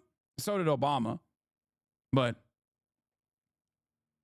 a picture in a certain newspaper, and it was a picture of these horrible cages, and they said, look at these cages. President. I like that he's saying these horrible cages, like saying that when Obama does it, it's bad, but when I do it, it's good. Which, again, idiotic, and therefore very dumb for you to try to argue with these fucking idiots, or even dumber, to try to agree with them. President Trump built them, and then it was determined they were built in 2014. That was him. Do you have a plan to reunite the kids? Yes, we're working on it we're trying very hard. But a lot of these kids come out without the parents. They come over through cartels and through coyotes and through gangs. Vice President Biden, let me bring you into this conversation. Quick response, and then another question to you. These 500 plus kids came with parents. They separated them at the border to make it a disincentive to come to begin with. Real tough. We're really strong. And guess what? They cannot, it's not coyotes didn't bring them over. Their parents were with them. They got separated from their parents. And it makes us a laughing stock and violates every notion of who we are as a nation. Let me ask you a follow-up Kristen, question. they did it. We changed the policy. Your response they to that? They did it. We changed. Did not They built the separate cages. the Who built the cages, Joe? Let's talk about what Who we're built the talking about. cages, Let's Joe? talk about what we're talking about. What happened? Parents were ripped, their kids were ripped from their arms and separated. And now they cannot find over 500 sets of those parents, and those kids are alone. Nowhere to go. Nowhere. Isn't this the one where he almost gave Brandon COVID too? That's his flu game, dog. That's Trump's flu game. To go. It's criminal. It's criminal. Let me ask Kristen, you about I will say this. immigration. They went 10 down. seconds, We and then brought I need to ask reporters, you. everything. They are so well taken care of. They're in facilities that were so clean. But some that of have them gotten haven't been such reunited But with their just ask families. one question. Who built the cages? I'd love you to ask him that. Who built the cages? Let me ask about your immigration policy, Mr. Vice President. The Obama administration did fail to deliver immigration reform, which had been a key promise during the administration. It also presided over record deportations as well as family detentions at the border before changing course. So why should voters trust you with an immigration overhaul now? Well, they shouldn't. They shouldn't have. But we did anyway, because harm reduction, right? Because we made a mistake. It took too long to get it right. It took too long to get it right. I'll be president I'm glad that he's reversing course on that. He's now getting it right. of the United States, not vice president of the United States. And the fact is, I've made it very clear. Within 100 days, I'm going to send to the United States Congress a pathway to citizenship for over 11 million undocumented people.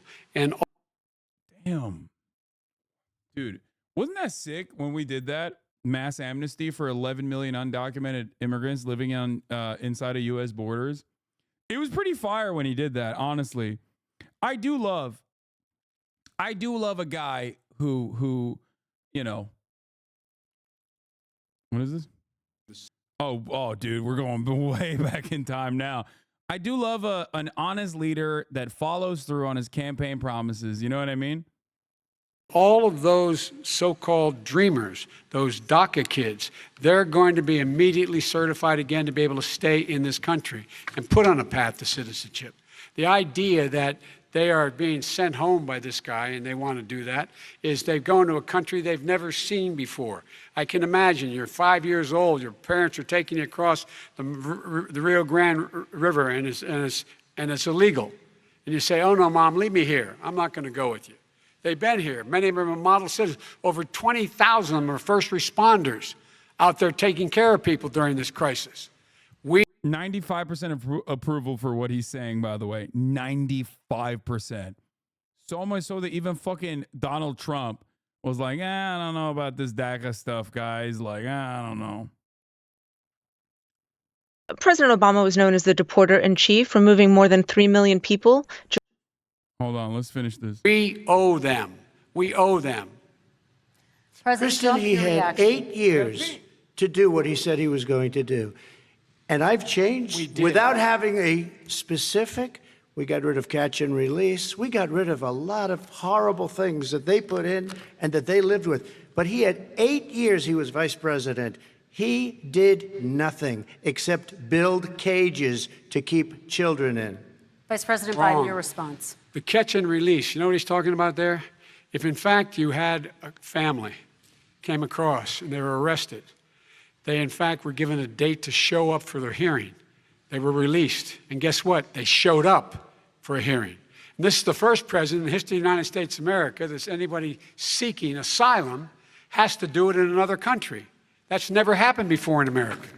That's never happened before in America. You come to the United States and you make your case that I seek asylum based on the following premise, why I deserve it under American law. They're sitting in squalor on the other side of the river. President Trump, your response, So 30 important. seconds, and then we'll move It on. just shows that he has no understanding of immigration or the laws. Catch and release is a disaster. A murderer would come in, a rapist would come in, a very bad person would come in. We would take their name. We have to release them into our country. And then you say they come back. Less than 1% of the people come back. We have to send ICE out and Border Patrol out to find them. We would say, come back in 2 years, 3 years. We're going to give you a court case. You need Perry Mason. We're going to give you a court case. When you say they... Why are we rewatching this? I wonder why we're rewatching this at the eve of Joe Brandon basically going to the border today alongside Donald Trump and offering the identical sentiment that Donald Trump is expressing here. But this time from the right.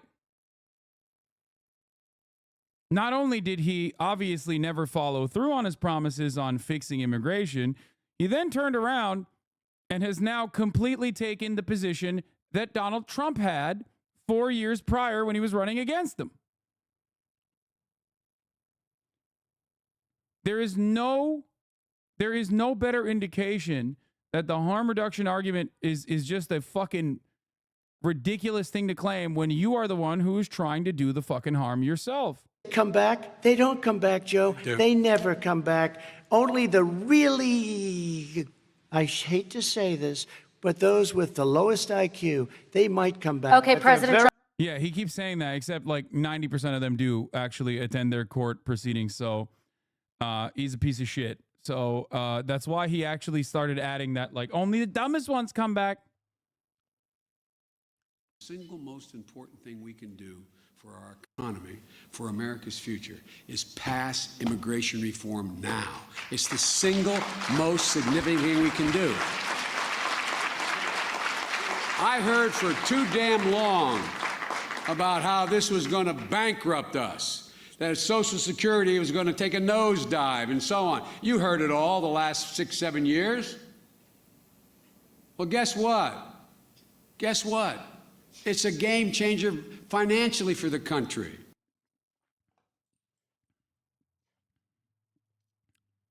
During the Biden-Obama administration, Trump campaigned made me on president. Build Thank That you. Wall. I did, no. The Obama-Biden administration, Trump campaigned on Build That Wall. Are you willing to tear that wall down? No, there will not be another foot of wall constructed on my administration. No. Wait, no. No, wait, did he say that? Wait, what? That's so weird. Hold on one second.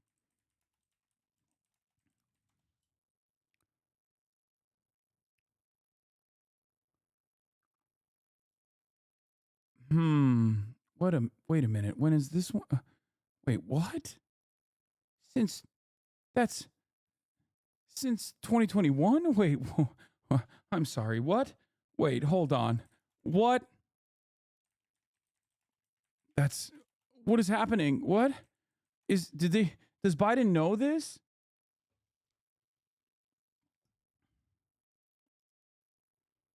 Does Biden know that? Wait.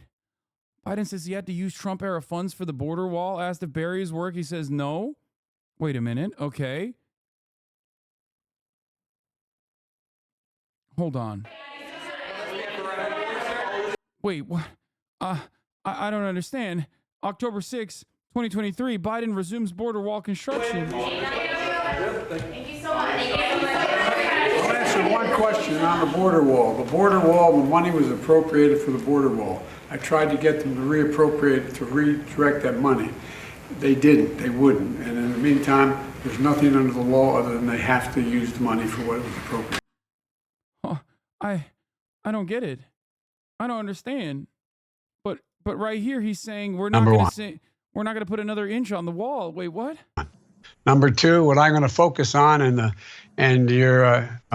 fact is that somebody in this group written a lot about the border. I'm going to make sure that we have border protection, but it's going to be based on making sure that we use high-tech capacity to deal with it. Yeah, this is the other part of it, which was always like, we're just going to put lasers, dog. Drastic action to address the migrant crisis as illegal crossings surge right now at the U.S.-Mexico border. It says it will waive 26 federal laws and regulations to build more barrier walls in one Texas border county. A reminder, this is what then candidate Joe Biden said about border walls back in 2020. There will not be another foot of wall constructed on my administration. But this is now when the situation has. Watching a 4-month-old video, yeah, because the entire point I'm trying to demonstrate to you is that Biden went from no border walls to build the fucking wall. I mean, I'm sorry. Pretty wild. Pretty wild stuff.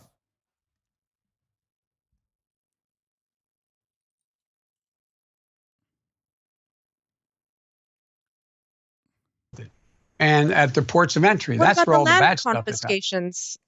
What about the land confiscations? Stop, done, over. Wait, no more land confiscations? Wait. But I don't understand why. What? We're not going to do it. Withdraw the lawsuits. We're out. We're not going to confiscate the land. Wait, what?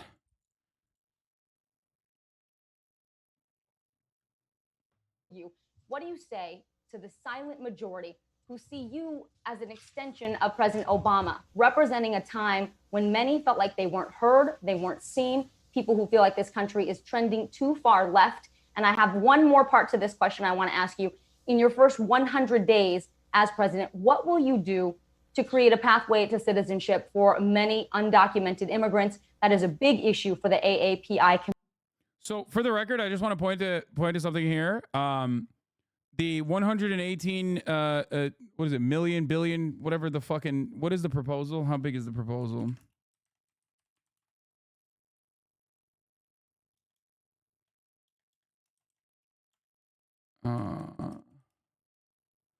$118 billion border bill, which also featured aid for Ukraine and Israel originally. The billion one is the aid. That's why I was like, because it has like the Ukraine and Israel aid in it. But that original proposal, for the record, just so you understand, that proposal features additional funds for continuing border wall construction. $60 billion in military aid for Ukraine, $14 billion for Israel, $4.8 billion for Indo-Pacific region, Taiwan, $10 billion in humanitarian assistance for Ukraine, Israel, Gaza, among other places, $2.3 billion in refugee assistance inside the U.S., $20 billion for improvements to U.S. border security, $2 billion for domestic uranium enrichment.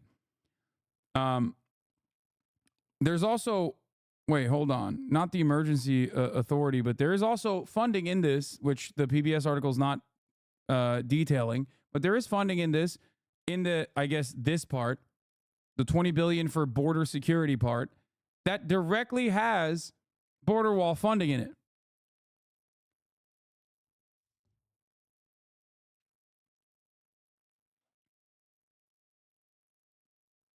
Just so you understand. Listen, there's always money in the banana stand for doing reactionary right-wing politics, okay?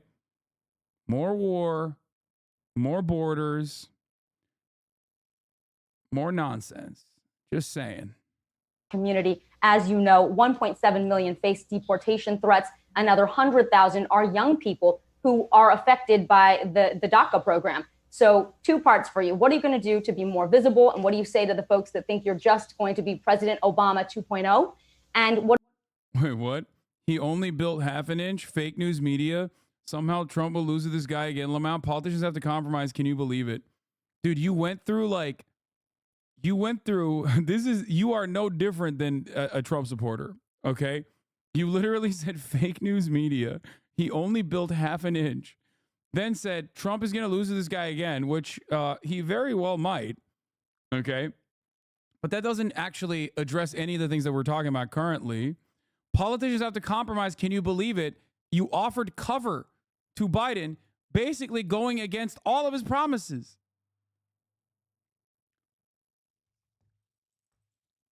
So why did you vote for him last time then? If this is what you wanted already? I don't understand.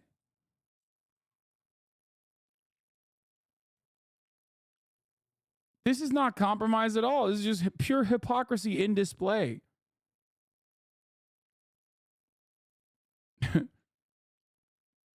It's also bad because it completely feeds into the narrative. Like it basically calcifies the narrative that the border issue is one of national security concerns. Okay?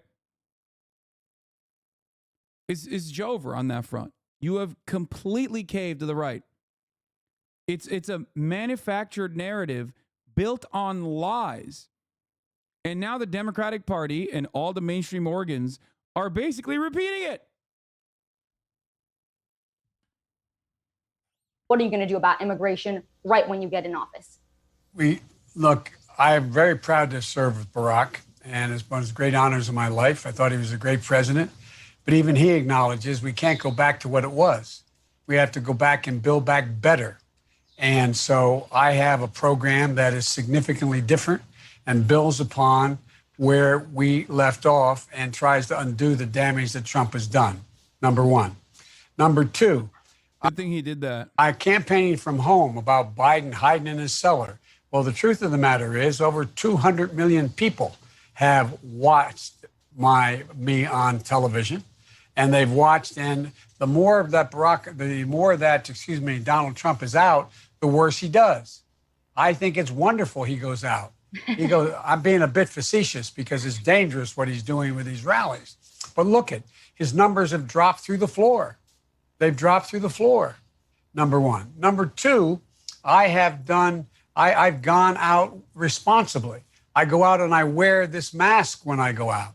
And when I go out responsibly and I don't immigration plan. Don't hold rallies because the experts and the scientists about social distancing and wearing masks, I never fail to do. Now, one day, on day one, I'm going to send a legislative immigration reform bill to Congress to provide a roadmap to citizenship for 11 million undocumented immigrants who contribute so much to this country, including 1.7 million AAPI. My immigration policy is built around keeping families together, modernizing the immigration system by keeping families, unification, and diversity as pillars of our immigration system, which it used to be. Ending Trump's cruel and inhumane policy at the border. Damn, dude. What? That's crazy. Yo, I want to vote for this guy, bro. He's got the smoke. Damn, dude. This guy's going to defeat the current administration. The current administration is running on this fucking like anti-immigrant slant, talking about how they need to fix this crisis at the border and shit. Where's this guy? I want to vote for this guy. He seems like a young whippersnapper in comparison to the fucking dying corpse that's currently running the country. Who? Two different guys. I mean, their faces don't even look the same. Come on. Different guy, right? Must be. Rip children from their mother's arms. Take immediate action to protect dreamers, including the more than 100,000 eligible dreamers from East and South Asia. Rescinding the un-American Muslim ban immediately. Restoring refugee admission in line with the values and historic leadership of our country. Refugee admission? Wow.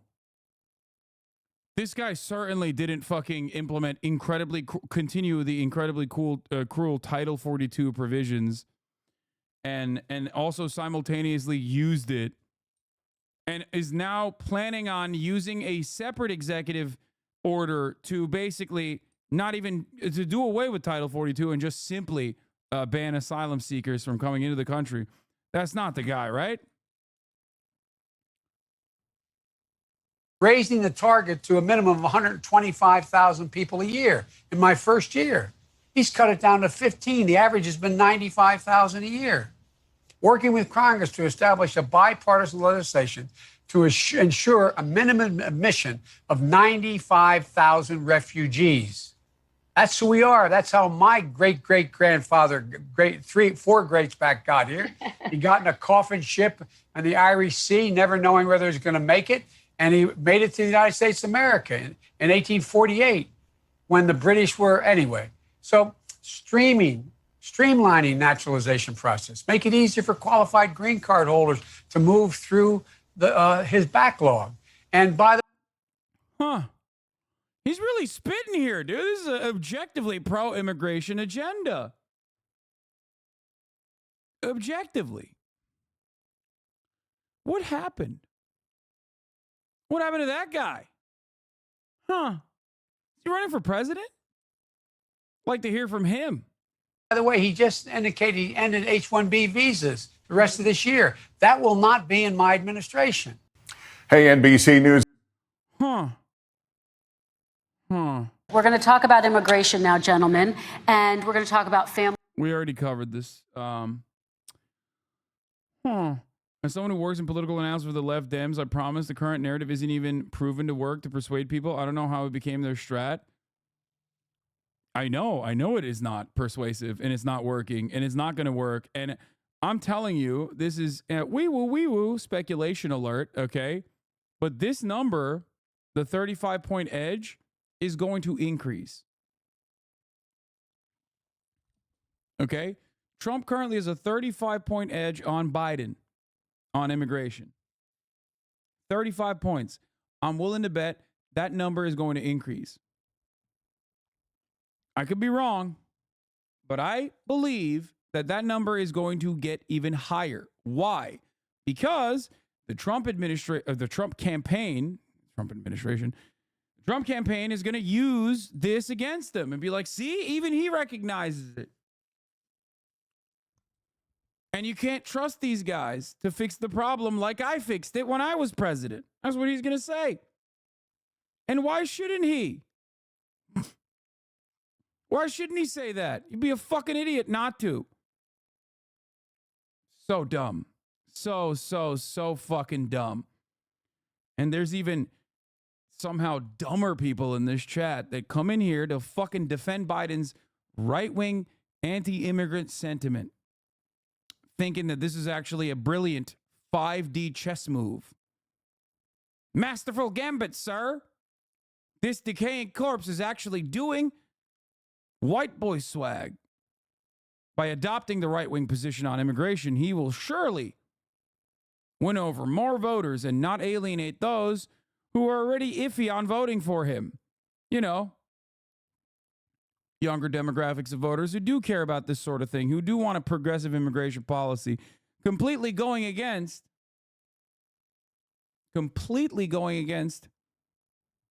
his prior narrative.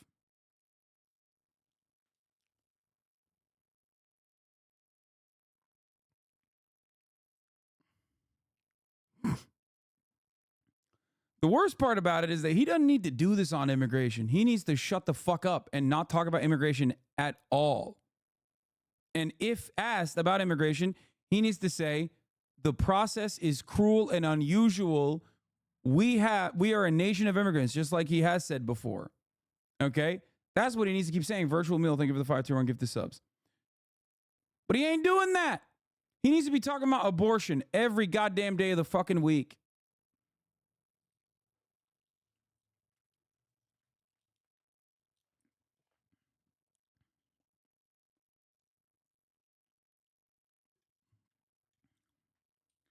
Why do you think they took his shit to shift? Because I don't think it's just them being callous. It's better for Capital to have this. Oh, they took the shift because they're fucking losers, dog. What do you mean? It's better for Capital in general to like have a reactionary approach to immigration so that there's never any pathway to citizenship and documentation for those who are already here and are coming in here. But the reason why they're doing this is because they're stupid and they're desperate. They're dumb and they're desperate.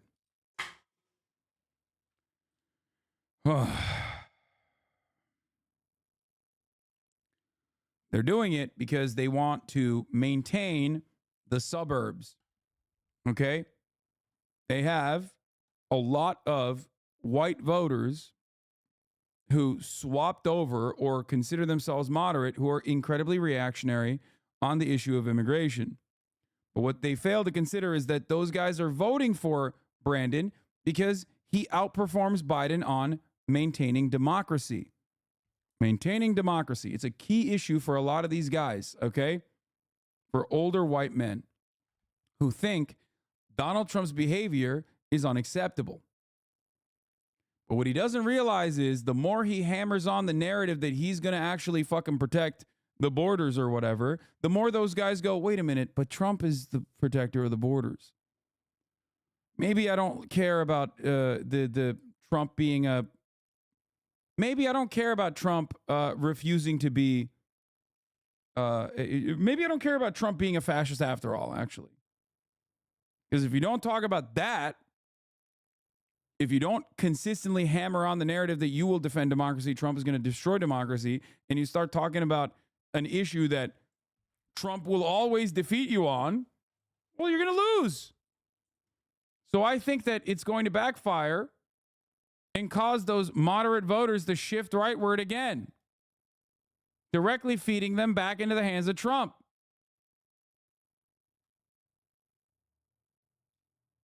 It's so fucking dumb. I want to watch more Brandon takes.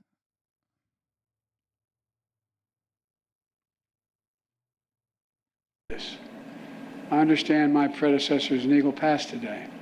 So here's what I would say to Mr. Trump.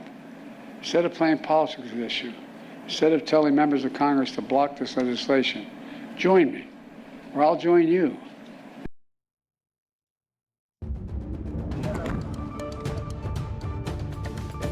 In their lives to save others.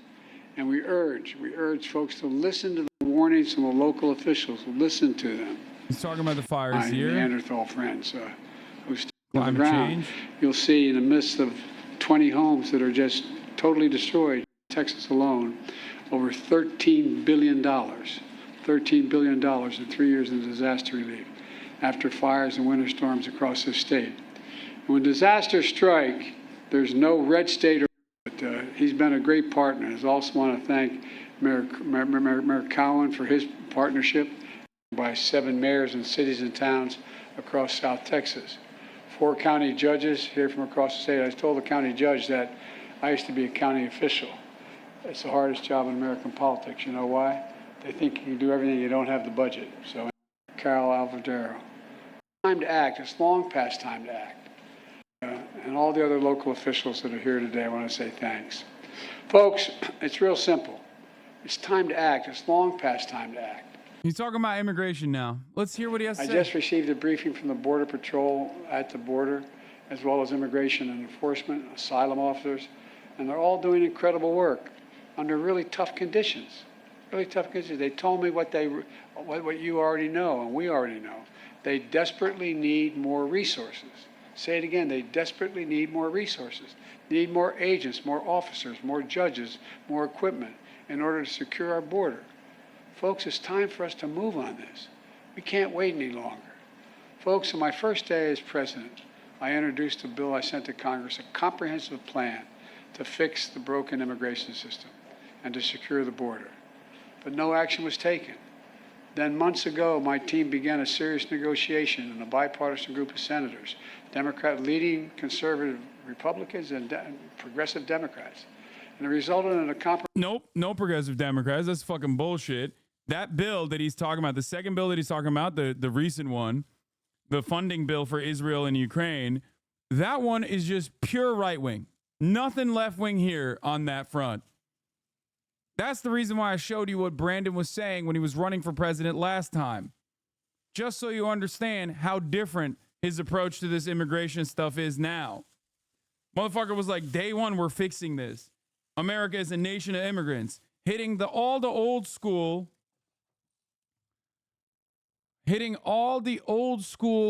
lines that Democrats push for.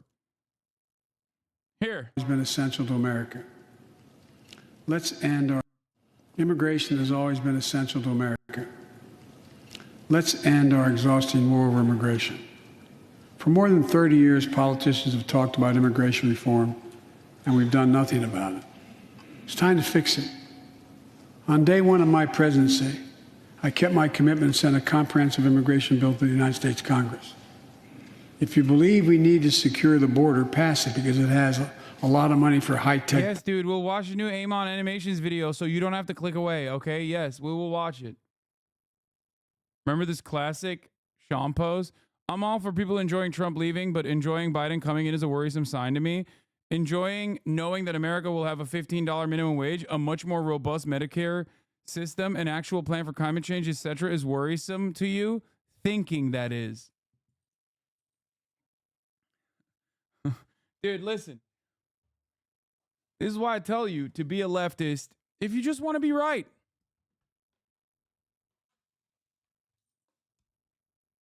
How so? All I'm doing is reading his website. So unless you think he just lied about every policy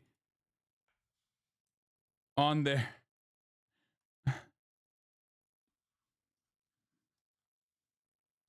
Guys. I mean, he couldn't have fucking foreseen this. I mean, come on. How could this guy have foreseen this? That he would. Well, so what? You're telling me that that's what politicians do? Just sit there and lie?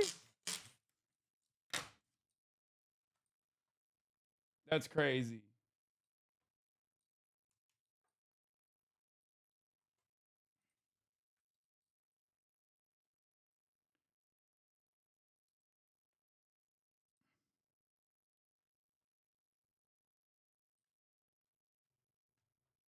Well, Biden actually did have one solution that's different this time around.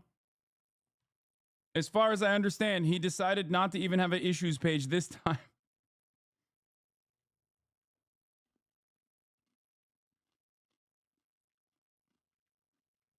So that's good. Yeah. You know, no promises made means no promises kept. Phenomenal move. Pie nose, progressives in name only. That's funny. That's so dumb. So yeah. I urge all of the debate lords in my chat. I know many of you do not care about the issues themselves, right? Many of you don't. I get it. It's boring and lame to care about issues. Why would you? You just want to simply masquerade as someone who wins arguments and someone who is prescient. Well, if you want to fucking win arguments and come across as like knowledgeable, then being on the left side of most issues is probably going to give you the most accuracy.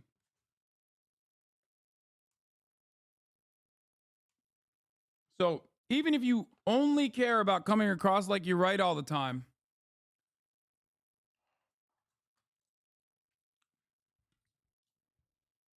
be a leftist.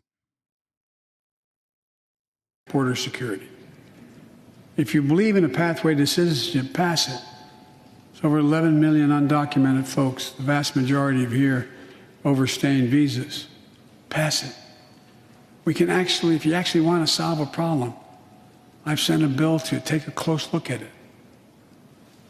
We also have to get at the root problem of why people are fleeing, particularly to our southern border from Guatemala, Honduras, and El Salvador. The violence, the corruption, the gangs, the political instability, hunger, hurricanes, earthquakes, natural disasters. When I was president, when I was vice president, the president asked me to focus on providing help needed to address the root causes of migration.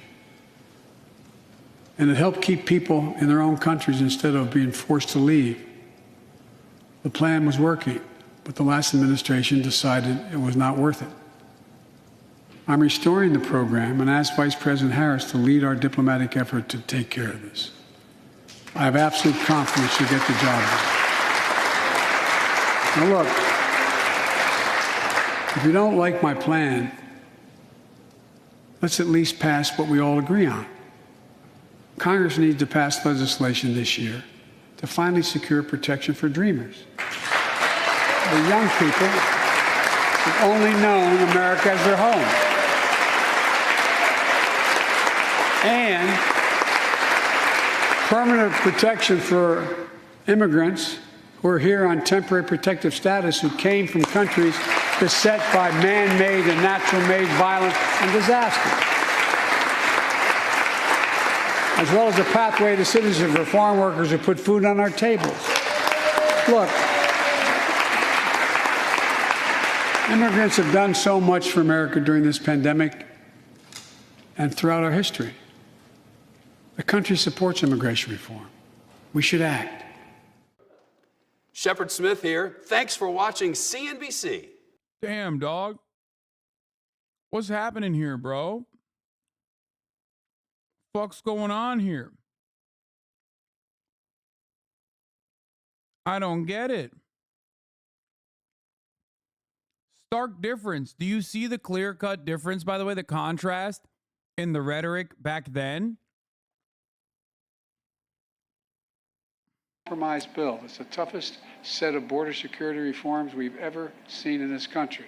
It's pretty basic. Damn, bro. He's trying to put the toughest border security reforms we've ever seen in this country. Basic. With this deal, we could hire 1,500 additional border security agents, 1,500 additional officers, and between ports of entry. For the last 4 years, staffing has been roughly that, flat, just flat. Agents working overtime, spending long hours patrolling the border, making major sacrifices. And I know it takes a big toll on them and their families. That's why in December I signed a bill finally getting Border Patrol agents what I've been pushed by and reminded by the congressman, overtime pay they deserve. And finally getting overtime pay. I mean, it's ridiculous it took this long. It was long past time, and I was proud to do it, but we need to do more. It's time to step up. It's time to step up, provide them with significantly more personnel and capability. We also need more immigration judges to help handle the backlog. There are 2 million cases, backlog of 2 million cases. This bipartisan deal would provide funding for 100 more immigration judges immediately. It would also establish new, efficient, and fair process for the government to consider asylum claims for those arriving at our border. Today, the process to get a decision on an asylum claim takes 5 to 7 years. Now, you all know it down here, but the people around the country don't understand it. It's far too long. You come in, you say I have a credible fear, and we've changed that standard to make it hard. We want to change to make it harder. And what happens? You say, well, okay, you can come in the country, but come back in 5 to 7 years, maybe as many as 8 years, and you'll get a hearing from before a judge to determine whether you can stay. This will encourage more people. This encourages more people to come to the country. If they get by the first, they got another 5, 7, 8 years before they have to do anything, because they know they cannot handle the caseloads quickly, and they'll be able to stay in this country in the meantime. With new policies in this bill, and the addition of 4,300 additional asylum officers, we'll be able to reduce that process to less than 6 months. That would have a serious deterrent effect on those coming north. When the criminal gangs say, we'll get you north, what's $8,000? They say, no, wait, let me get this straight. I'm going to go north. Remember, he was like, no, those are actually children coming with their parents, not with coyotes.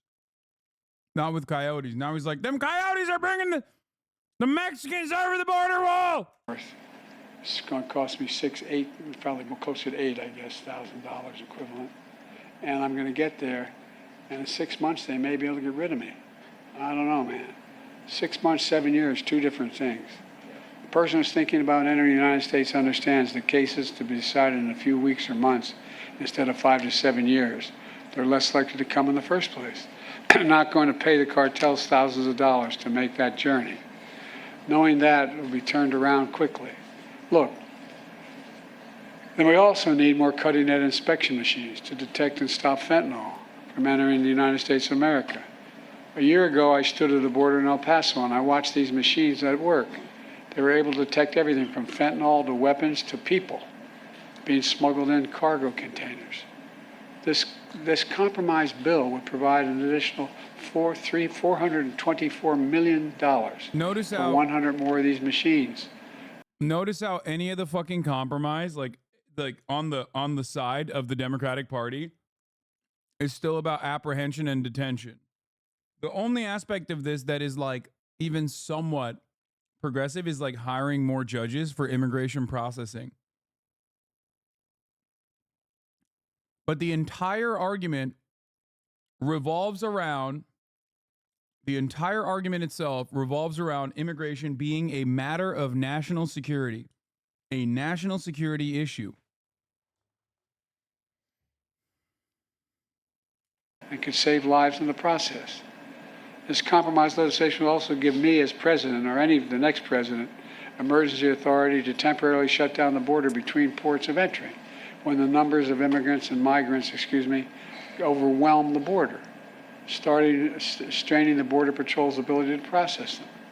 At the same time, at our legal ports of entry, like here in Brownsville, we're making investments in infrastructure. My bipartisan infrastructure law is going to provide nearly $4 billion new dollars to boost security, to ease waiting times at land and ports of entry like Brownsville. And I want to thank again Congressman Gonzalez for helping me get that through and get it passed as the law. That you get the money for example, that's how you got the money for the Gateway Bridge from that fund. Folks, the bipartisan border security deal is a win for the American people. And it's a win for the people of Texas, and it's fair for those who legitimately have a right to come here to begin with. It's a win for the people of Brownsville, and I believe that's why the Border Patrol Union endorsed it. I believe that's why the National Chamber of Commerce endorsed it, not known as a Democratic organization with a capital D. Look, and that's why the Wall Street Journal endorsed it as well. This is a truly bipartisan initiative. That's why the bipartisan... No, dog, they endorse it because it's right-wing. They endorsed it because it is literally the type of bill that Trump would have passed. Almost identical. Like, this is a Trump bill. Okay? And Trump would try to pass this bill, if he gave a shit about bills at all, while simultaneously saying, like, Mexicans are rapists and that's why we got to do it. Okay? And every Democratic Party member would correctly be like, this bill is insane. This is awful. And Trump said Mexicans are rapists. We are a nation of immigrants.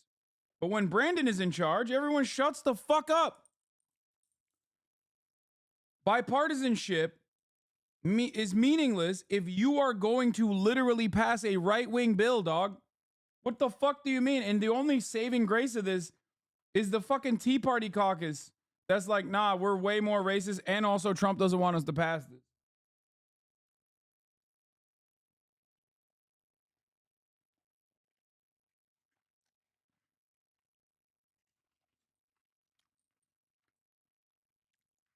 It's unbelievable, dude.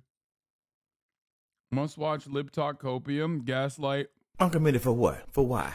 Make no mistake, after a strong grassroots movement with viral videos from Congresswoman Rashida Tlaib and national coverage and encouragement from mainstream media sources like Joy Reid, the Vote Uncommitted movement only illustrated President Biden's strength within the Democratic Party. As my friend Jose said, it was really like The lesson to be learned here. Sometimes life just isn't fair, kiddo. purposes, 11% of Michigan primary voters were uncommitted in 2012, with 174,000 of them voting for President Obama, who went on to win Michigan's Electoral College delegates. Although there were 13% of Michigan primary voters who were uncommitted in 2024, 617,000 votes were cast for President Biden. 617 compared to President Obama's 174. Biden has no viable competition on that ballot. Voters came out in full force to show their full support for our president. The Democratic base stands behind President Biden. I stand behind President Biden. I'm not asking you to vote for him. I am asking that you get educated on both likely candidates and their stance on the issues that you say you care about. There are several very... Wait, what? Okay. Immigration.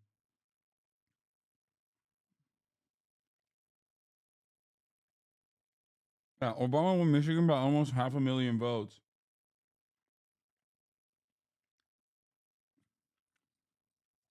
The Democratic Party first lost Michigan by an incredibly slim margin, and then won Michigan by 150,000 votes.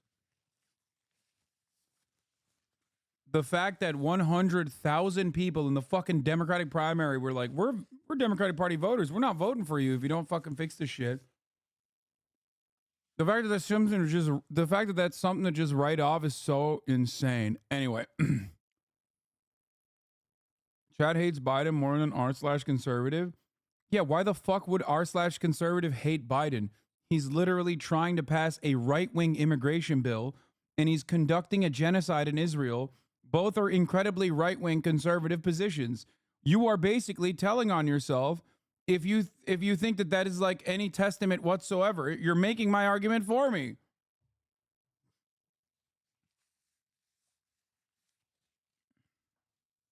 The fuck do you mean?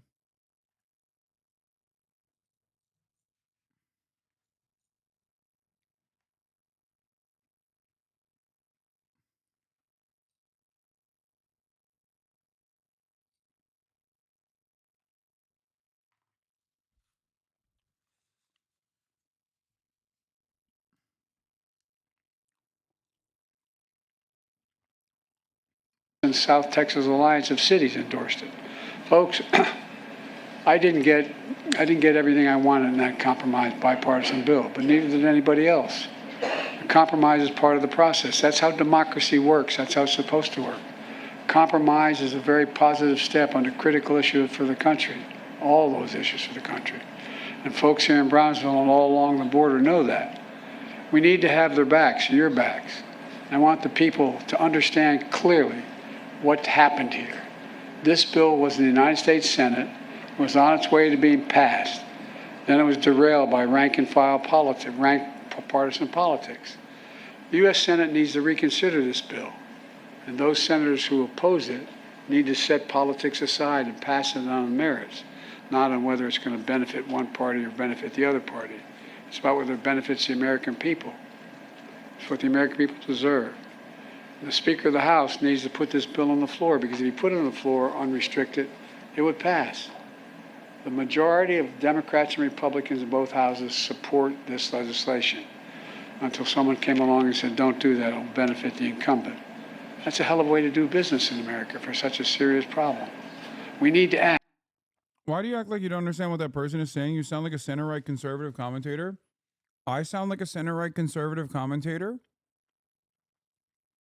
If you can find one singular center-right conservative commentator that actually uncritically says that America is a nation of fucking immigrants and these border proposals are incredibly reactionary, I'll just quit.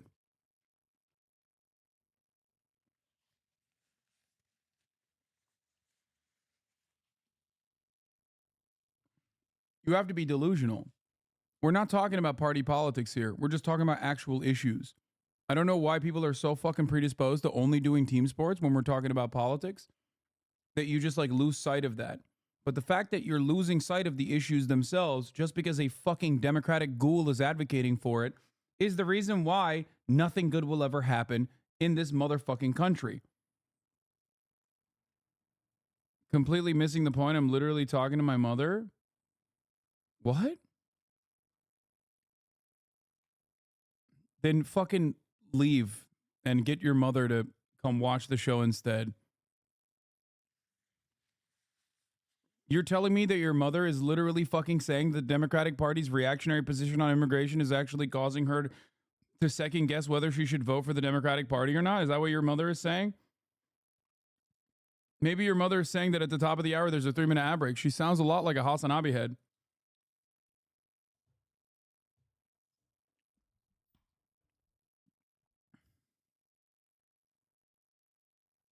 Maybe she's already subscribed, so she won't see the ads at the top of the hour. You won't either, because you are also subscribed, but it seems like you haven't really fucking listened to anything that I've said in the time frame that you have subscribed. If you think that this is like out of pocket, go back 10 years prior and you will see the same exact commentary that I've actually championed with respect to the Democratic Party. I've routinely criticized Obama's failures on immigration, for example. Why would you turn around and admit that like your parents actually failed, even though they themselves actually have a decent understanding of the world, I guess, if they are, identical in my position?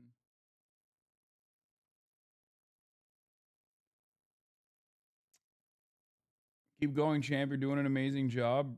Brandon definitely is clocked out.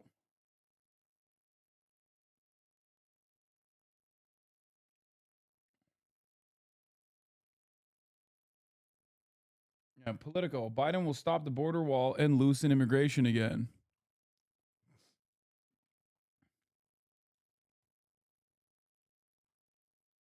Where's that chatter who said I'm like her, like their mother now? Act. It's time for the speakers and some of my Republican friends in Congress who are blocking this bill to show a little spine. Pass a bipartisan, remember, bipartisan, conservative leaders supported this border security bill. Let's remember who we work for God's sake. We work for the American people. Let me end with this. I understand my predecessor's an eagle pass today. So here's what I would say to Mr. Trump. Instead of playing politics with this issue, instead of telling members of Congress to block this legislation, join me, or I'll join you in telling the Congress to pass this bipartisan border security bill. We can do it together. You know and I know it's the toughest, most efficient, most effective border security bill this country has ever seen. So instead of playing politics with the issue, why don't we just get together and get it done? Let's remember who the heck we work for. We work for the American people, not the Democratic Party, the Republican Party. We work for the American people. And let's remember who we are. We're the United States of America. No, I mean this. Think about this. There's nothing beyond our capacity. Nothing. Yeah, we can unite together and kill immigrants Both of us, on both sides. Everybody wants to do it. Let's get united, Jack. Build the wall. Say it with me. Build the wall. Build the wall. If you look at Arizona, they haven't done anything there. Department about as well as you could have. I think he understands war, because that's what you're in. You're in a war. And William Mike Gorby, you know who he is, and he's been fantastic. It's just an incredible group that you've put together, fortunately. I might ask Brandon to say a couple of words, because right at the beginning we were into it. We saw what was happening, and the governor was there, and then he really stepped it up.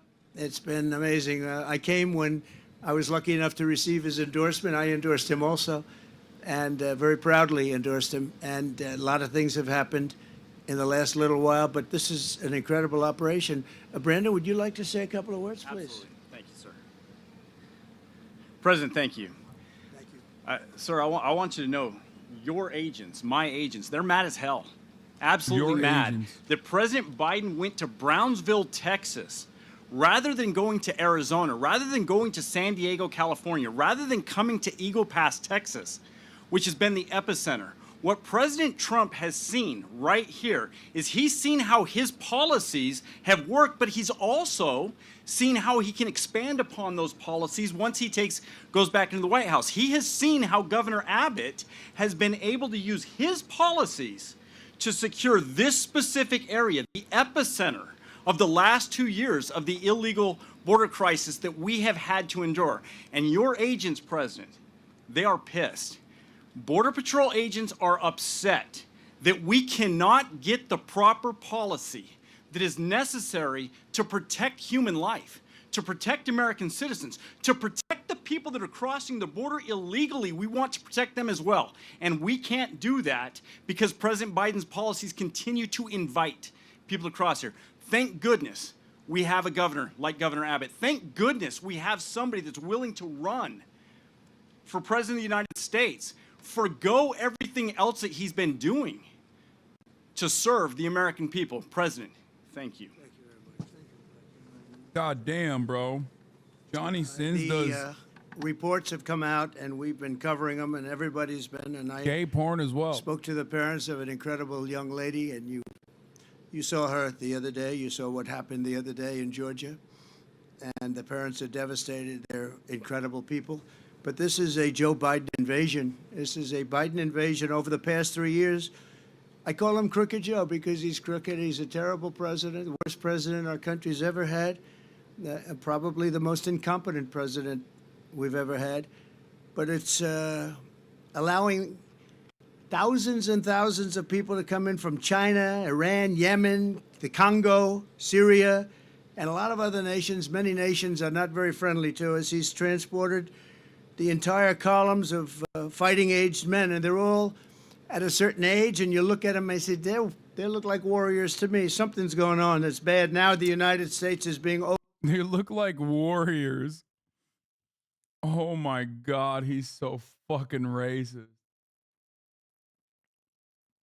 Honestly, it's pretty great.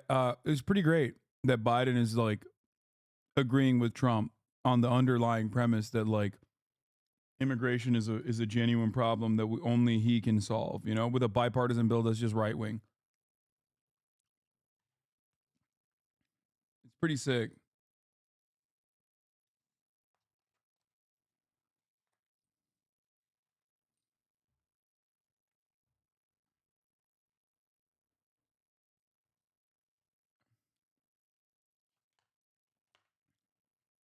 Yeah.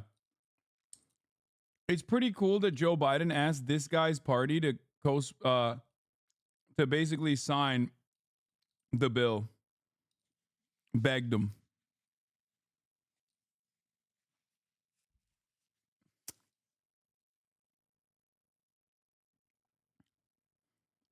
Except you're dismissing evidence that's there. Way more people voted uncommitted. It was concerted effort and campaign like they said they're doing it. There was a huge numbers are wrong. What?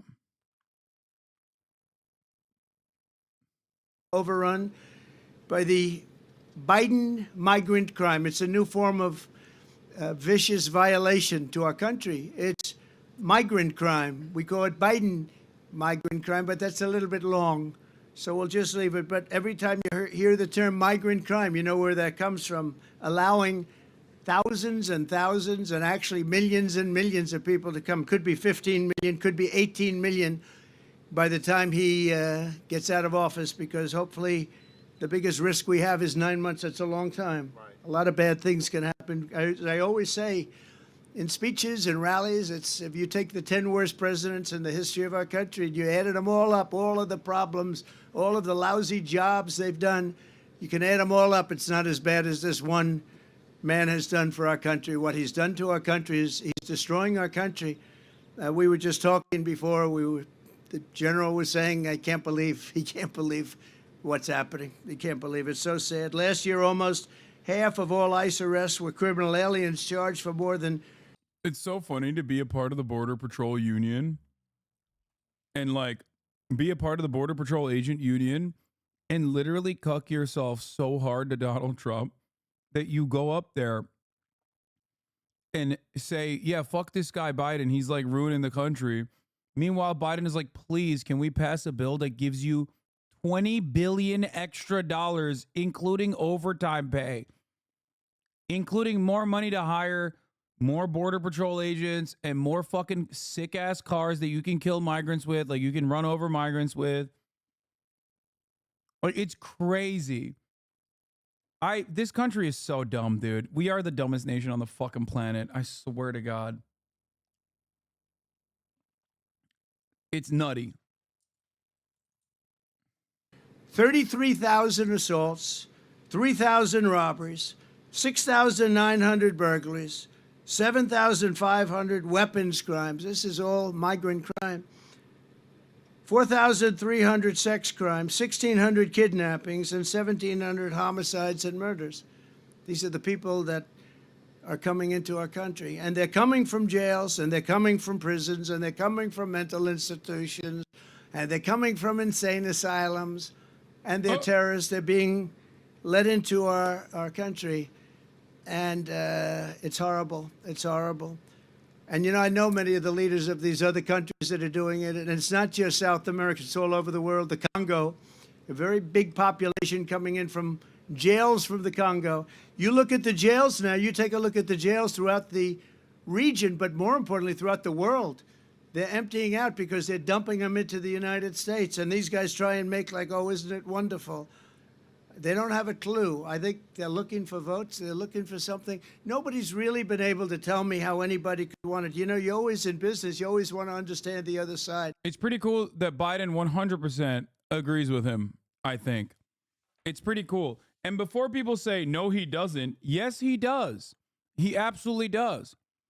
Because the counter to this is all made up, that immigrants are normal human beings, and the notion that, like, immigrants are actually rapist criminals that are escaping prisons to come into this fucking country to invade the United States of America is deeply unserious and genuinely damaging to public discourse, and also incredibly white supremacist, which is precisely what the Democratic Party said for the past fucking 4 years before Brandon became the president. And they were correct for saying that. Just so you understand.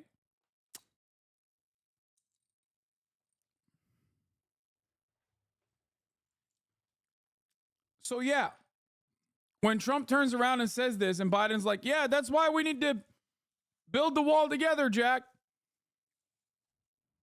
You're basically saying this guy's right, but he's not as committed to the cause as I am.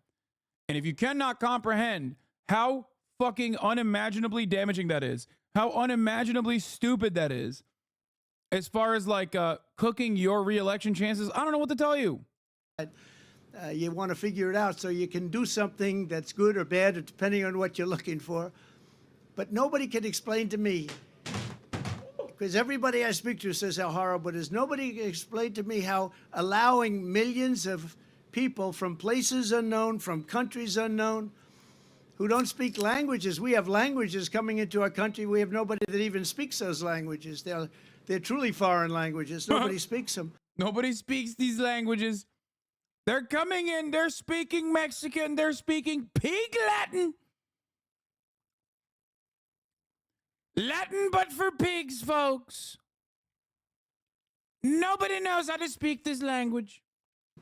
And they're pouring into our country, and they're bringing with them tremendous problems, including medical problems. As you know, we had Title II, and we had different things. Yeah, famously, the immigrants take advantage of our wonderful fucking social safety nets, you know, because we have a lot of them. Oh, it's such a fucking massive lie, dude. Have you seen what Nick looks like now? How long do you Oh my God. What the fuck? take for you to drive here? He looks like he has like a sexy filter on or something. I saw you were I saw someone walking across with wig, and I did not know it was you. It's me. Why is your forehead red? Because I'm allergic to whatever she put on my head. I'm sorry. Yeah. You look great. Thank you, thank you. And you look very slim, and I like the purple fit. Thank you. Bro, he looks like he's got the Giga Chad filter on or some shit. What the fuck's happening? Yo, that's crazy. Finally, Nick got a black haircut. Bro, dude was in fucking Norway, okay? Like, give him some credit, you know what I mean? He does actually have, like, that fade is a melanin fade, 100%. Like, at minimum, a Dominican barber touched that head of hair for the first time ever, I think. Minimum.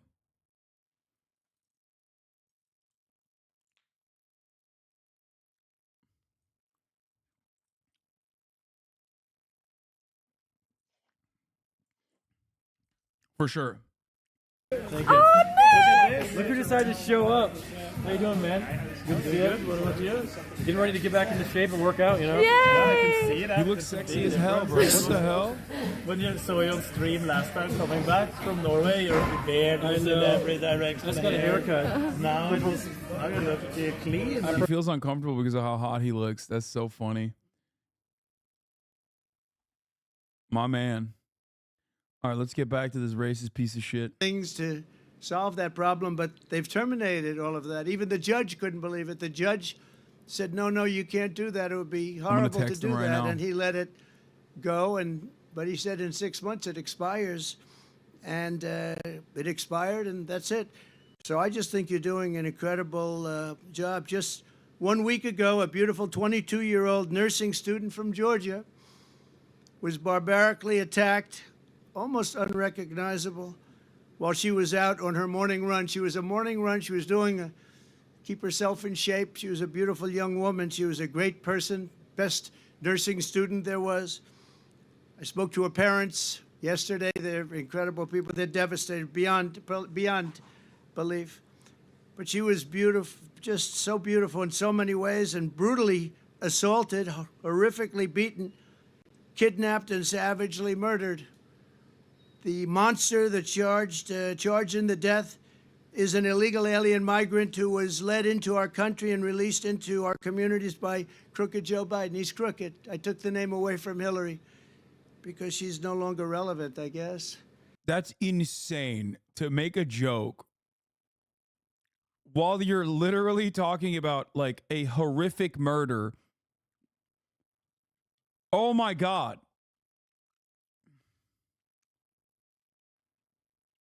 In the same breath, bro. What a deeply unserious man this is. Jesus fucking Christ, dude. Surely it's great that the Democrats don't have a leg to stand on against this fucking narrative, by the way, because they are the ones who are championing the exact same bullshit.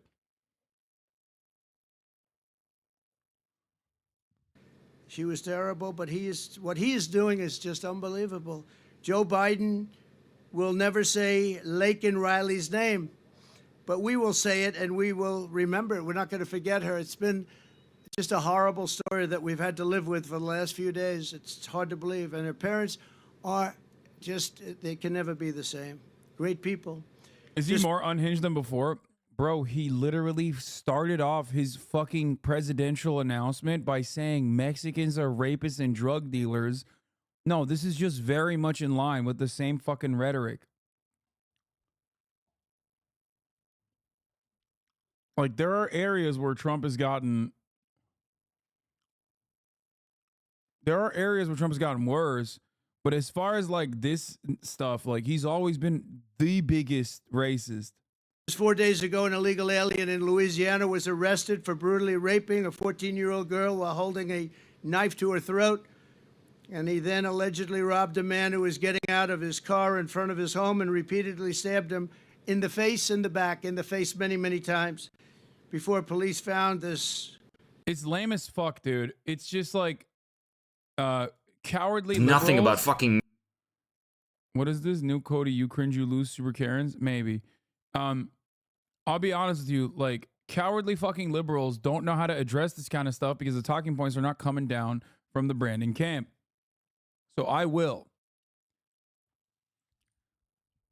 Every single group, every single subgroup in this population in the United States of America, of course, has the capacity to do crime. So you cannot look at singular anecdotes to be like, well, every single immigrant is doing this. That would be incredibly fucking racist, which Republicans are. What you have to do is look at the data. And the data shows clearly, according to many studies that investigated whether or not undocumented migrants are responsible for a larger share of crime than documented migrants or natural-born U.S. citizens, undocumented migrants do less crime, significantly less crime per capita than natural-born U.S. citizens. So this notion that like undocumented migrants are actually doing massive amounts of crimes is fucking bullshit.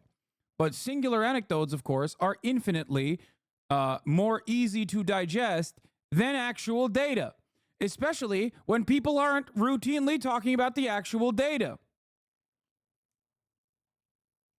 It's more personal. Bro tip. Bro, you got the worst fucking... You got the #1 troop killer machine as your fucking username.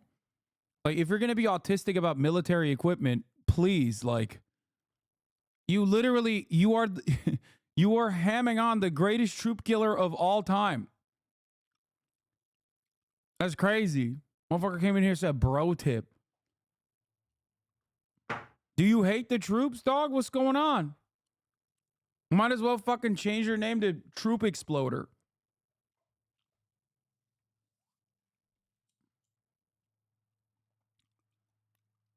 How can you respond to someone who says that it is due to underreporting? Well, that's wrong. What do you mean underreporting?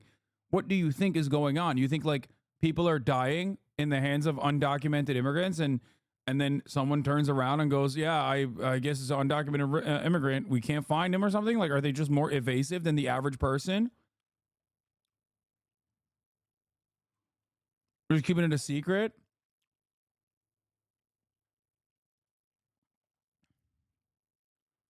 I'm on audio only, and I just know he's talking about the Osprey. Yeah. Osprey_MX is this guy's name.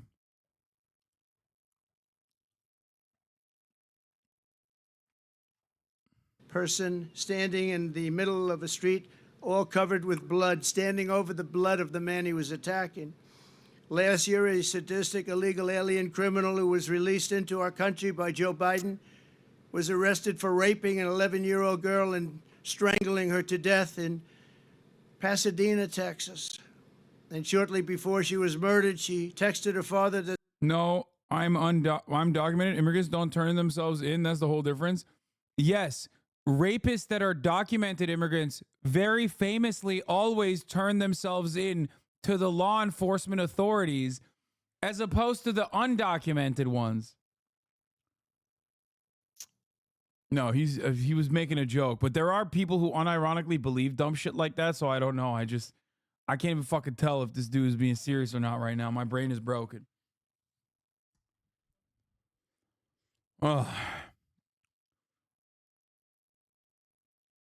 That someone was knocking at the door. He arrived home from work and found his daughter's body stuffed in a laundry basket underneath the bed. Horrible. Crooked Joe is the blood of countless innocent victims. It's so many stories to tell, so many horrible stories. 3 years ago, we had the most secure border in history. Brandon was saying it. The general was saying it. We had the most secure border, and people weren't coming because they knew they weren't going to get in. And we weren't promising free education, free medical, free everything. I mean, all the promises that are made, no wonder they come. I mean, you look at what this governor New Scum from California. Isn't that his name? New Scum? Yo! Wait, what? Oh, free everything. I mean, all the promises that are made. No wonder they come. I mean, you look at what this governor, New Scum from California, isn't that his name, New Scum? What he's done to California is unbelievable. People are pouring in. They think they're going to get medical aid. And our soldiers are... New Scum! I love the idea that, like, one, California has no control over its borders in the same way that currently I'm sitting at fucking Eagle Pass, where Texas has done a phenomenal job not listening to Joseph Robinette Brandon and has taken control of its own borders. It's like, which is it, dog? Is it supposed to be regulated at the federal level, which it should, by the way, obviously? Or is it like only Texas gets to control its own borders, but when California has control over his own fucking borders, it's like, then it's not allowed. My point is, none of this shit is consistent. So, obviously, don't try to fucking capitulate to these monsters. Vets aren't being taken care of, but people that come into our country illegally are. We ended catch and... Yeah, New Scum is a banger, I must admit. Unfortunately, I have to take the fucking L on that. In all of my years, I could not have come up with New Scum, and he just dropped it. He just dropped it. I really thought he had lost it a little bit with like Disanctimonious, because that shit was lame as fuck. But when he started calling him Meatball, I was like, oh no, he's back. But then he was like, actually, I never called him Meatball. And I was like, oh, that's lame. And then he just comes in and drops New Scum. And I'm like, fuck, man, maybe he still got it. Release, yeah, my goat is back. My goat is no longer washed. Built 571 miles of border wall, much more than I promised I'd build. And in addition, we purchased another 200 miles, and they sold that, much of it for 5 cents on the dollar. And it's the best wall, the same wall that you're using, because the governor's now building a lot of wall also. And it works. Walls work. Walls and wheels, I always said. It's one thing never gets obsolete, a wall and a wheel. Everything else. Walls and wheels, folks. Both of these things that work. Walls and wheels. That's awesome.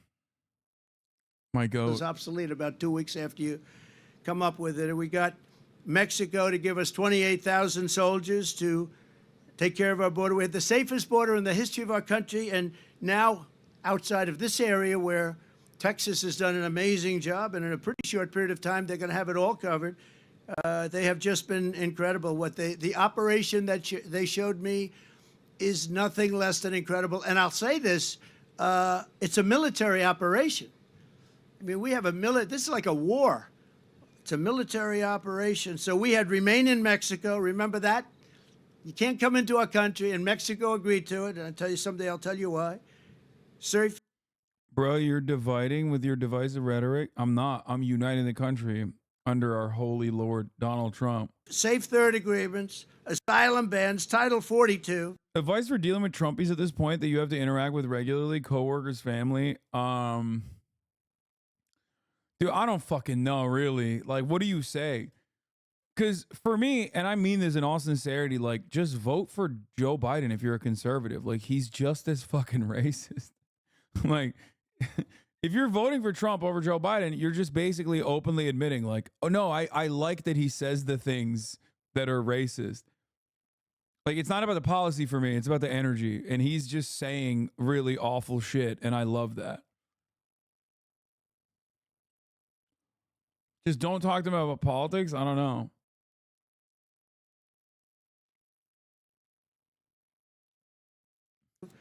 And rapid removals.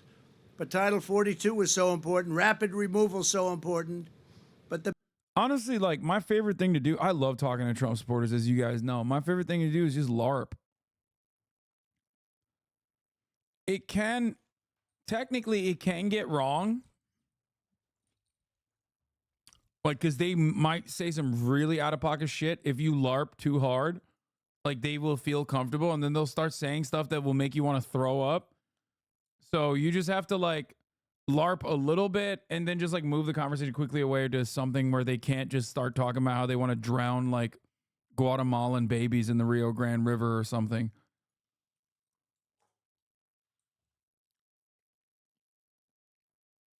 Because like they will get there. If they get too comfortable, they will unfortunately start saying some like Hitlerian nonsense.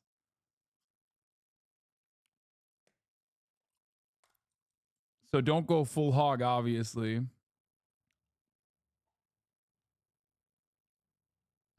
Sometimes directly might actually say Hitler was, not in the wrong or some shit. So you got to watch out. You got to watch out.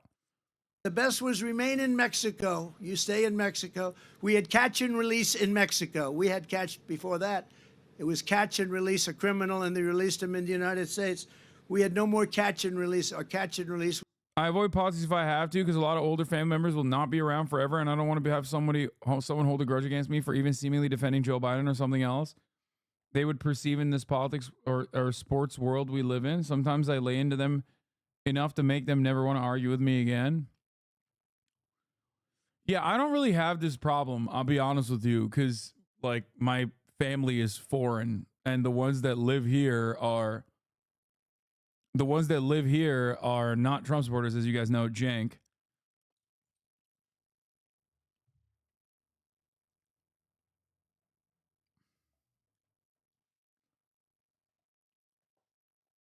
So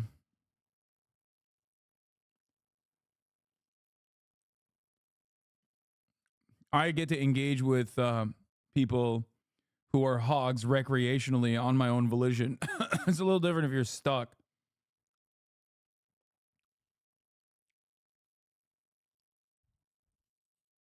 And as you guys know,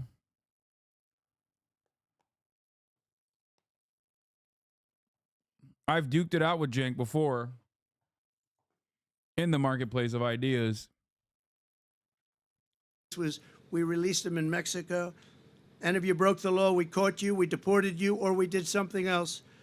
But we were doing a great job, and that's where it stood. And then we had an election. And Jank won. Yeah, he destroyed me. He destroyed me by proving that in the state of California and Los Angeles, no one ever gets charged criminally. We ended up getting many millions of more votes than we did. We did much better in 2020 than we ever even thought about doing in. His argument was identical to what Trump is doing right now, but for crime in general. You know? Like singular anecdotes that even with like a little bit of interrogation fell apart instantly. 2016, and very bad things happened. And from that moment on, it was a whole different ballgame in Texas and all over. But the governor in Texas picked up the ball, and they've done an incredible job. And I'll tell you, it's an honor to be here. I brought some people here, some executives from New York, because they're marveling at it too. And you're doing your job. Now we have to find out what's going on the side, each side, because Arizona's not doing their job. You have a Democrat, liberal, or more than that, governor that probably doesn't want to do anything. So people are just pouring in through Arizona, and they're pouring in through the beautiful state, the once beautiful state, still beautiful, I guess, but they have a lot of crime and a lot of problems, California, because the governor's not doing his job in California. He's doing a terrible job. He talks a good game. You know, he talks about how wonderful things are, but he's wrong. And they have a big outflow of people that pay taxes, people that don't commit crime. They're leaving. A lot of them are leaving. So I just want to thank the governor. I want to thank this incredible group of talent behind me. And we just went through something very, very special. We did a tour, and we did it through all sorts of cameras. They're all over the place. I don't know. They're in the sky. They're in satellites. They're on the top of those light poles. They're all over the place. And you really have it done. And I'm very appreciative of it, Governor. You did a great job, and you're my friend. And it's an honor to have your support and your endorsement. He was there the whole time. Oh, no. A lot of people were joking like, oh, what happened? Where's Greg Abbott? Could he not fit the podium? Did they not have a wheelchair accessible ramp on the podium? Turns out he was there the whole time, dude.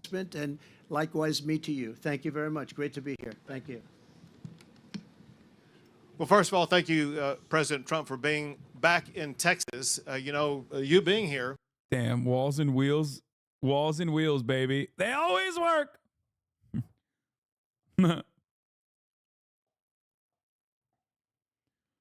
My heart goes out to civilians who got trampled in a stampede and run over by Gazan truck drivers. I can't imagine the desperation knowing the Hamas terror regime is hijacking vital aid while UNRWA covers it up.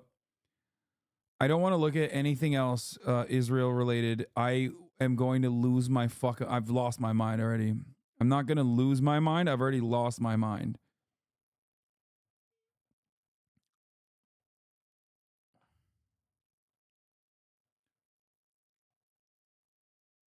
Trump versus Biden in new Aamon animation. All right, fucking finally we're doing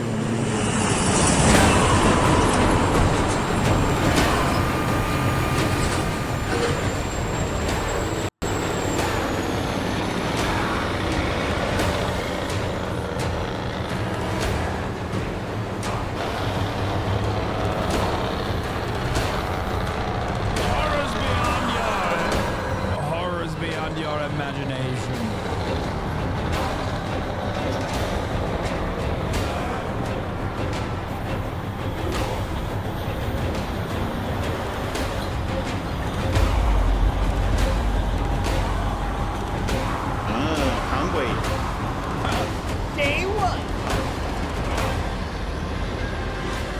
We are a nation in decline. We are a failing nation. We are a nation where fentanyl and other forms of illegal drugs are easier to get. That's literally, by the way, that is Squeak's invention, for the record. I suspect, considering Aamon is a HasanAbi head, he probably either saw Squeaks do it directly or saw it because I keep repeating it in here, and the chat keeps repeating it in here, and now it is canon. It literally is like his invention has basically turned into an actual thing that Vivek Ramaswamy will be remembered as. Then groceries to feed our beautiful families. We have become a drug-infested, crime-ridden nation. We will institute the powerful death penalty for drug dealers. Mothers will never again be forced to watch their children overdosing and hopelessly dying in the arms of screaming, "What can I do? What can I do? I want my child back." We are a nation whose once revered airports are dirty, crowded mess, where ticket prices have tripled. They don't have the pilots to fly the planes. They don't have the qualified air traffic controllers. And they just don't know what the hell they're doing. It was hard-working patriots like you who built this country, and it's hard-working patriots like you who are going to save our country. 2024 is our final battle. We are one movement, one people, one family, and one glorious nation under God. He made Trump so sick, dude. And together we will make America powerful again. We will make America wealthy again. And we will make America great again. Let's indict the motherfucker. Let's indict the motherfucker.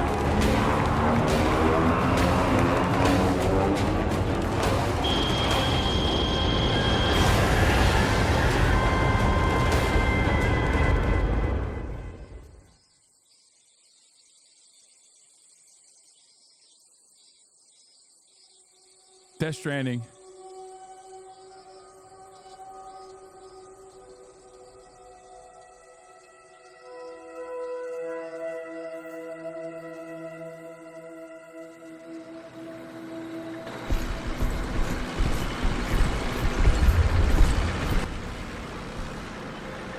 I love how big of a Kojimbo head Aamon is.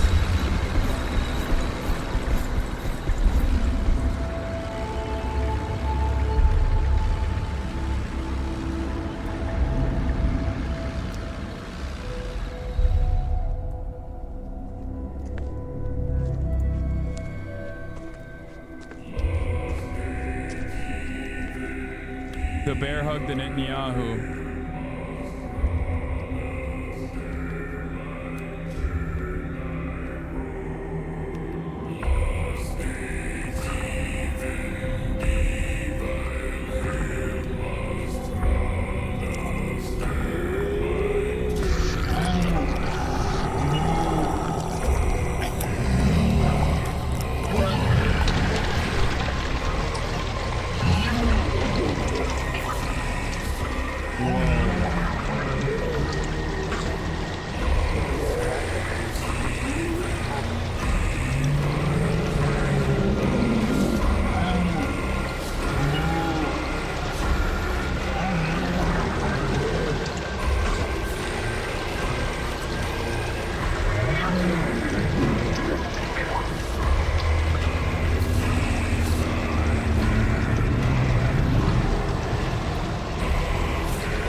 that Bernie? Taking a knee to... Is that Bernie? Please, no. Not Bernie. No! We cannot be complicit in this atrocity. No. And this cruel war, it must be defeated.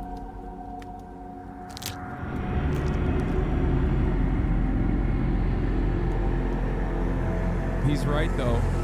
He's right. Punish Bernie is done. He's dead. Joe Brandon killed him.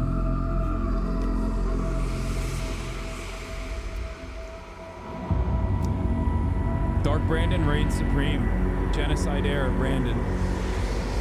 America is a nation that can be defined in a single word.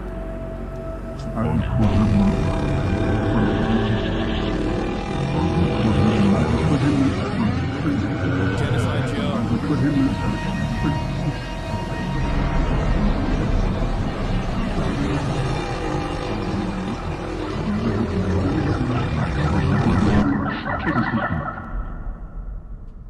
But I tell you what, I don't know about you, but I'm going to go to bed.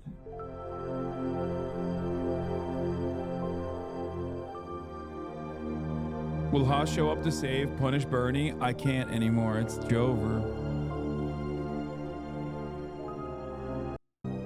As you can imagine, it's hard keeping up with current events, but the Andrew Tate video is turning out nicely.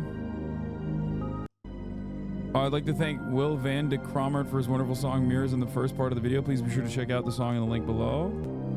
Be sure to subscribe and all that. I've got a lot planned this year. I will also be streaming on Twitch, link in the description. Farewell for now. I'll see you all soon. Aamon Hawk. Is there anything else? No. Ooh. I got chills, dude. Can you tell my pet rat, Marguerite, that she is the best rat of all time? She's listening. Marguerite, you are maybe the best rat of all time. I can't say for certain, but your owner seems to think so. How can you tell me that China isn't the future when they have American comedians in Chinese doing stand-up is about Boston? Wait, what? 知不知道我们美国东北真的有一个美国东北口音？这真的有，这是真的。我们那边波士顿有一个波士顿话，我们那边什么样的特色？我们那边没有儿化音。我就给你们举一个例子吧。用标准的英语有一句话，我把我的车停在哈佛院。用标准英语儿化音很重，是 I park my car in Harvard Yard。但我们波士顿人不这么说。波士顿人怎么说？波士顿人都说 I park my car in Harvard Yard。 Yo, this is what is going on, dude? What the fuck is happening, brother? Will you be watching a third-party debate starting in 15 minutes? No. Wait, the debate that's supposed to drop today is the Norman Finkelstein Lex Fridman one, no? 就是鸭子那种。如果你看到两个美国人在聊天吧。 He's done stand-up in China for over a decade. 哦，东北人啊，老乡啊，我沈阳的啊。知不知道我们？ What is that beautiful thing? Oh my God. He's so beautiful. He looks like a giant baby. Oh my God. That. What the fuck? He's so smooth. His head's so round. They'll kill you. Your swag too different, dog. What the fuck?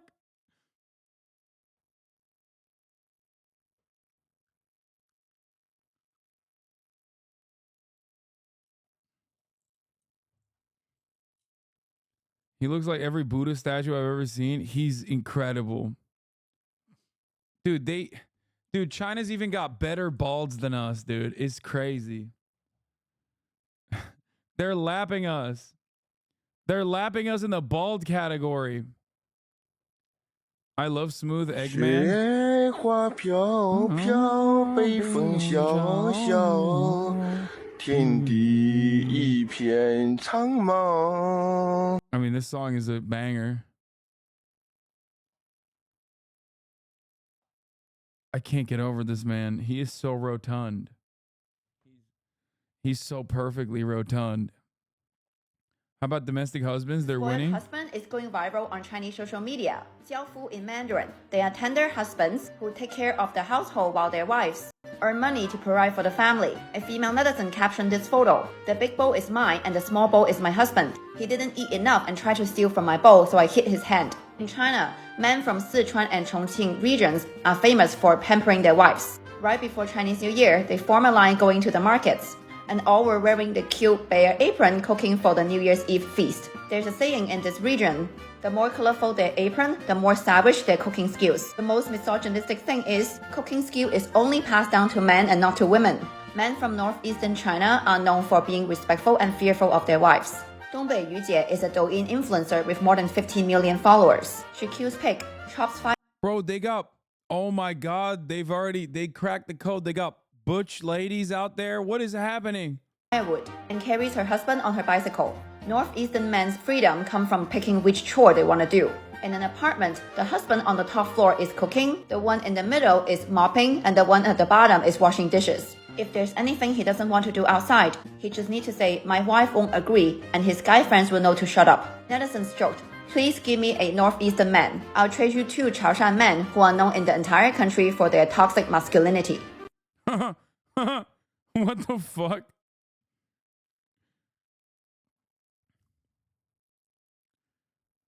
China has muscle mommies. They're ahead in development than I previously thought. Yeah, no. It's like, it seems like they are definitely far ahead of the game in ways that I did not even think was possible. Okay.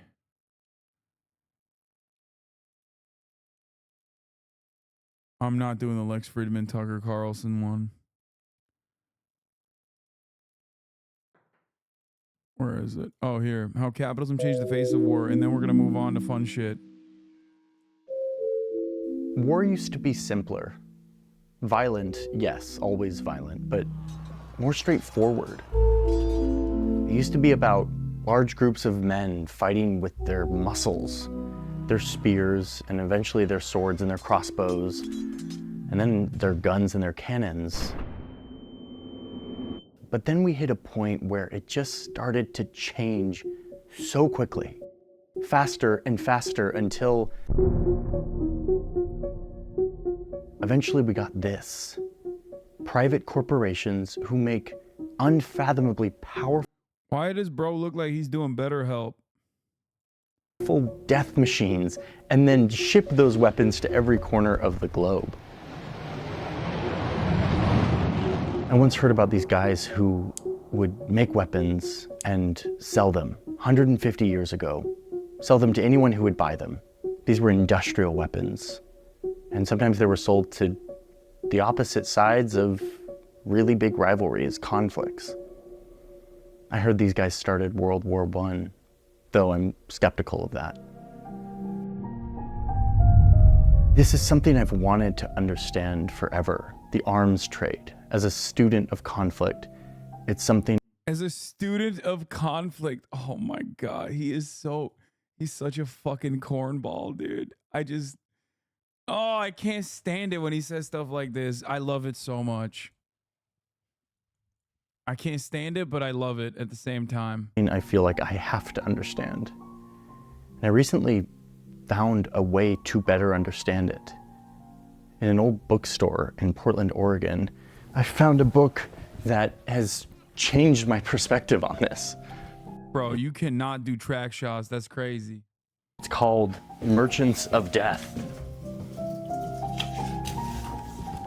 And it is surprisingly relevant to today, even though it was written in 1934. This book has been the center of... He should be reading Imperialism, the Highest Stage of Capitalism, bro. Something I've been thinking about in studying. Why do countries, especially the United States, make and sell weapons to every corner of the globe? That's what we're gonna get to the bottom of. Yeah. War is a ragged, imperialism the highest stage of capitalism. There's like better, I mean, there's good books out there. And it all starts with this book.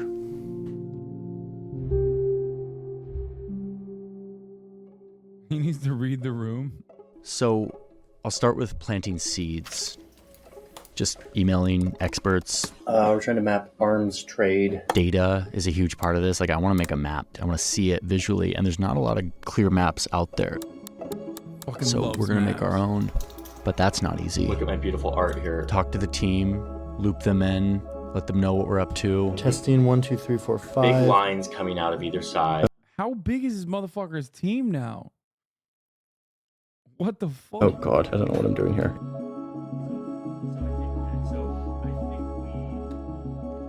All right, let's put the mapping aside for a little bit. Turn back to this book. Bro, he's been reading so hard, he has a cut on his finger, okay? This book is what hooked me on this topic, and there's a lot here. Approximately the size of the CIA. Okay.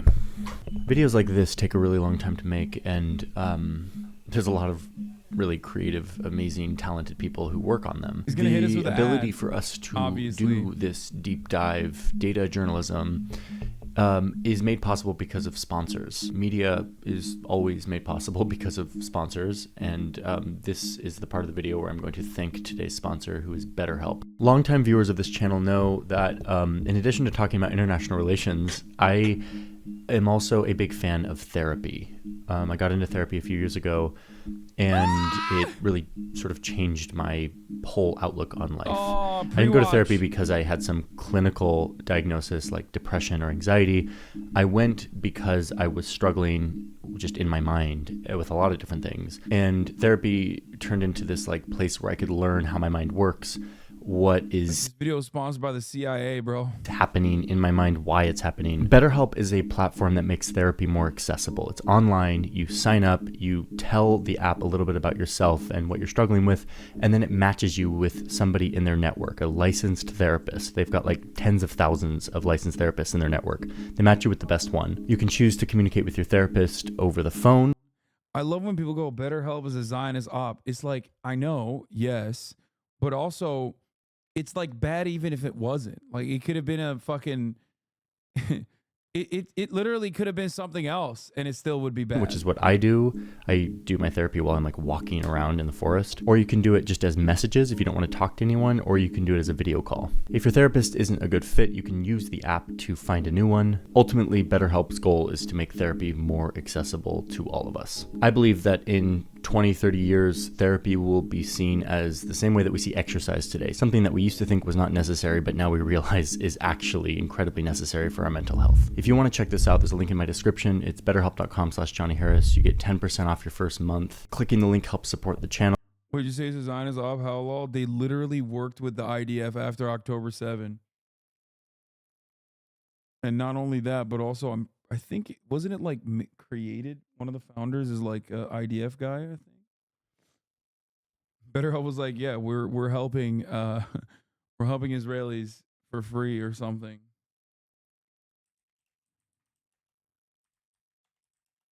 Let's see. Like I said, it still doesn't matter. It doesn't matter if it's owned by the IDF directly. It's still bad regardless. And it also gets you in on this discount. Thank you, BetterHelp, for supporting the video. I'm going to dive back into this long journey of figuring out what's going on with weapons and the United States government. Here we go. Our starting place is that point in history where war dramatically changed. Instead of large groups of men fighting with handheld tools, war became much more about fighting with machines, bigger and bigger. This was made possible by the massive amounts of energy that were found stored in coal and oil. Now, warships could be pushed by steam instead of wind, shielded by iron instead of wood. Armies and supplies could be brought to the battlefield on trains, out with the horses and in with the trucks. It's the late 1800s and the fires are burning hotter than ever. Metal is taking the shape of souped-up cannons and guns and ships, tools of war that were never thought possible, now flowing in abundance.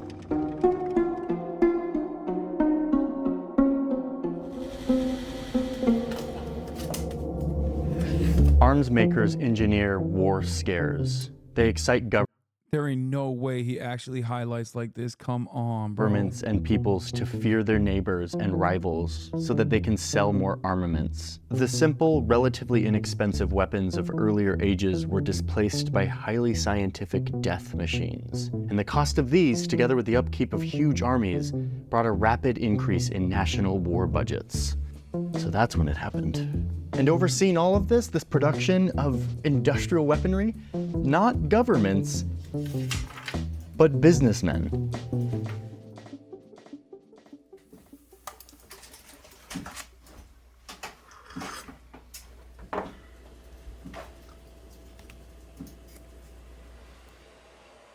He's just reading the shit out of this book, huh? Always. But the arms merchant doesn't see himself as a villain. According to his lights, he is simply a businessman who sells his wares under prevailing business practices, the uses of which his products are put, and the results of his traffic are apparently no concern of his. No more than they are, for instance, to an automobile salesman. This is crazy, bro. Like, getting one of the dudes in your fucking team to film you as you're like casually reading the book. He's upgraded. He's upgraded a lot. Okay. Is he doing a video on a book report? Man, it don't matter. Look at this, 11 hours and 300,000 views, baby. Still haven't heard back from a lot of experts, and still just kind of intimidated by this. Fair, all the other YouTubers copied his style. Yeah, I mean, he is the Vox guy. Well, him and his editors. Data set. One British arms manufacturer compared his enterprise to that of a house furnishing company, which went so far as to encourage matrimony to stimulate more purchases of house furnishings. The arms maker felt that he too was justified in promoting his own particular brand of business. Hey Stephen, Happy New Year to you. I'm curious if you can help us crunch this data. Would love your thoughts, and we'll go from there. The arms industry is undeniably a menace to peace, but it is an industry to which our present civilization clings, and for which it is. He's like that's important. Like clinging. Chat is shitting on Johnny for being the last one here to realize what he's talking about in this video. Like they weren't also once that guy. No, I love Johnny Harris, as you guys know. He is my former Mormon king. He's just, it's great. I mean, even when it's corny, I like it. It's just great. Is responsible.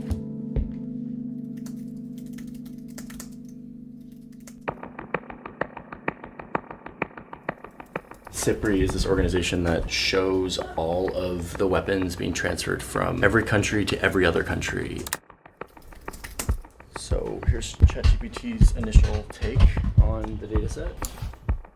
It's really disheartening how horrible it all looks at first. So these lines are telling me nothing, and you know that at some point it will get into a pretty place, but it's not there, not even close. Bro, he's wearing my chain.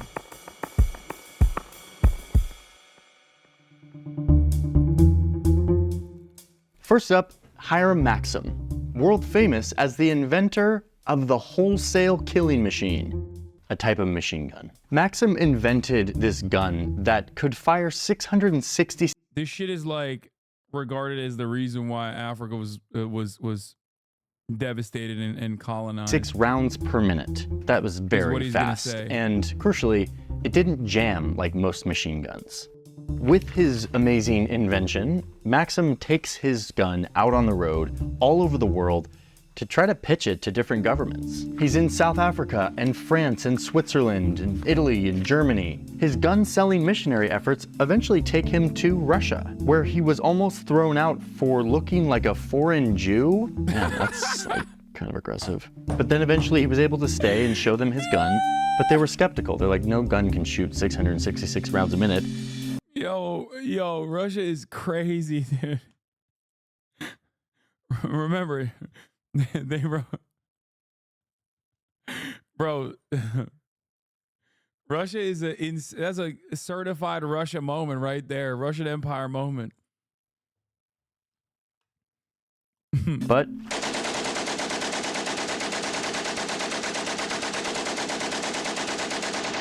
and they were incredibly impressed. His fame became so great in Russia that the Tsar invited him to visit him, which he did.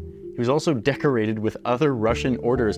The British eventually start using Maxim's gun in their big adventures in Africa. They were taking over modern-day Sudan and started using this gun against the locals who were fighting with swords. The British newspaper giddily reported that when the Maxim gun was turned on the Arabs, quote, a visible wave of death swept over the advancing hosts. Much like the top of the hour ad break, where a visible wave of 3 minutes of ads sweep over those who are unsubscribed. So don't be like those devoid of a Maxim gun. Shoot the top of the hour ad break with your subscriptions as though you have unlimited, unheating, long-barreled Maxim guns. I think, I'm trying. Fuck you. Fuck you, chat. Here's the ad break now. In most of our wars, it has been the dash, the skill, the bravery of our officers and the men that has won the day. But in this case, the battle was won by a quiet, scientific gentleman living down in Kent.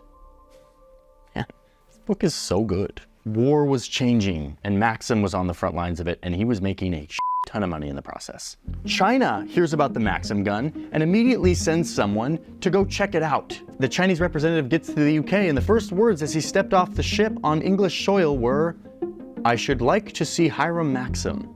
The Danes passed on the gun, the king himself saying that it would, quote, bankrupt my little kingdom in about 2 hours. But the king of Persia, the Shah, wanted some of these guns. So he asked the Prince of Wales to gift him some. And this is a key moment. The Prince of Wales says that he actually is not authorized to give the king of Persia any of these guns because they belong to Hiram Maxim's corporation. Pause here for a second. Do you see how this works back in the late 1800s and early 1900s? Governments couldn't sell weapons. It was the corporations that sold the weapons. They were the ones who were in charge. It was a free market of weapons. And the weapons kept flowing to everyone on Earth. And these guys kept on making a lot of money. Which gets us to our next character in the story, our next merchant of death. Basil Zaharoff, aka the super salesman of death, aka the mystery man of Europe, because he was, quote, a shadowy figure. This guy has an insane story, and someone should make a movie about him because his story is wild, but he was the super salesman of death. He went around Europe and around the world selling guns and submarines and all manner of weapons to anyone who would purchase them, including two sides of the same war. Like Greece and Turkey, which was the Ottoman Empire at the time, were definitely like arch rivals, and they would sort of break out into conflict at any moment. Zaharoff first goes to Greece and sells them some outdated submarines that the great powers didn't want to buy, and then goes right to Turkey and says, hey, Greece just bought a bunch of submarines, you need some too. And they buy some submarines. And then he goes to Russia and does the same thing. Hey, Greece and Turkey have these submarines, they're in the Black Sea, you probably need some. And indeed, Russia bought one because of that. And this guy's commissions go through the roof. It was rumored that Zaharoff became one of the richest men on Earth because of the arms trade.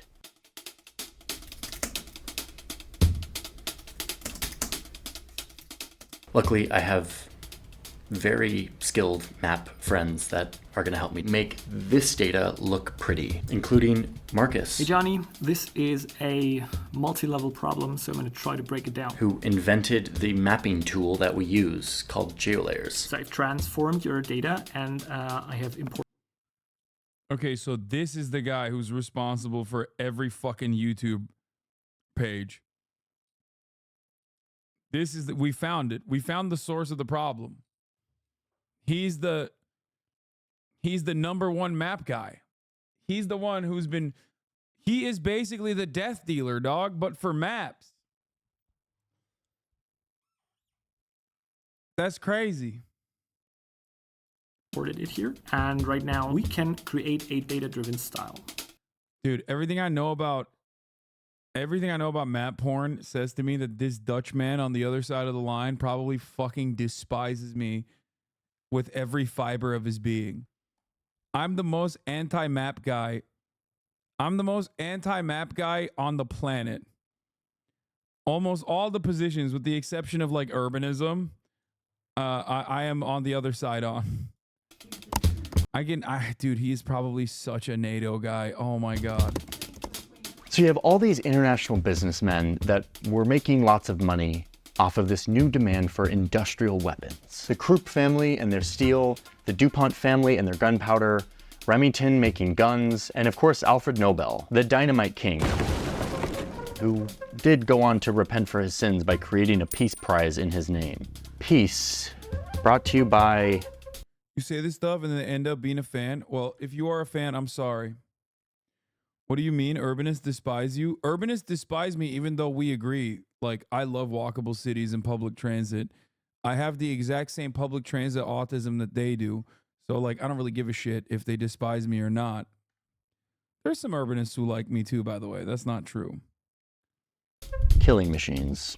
The paradox at the heart of international relations, and the theme throughout this entire video. These men got richer and richer, the weapons got better and better, until one day, it all blew up.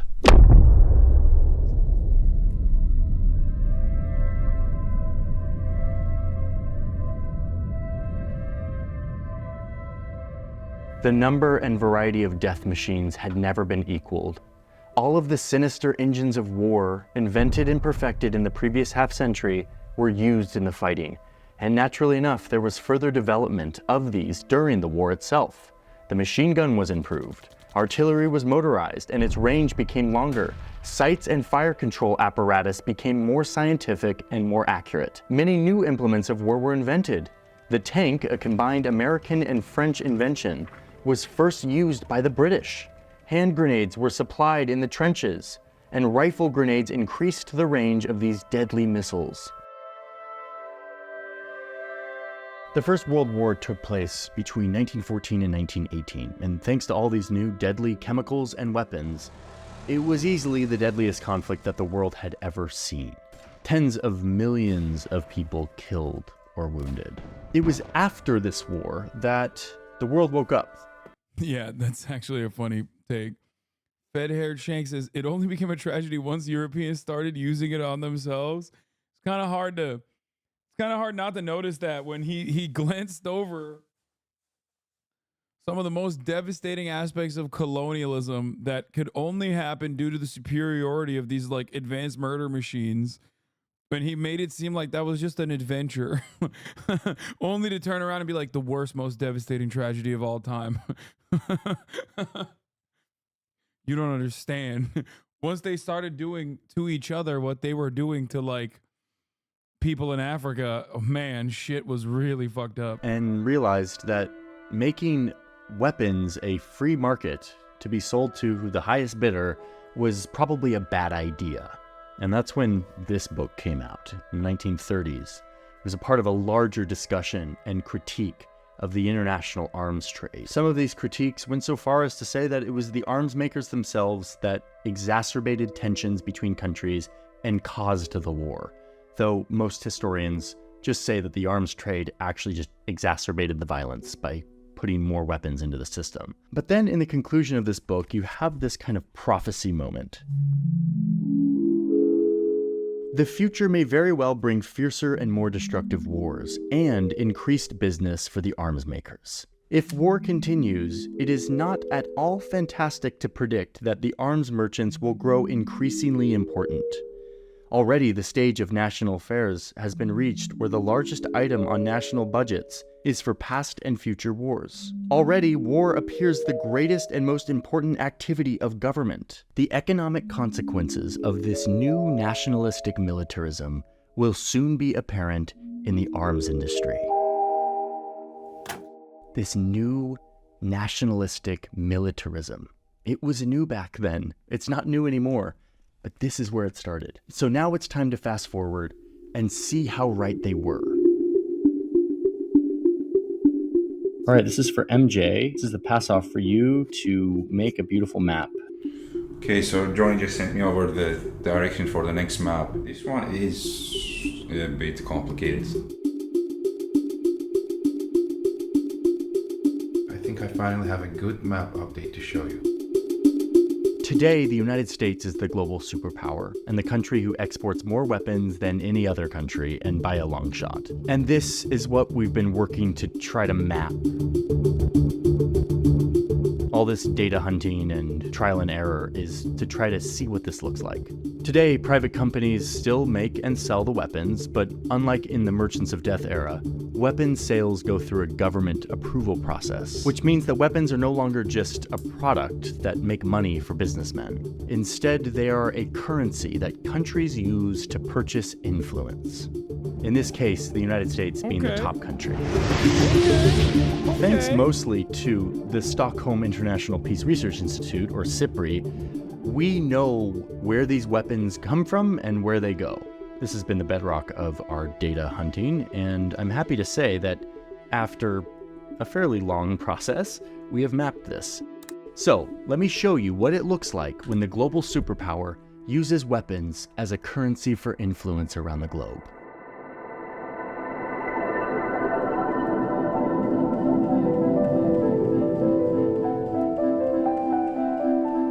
It's wild that he's like, it's wild that he's talking about this, and then he won't like consider this on the grounds of NATO and how like NATO has played a key role in what he's talking about here.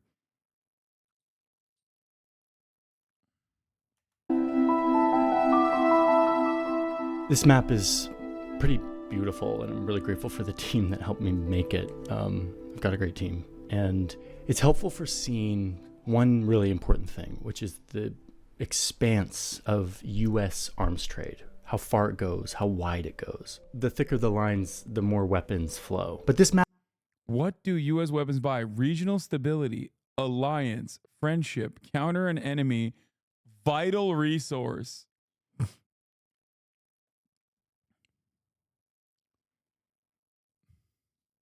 Yeah, he's not going to fucking link this back to NATO. Map only shows us the first layer. In reporting this story, I've realized that there's a deeper way to understand this map. And it's going to take a little extra reporting, which is why there's going to be a part 2 of this video, which dives into the modern arms trade, what it looks like when the US sells weapons all over the world, and why they do it. The purpose of this video was to introduce you to the Merchants of Death, so that they could teach us about how the business of war came to be, and what happens when that business goes too far. Part 2 will be coming out really soon. And in part 2... Bro, please tell me, bro, imagine he just fucking starts talking about... I realize he gives himself so much credit. That's probably what it is. Yeah, he basically will like explain a story as though he's the first to have ever come across this piece of information. That's like... That I think is part of what makes it like kind of cringe. We're going to talk to arms trade experts, as well as get some help from my new colleague, Sam Ellis, the creator of our new channel, Search Party, all with the hope of drilling deeper into this map to understand why the United States sells weapons to over 100 countries and what effect that has on conflict in this world. So stay tuned for our next video, which will be part 2 of the arms trade. And thanks for watching. Let me guess. His part 2 is going to be about how obviously we have to do this because Russia and China. Right? That's what he's going to say. Part 2 is going to be like the Cold War and why we had to fucking arm the Contras.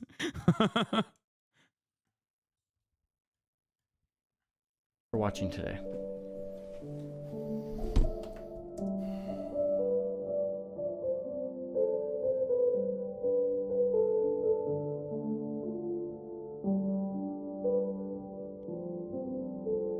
I found very interesting stuff about Joseph Smith on this episode of Fear End that I did not know about. And I don't want to leak the next episode of Fear End, but I think it was behind the paywall. So I'll talk about it briefly. speaking of Johnny, former Mormon Johnny, did you guys know Joseph Smith originally was an abolitionist? Then he was pro-slavery, then an abolitionist again.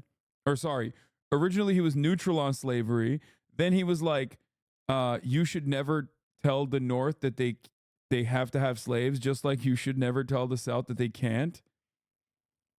And then he basically ran as an abolitionist. Isn't that wild? He was a centrist on slavery, which is kind of sick. Like, we joke about that all the time about Israel's genocide in Gaza and how people maintain a centrist position on it.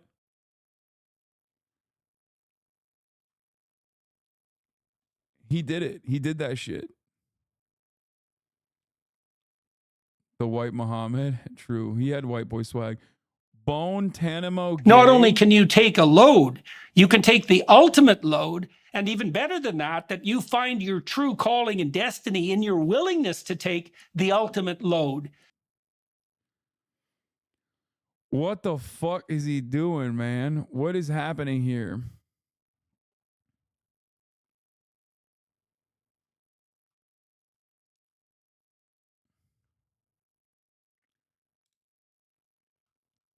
Did you hear about the Willy Wonka chocolate factory scam? Yes. There is no name more Yes, the person who fucking busted this Willy Wonka chocolate factory scam is a HasanAbi. synonymous with fraud than Billy McFarland, the guy who sold luxurious music festival tickets and ended up serving people this. Now, every time expectations don't meet reality, everyone talks about it like it's Fire Festival, and people are calling this the new Fire Festival moment, but for kids. It's Willy's Chocolate Experience. It was sold to parents as a wonderful little event to bring your kids to in Glasgow, Scotland. You got an enchanted garden, an imagination lab, the Twilight Tunnel, and even captivating entertainment. Now, you may notice that all of these pictures are AI generated, which might raise some red flags, as it should. A paradise of sweet teats. I don't know exactly what that means, but something tells me they're going to fleece you for all the money you have. Pretty quickly, that's exactly what happened when parents paid their hard-earned money to get this expectation and this reality. Basically an empty warehouse that they put a few little ropes and a little sad poster on the wall that doesn't even fit. And yes, I know this topic has sort of been beaten to death. In fact, I'm one of the last ones to it, which shames me as the man in the void, because as we'll find out, our supervillain might as well be in this story. So the fact I didn't see this, earlier, the fact none of you guys sent it, I feel like we're losing our edge here a little bit. But I do have an update to the story that is interesting because the man behind it got unmasked. And his history of abusing AI to rip people off has actually come to light in an interesting way. But going back to the story, people were sold this dream, they paid money, and of course they were met with severe disappointment. There's not much of a theme to it besides like looking up whimsical on Temu or something. And the whole thing just has this empty, sad look to it. And you might think that's because there's not enough actors here filling the space. But actually, if you look at when the actors do show up, it gets even worse. Now, this thing says, Willy. What is this? CoffeeZilla is a big compromise due to KSI shooting back. Wait, why? What did KSI do? I don't know what happened with CoffeeZilla versus KSI. I haven't really been keeping up with CoffeeZilla stuff lately.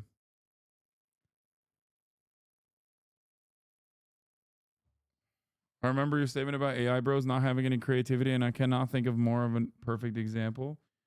KSI is a scammer who got exposed. KSI stands there seething. He did like a semi-rug pull. Really? Not KSI. No. Willy Wonka's experience scam had only one Oompa Loompa. And they show this very sad actor who looks like she's doing some kind of a meth science experiment, which I saw a lot of people hating on her. And you have to understand, these people got scammed as much as anybody, maybe more than anyone, these actors. They showed up thinking they were going to, entertain a bunch of kids, and instead they get this. But I do have a bit of beef to pick with all the people. Is anyone really surprised that KSI is a piece of shit, Lamau? Yes, I am. I feel like he's like one of those content creators overall. Like, sure, he's besties with Logan Paul, but I always thought that he was like at least one of those content creators like that is from the old guard that has maintained like a relatively stable brand that isn't like insane.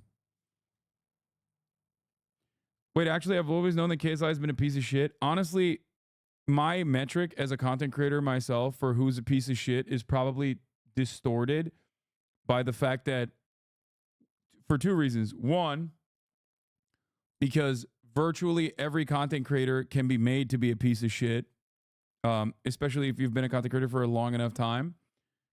And two, content creators are often ginormous pieces of shit. The first one, obviously, I'm referring to myself. If you ask random, depending on which circles of the internet you ask about me, there will be a fucking sea of information readily available about how much of a demon and a monster I am. So I always take that with a grain of salt. And two, I'm basically comparing him to like Logan Paul and the like, which is why I feel as though, which is why I always feel like it's, you know, like so many fucking YouTubers are like outed as abusers and shit that like the bar is high to clear. People calling this the Oompa Loompas. They call it the Willy Wonka experience because actually, if you look at the website, they never say Willy Wonka. Instead, they call it Willy's Chocolate Experience. And as you might imagine, that's because of the copyright implications. And if you look at the actual script, you find out that internally, they weren't calling him Willy Wonka. They just wanted you to think that by calling it Willy's Chocolate Experience. They actually called him Willy McDuff. That's right. They used an AI script generator to not only create the AI art, but also the script behind their whole dumb scheme. Here you can see some obviously AI-generated gibberish where Willy McDuff tells people that he's going to guide them down this spectacular, downright magical garden of enchantment. And then I like this very ambitious audience applauds. But not only is the Willy Wonka character changed, the Oompa Loompas are actually called Wonky Doodles, which I think should have given away how dumb this project was. Wonky Doodle is straight out of the AI garbage pile of possible names. They also have a supervillain called The Unknown. He's a evil chocolate maker within the walls, which already sounds stupid, and it's obvious they did absolutely zero revisions to this script idea. But then you find out that the ultimate climax of this whole story is that I don't get it. Like, why don't you just use like 10 extra minutes to like work the script? You were supposed to look at my gigantic tweet about this. I did. I even gave you props. I said HasanAbi Head is the one who broke this story. But like, going back to my previous point, like it can't take that long to just like clean it up. I don't get it. Like, I understand guy's an AI scammer. Okay. But like, why don't you just like go in there and like fix it a little bit? 10 minutes, man. 10 minutes. You don't have 10 extra minutes to like change the words around a little bit? That the Unknown's weakness is tidiness. Not sweets, not chocolate. The guy shoots him with an anti-graffiti gobstopper that cleans up his mess like we're trying to teach these kids some valuable lesson of vacuuming your room.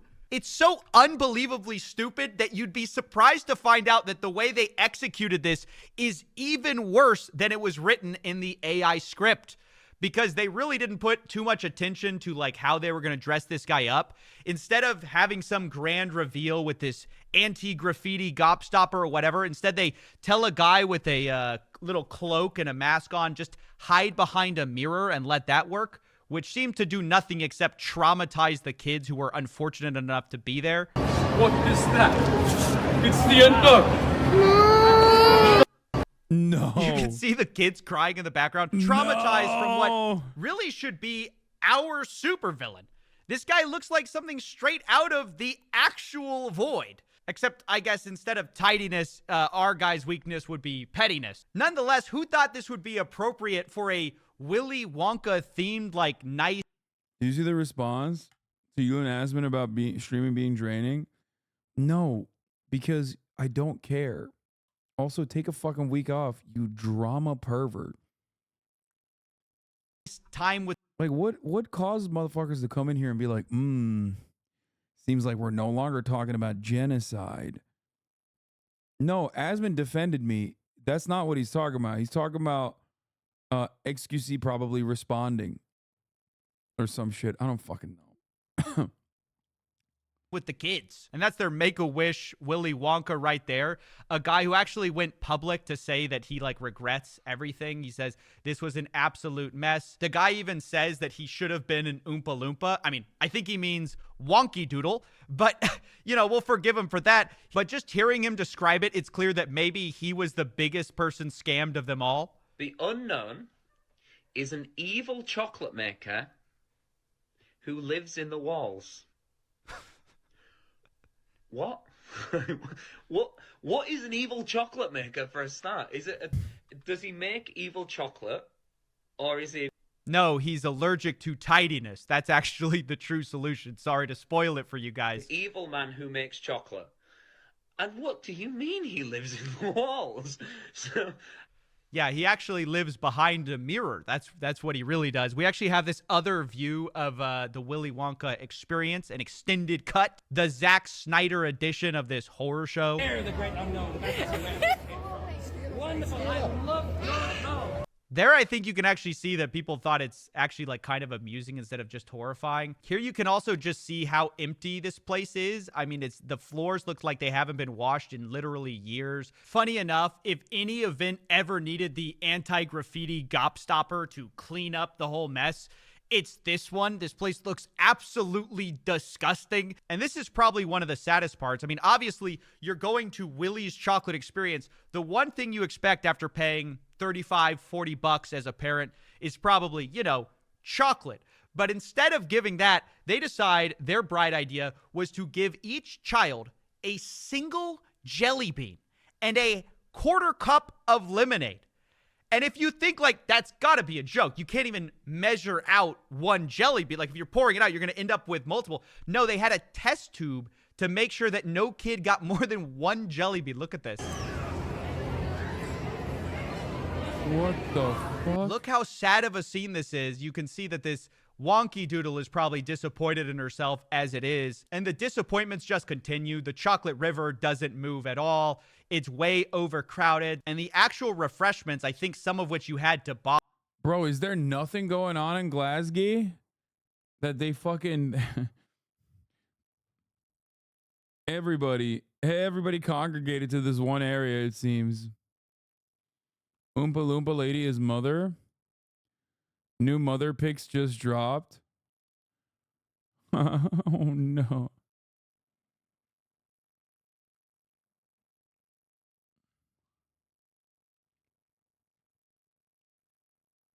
The company behind this operates in the US as Lighthouse Immersive, and they do equally shitty interactive shows.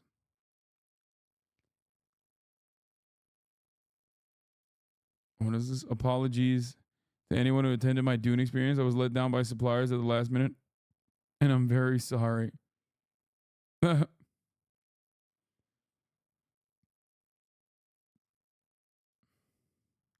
It looks like they didn't have enough of, like they're running out clearly. They went to Walmart right before this, and there you can see the sad cups of lemonade that each kid got.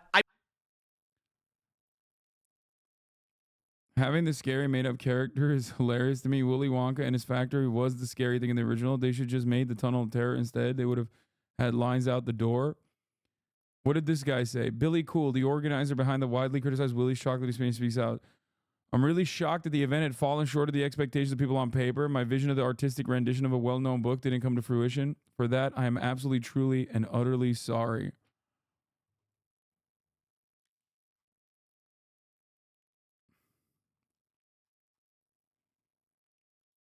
Bro's vision was not a vision at all. Bro was blind. I mean, this was truly a breathtaking scam. As I said, really on par with the Fire Festival. I mean, this is basically sums up what the Willy's Chocolate Experience was.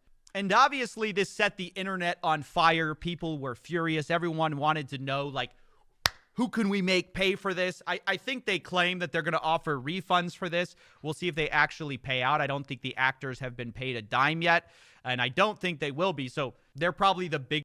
I think Fire was definitely worse than this. No one's flying the fucking Glasgow for the Willy Wonka experience in the same way that they flew to like a natural disaster, basically. Group scammed in all of this. But yeah, the internet did what the internet always does in a situation like this. They found the guy behind it. It's this guy, Billy Cool.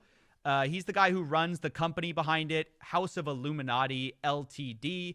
Now, the most interesting thing about him is just that this is not a one-off. I mean, I guess that was probably obvious, but this guy uses ChatGPT for his entire life story. He claims on his Instagram to be an enigmatic wordsmith, but I think that was also produced by ChatGPT because you can see here is his Amazon writing profile, this enigmatic wordsmith, and all of it is basically AI garbage. You can see that, but it's all 0 stars, 1 star. All of the cover art is clearly AI, and then all the comments also say they're terrible books. Now, why? Like, there are people dumber than this guy, though, the guy who made all this. It's the people that have bought it. Like, who the fuck would voluntarily buy an AI book? Now, I'm not going to go too much further into what Reddit found. I mean, they found everything about this guy, his address, his everything. But ultimately, I don't think someone should be harassed over something like this. I mean, especially if they're going to give refunds. It was totally a scam, and the parents have every right to be upset. But if you're just some random person on the internet... A full refund starting from Monday. No, okay, if you do not receive the refund... I'm going to call the police. If you don't receive the refund... I'm gonna call the police. Moving into liquidation, you are no longer a company. No, is that why you don't have pictures up of your stuff? No. It's actual full shuttle stuff you've got up. Sorry. He's like, I'm sorry, I don't have a ChatGPT to help me navigate through this conversation. Artificial intelligence to obfuscate. So you're a fake? No, absolutely. You're a fake. That's why you don't advertise exactly what the thing is about. That's what I said. There's not enough information about it on Facebook. Nothing. Or on the web. I didn't. It's like nothing. Is that why you hired bouncers? Because you knew we were all going to kick off? These guys don't. These guys are like the caretakers of the building. They're like the building people. They've got nothing to do with them. And you get So once you... Yeah. I'm glad that he didn't cheap out on the fucking security, it seems. Oh, no, thank you. No, nothing. So it's a scam. You've scammed children. I've done nothing. I've done nothing. These have scammed kids. That's what they've done. It's a total scam. If you could start using they, because I'm fuck out today with them and I'm on that camera and you're pointing at me and you're a crazy bee. The bouncer. The bouncer. He gave up. He's like, start using they. Because I'm not with them. Something I'm not today with. But you're here. You're part of the venue. I've been hired off the venue. No, you have nothing to do with it. So again, for the... Bro, did he eat all the fucking candy? Is that why there was no candy left? Why is his mouth like that? I had all the candy. No child will have a candy because I had all of them. No more left for the children. So again, for the purposes of clarity, but he's for the company. He's for the company. He's the company, that woman. Thank you for your time. Thank you for your time. Do you think you're going to get rid of us? If you looked at the queue along here with people, parents and their children. Well, we get right. No, you're not fucking sorry. Writing. Yeah, pal. Oi. You're lucky if because the cameras out, because that's fucking right.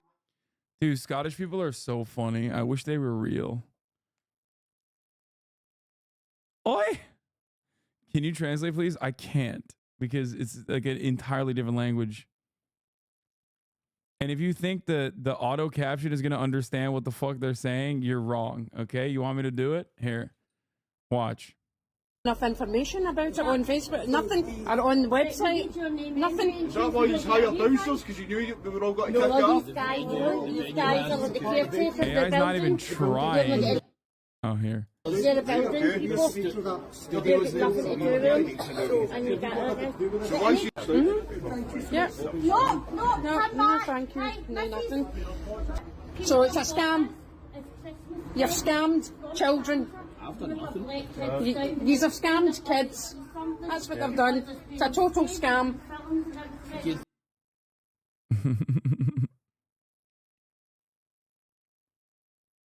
Have you seen the Where is Kate thing? What?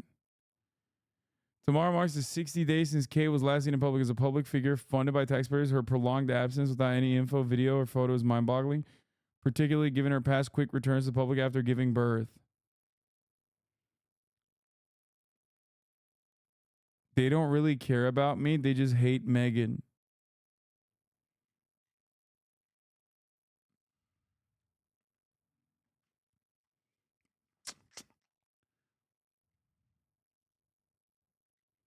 I have become obsessed with the Wonka experience scandal, and I figured out exactly where they rented these props from. It's a company called EPH Creative based in the UK. I remembered it because I was looking for props for a music video, and I remember these freaking mushrooms. Right here, you can rent them for £435 on the website. The chocolate bar, that comes in at a reasonable £160. I mean, guys, you can't beat it. You can get this beautiful rainbow archway for a mere £525. And I mean, this factory thing, why not? You could throw a party, like £435. Like the piece de resistance, though, this chocolate bridge thing, that might set you back a pretty penny. But let me tell you what, honestly, somebody should like throw a club night with this stuff, because I would turn up at that. Let me tell you what, stay tuned for part 2. Bro, what the fuck? What? That's kind of expensive, dude. Brandon's economy has hit Scotland too, it seems.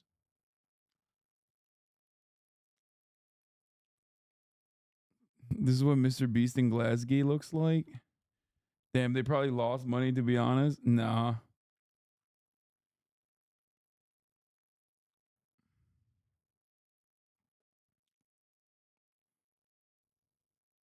The Scottish accent is famous for being difficult to understand, but the Glaswegian accent can be even more difficult. There are words and phrases in Glasgow that sound a bit like a foreign language even, so I'm on a mission to find some people to help me translate. Okay, so I love the Glaswegian accent, and I was wondering if you could teach me some local phrases. Well, it's very hard to bring them to mind. This is the thing. It's all right when your eyes are not going and happy eyes. You understand? What the fuck was that? What just happened? I see that shop around the corner, it's on its arse. Right, so that's like Glasgow town, isn't it? People make Glasgow. Alright, ladies and gentlemen, we're in Glasgow. Let's go meet some people in Glasgow. Are you John? Torres. Yes, that's me. Cold day in Glasgow? Quite cold today, aye. It's all just rain. Yeah. What do you do in Glasgow to boost your mood? I go to the Willy Wonka factory. We'll have a drink at the weekend. Would you say it is a Scottish people spirit? Oh, Scottish people like their wee drink. Or like their big drink. Like their wee swally. What do you say, swally? Wee swally, a drink. That's what we call it, a swally. John is absolutely brilliant, a very friendly Scottish man. How long have you been living in Glasgow? 59 years. All your life? 59 years. Oh, so you're engaged? Yeah. Oh, so how did you meet? In Hong Kong, in a Hong pub, Kong? where we're having a swally. Oh, you're having a swally, and you met the good lady, and you gave her a wee bit of the chat. Yeah. You're right, big man. You're right, big man. What does that mean? No, but you're alright, big man. You're right, big man. I did not understand. Oh, another wee slang of, are you going out in the piss tonight? Meaning, are you going out in the booze tonight? Yeah. Are you going to piss tonight? Scottish people are super friendly. When we just arrived in Glasgow, we were told that actually in Glasgow, most of the restaurants, I would say 95% of the restaurants, are not owned by chains. All the restaurants in Glasgow are family run. I was recommended to come to this Italian restaurant to try out some amazing food, so let's go. Hi, we want to get lunch. No problem, just come in here, please. For a wee bite to eat.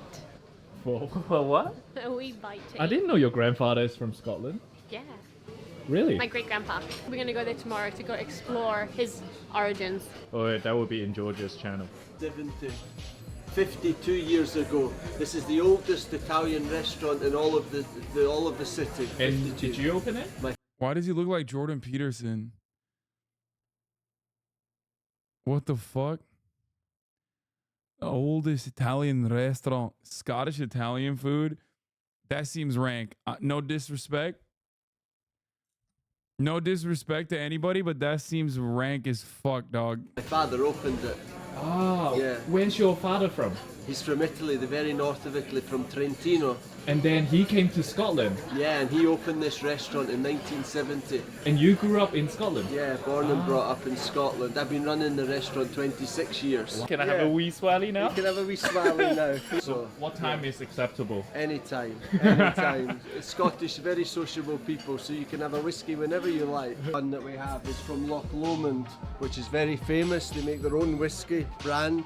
Thank you.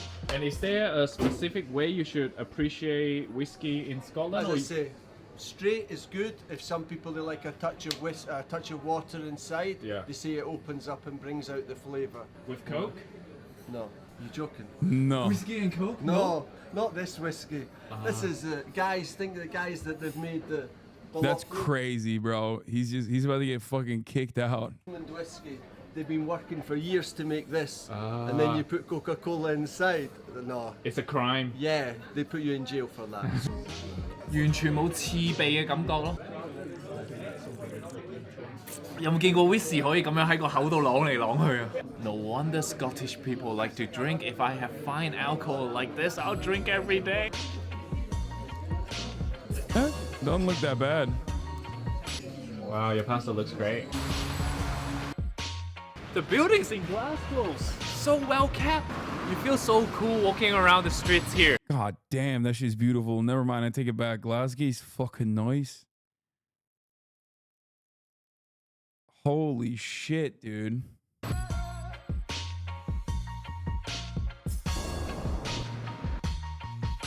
Alright, Scotland rains all the time. A lot of people just walking without an umbrella, but we're not Scottish enough just yet. Do you not have an umbrella? No. You don't need it? No, I don't need it. I'm immune. He's Kanto and he immediately moved on from the food rather than talk about it. Seems sus. Do you want to say hi? Hi. Are you from Scotland? I'm Glaswegian, I am Glasgow. You what? Short term is Ouija's. Ouija's? We got called Ouija's, aye. So you're Ouija's, aye? Glaswegian? Say we're Ouija's. I'm a Ouija. Am I good enough to be a Ouija? Ah, you know, everyone's good to be a Ouija. Can you teach me one or two Ouija slang? Don't go near Clyde River, you will get cut. Thanks. Getting on it. Getting on it? That means you're getting steaming. Get steaming? Like get drunk, getting steaming, and getting mad with it all mean you're getting steaming. Getting mad with it? Oh, Why is every fuck? Ouija slangs about alcohol? Because they're all steamers. They're all alcoholics. How many drinks do you have on a weekend?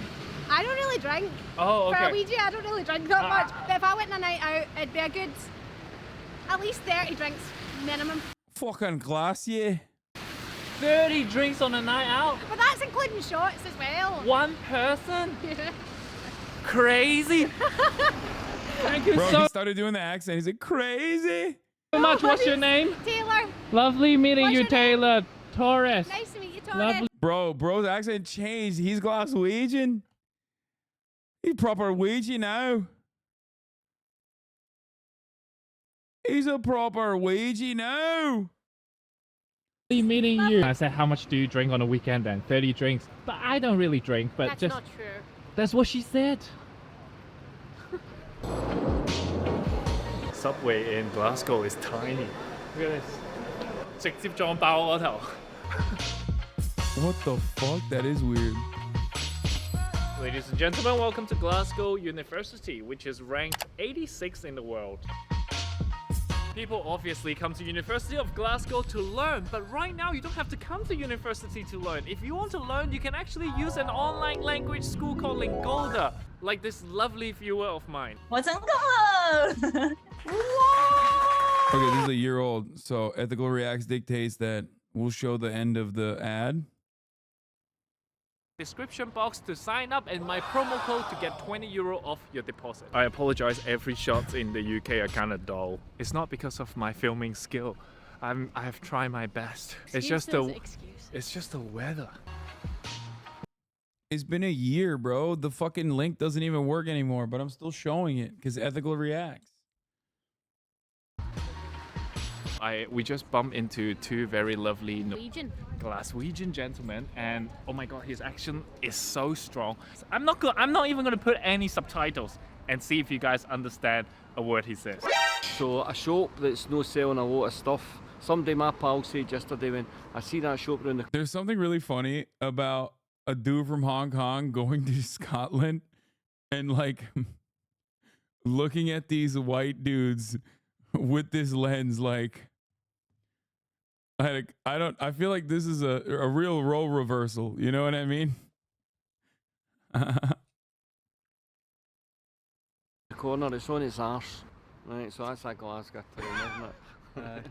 I have no idea what you're saying. So a shop that's no selling a lot of stuff. Somebody, my pal, said yesterday when I see that shop around the corner, it's on its arse.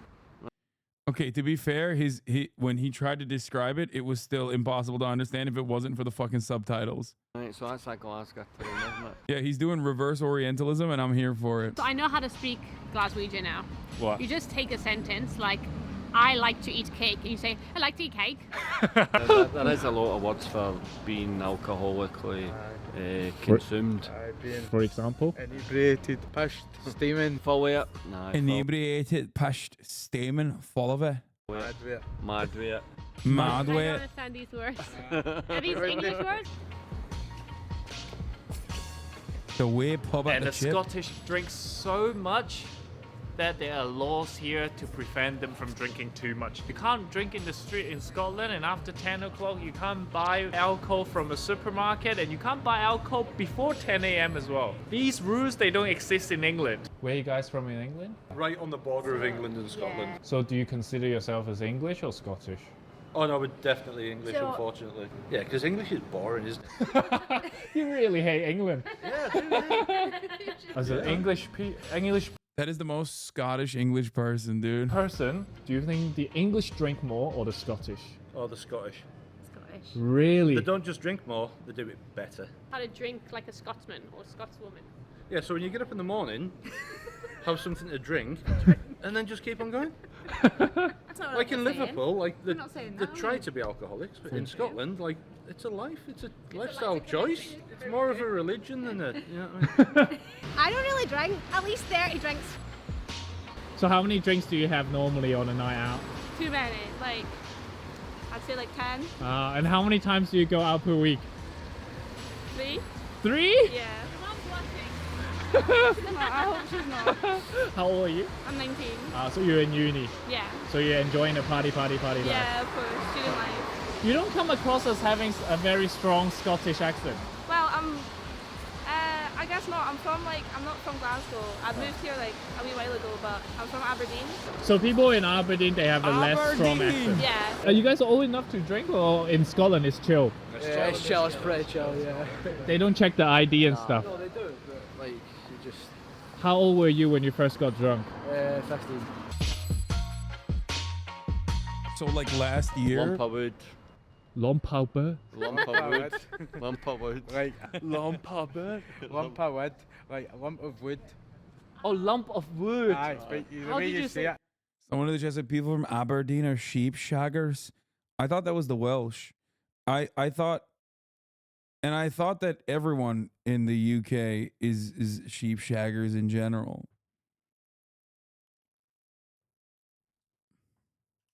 Lump of wood.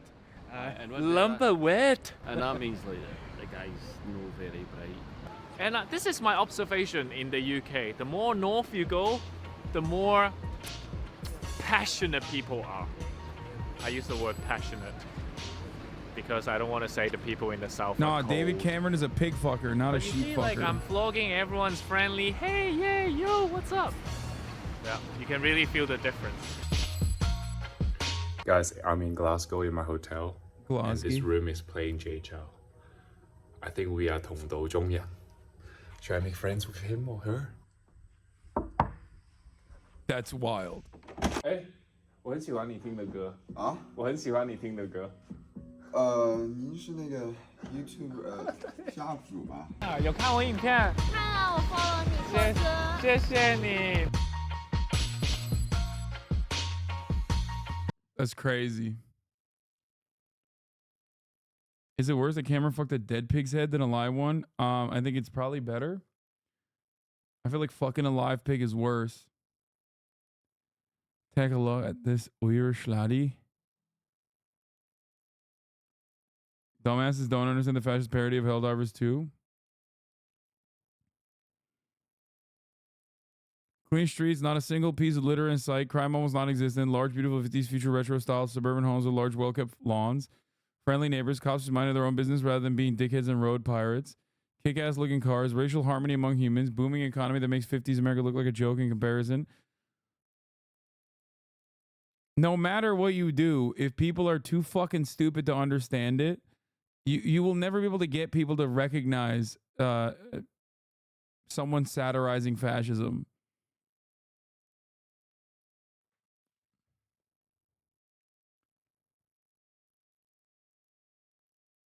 Mac and cheese stream never? What?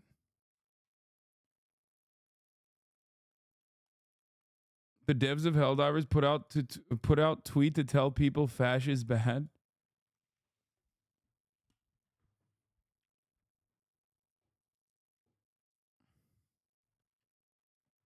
Is this Kaya? Yeah, that's Kaya.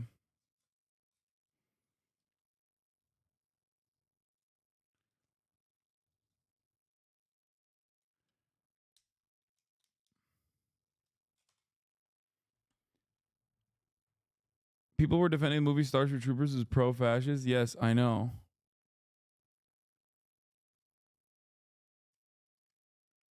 This guy's praising Helldivers. This is why we're doomed. People are missing media literacy. They're actually siding with the human beings when they watch Starship Troopers. Don't they know that this is fascism? These people are evil. Oh my gosh. People are playing Helldivers and they're siding with the human beings. They should actually be siding with the automatons and the bugs instead. Humans are actually colonizing these planets, and I think one of the funniest parts of satirizing fascism in this way is to, one, obviously show that, like, despite the fact that these are supposed to be presented as evil, that there's still humanity in them, some sort of, not humanity, but like some sort of sentience in them.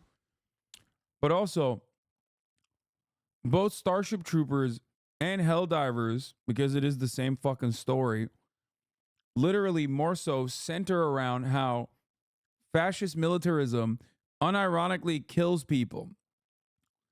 It puts people through the fucking meat grinder. Like, that's the whole point. And people just simply don't understand it. It's like it's not even about like who your enemies are, dumbass. It's about how the powers that control us are forcing you to go through the fucking meat grinder for no reason and ends up killing you, where you are no longer a human. You are just a number.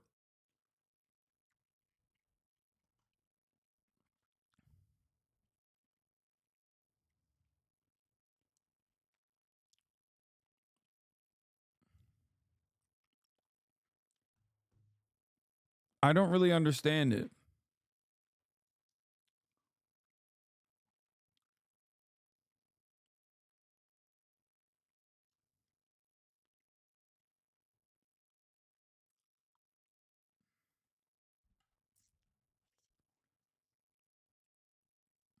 and really just endangering these lovely beings. I think that human beings are evil. Managed democracy is a bad thing.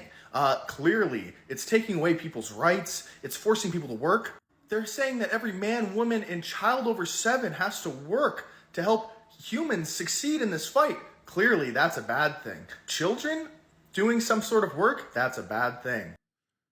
I mean, this guy's name is People's Freedom. And he's like, he knows it's a game, right? Dude, there's nothing there. You can't get this guy to agree to any. His skull is too thick. Okay, his brain matter too dense. His weed too loud. You know what I mean?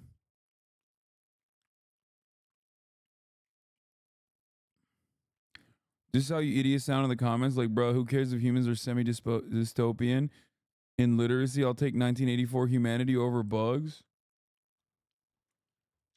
Bro, how are you looking at the fucking propaganda in the satire fascism game and believing the propaganda? Are you that fucking desperate? It's not real, man. Hashtag men's health. Bro, I don't understand it. This is like when a chatter was talking about lesser of two evils when talking about Macron, who is not even running again, like can't run again. And he was still like, well, Macron is still the lesser of evil in comparison to Le Pen. I'm like, bro, are you that fucking desperate to look for a lesser of two evil that you're choosing one where that isn't even the fucking option? Americans are so primed. We are. I get it, dude. We are the dumbest fucking nation of hogs. I swear to God.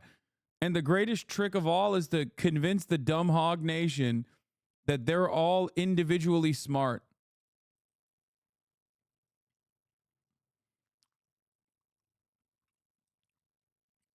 That's it.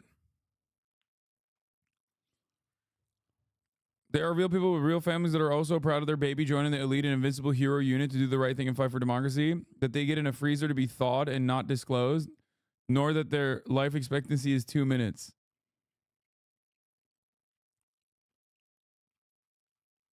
I missed this article. It is absolutely what I'm doing for when I design games. The concept originates from years of playing PNP RPGs, where the players manage to turn everything into a farce. No matter if it's Cthulhu or D&D, it always ends up with us crying of laughter. I'm also very glad you guys didn't go too heavy-handed with the comedy. It's a serious universe that takes itself seriously when the comedy comes from players' experiences as opposed to the game constantly going, well, that just happened. Yeah, it's interesting how often people decide that since it's humor comedy, everything needs to be a joke. The humor comes from the conscience of being told you are elite soldiers to what actually happens in the game. If everything was silly, nothing would be.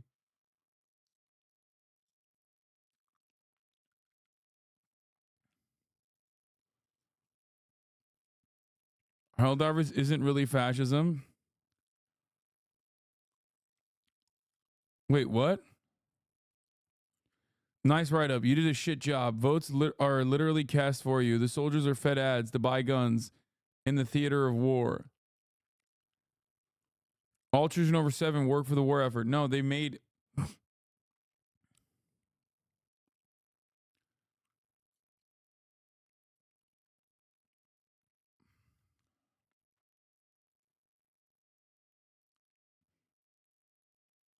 Media literacy. Good luck convincing the guys at the re-education center about that.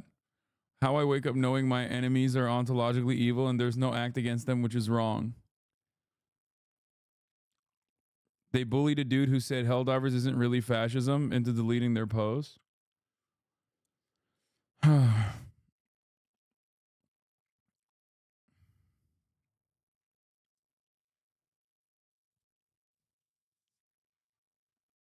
I don't understand. I mean, I do understand. People are just like really dumb. And also, not only are they really fucking dumb, but they're also simultaneously convinced that they're very smart. Watch the very second after you stopped, please. Look at these faces. They're all beautiful doctors, lawyers, and engineers. And they love you. And they want to come and live in your city. And these are what you need to sympathize for, okay? Not these evil humans doing colonialism. People see these beautiful creatures just living in tune with nature in communes, and they think humans aren't the bad guys? Come on. What? What the fuck? Bro, it's a video game, dog. And also, the entire point is... This isn't satire. This is not a guy doing like leaning into the satire of it all. User on r/Helldivers writes 1,700 word essay on how Starship Troopers is not a satire of fascism, but rather an unintentional love letter to the heroism of military service. Oh, is that the guy who was forced to delete their fucking take?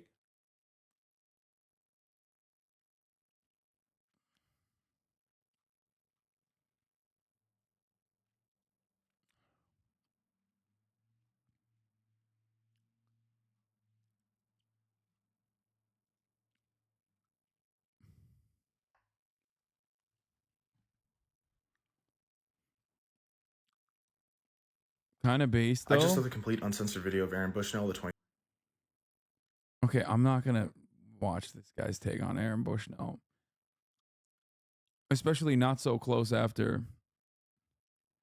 What? Here's a link to the guy defending it. What do you keep sending me the same shit? Oh, is this the one? Am I? Media literacy is when you assume the message of a piece of media is whatever you want it to be because you don't want your love of the vibe to be complicated. See everyone who likes Starship Troopers and says it's satire so they don't have to face unironically loving a movie about the heroism of military service.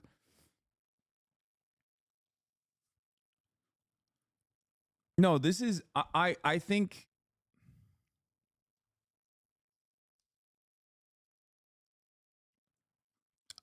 people legitimately, I mean, there's a lot of different reasons as to why Americans especially don't get it, because it's making fun of them.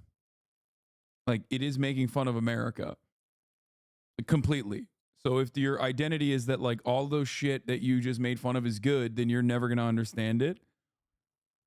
I've never seen a subreddit post with minus 295 like whatever this is called, downvotes.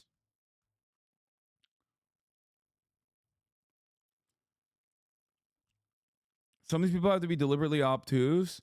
No, I don't think they're deliberately obtuse. I think they're just very stupid and think they're very right. They've like convinced themselves that they're right all the time.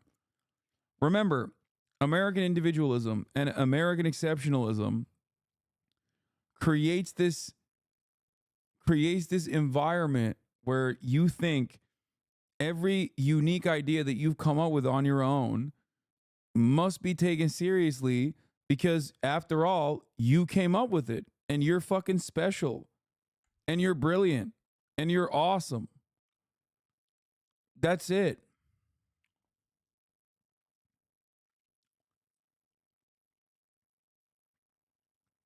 Liberals aren't doing much better. Immense violence on both sides, many Palestinians left. Hold on, and just one more thing. Left. And a really interesting fact with this is Israel's 20% Arab population. Why am I listening to Brianna Wu talk about shit that she didn't know about until like a week ago? I would rather die. That's crazy. That's actually crazy.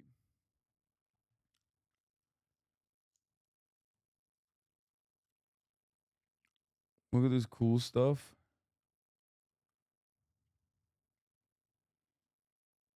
I did see the Helldivers 2 mech leak, yes.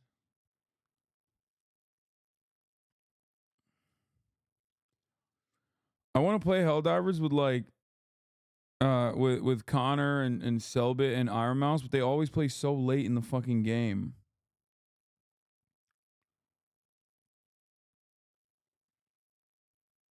Shut the fuck up, Slatty Matty. Are you aware of the Harvard paper written about you? Yes, I am. You dumb cracker bitch. The legitimizing of white supremacy during a Twitch ban of HasanAbi. Yeah.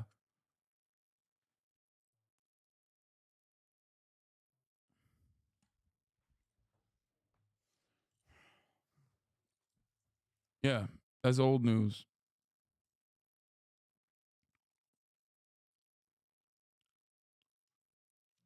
All right, we're gonna fucking skip this stuff. Pig butchering scams.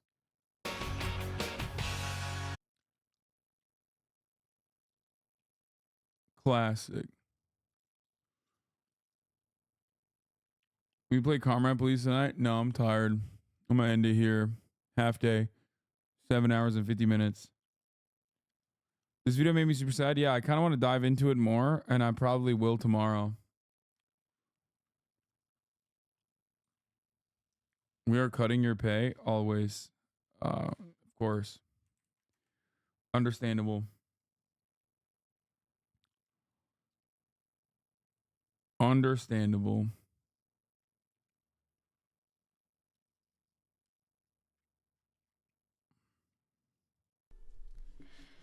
Stunning lo-fi introduction.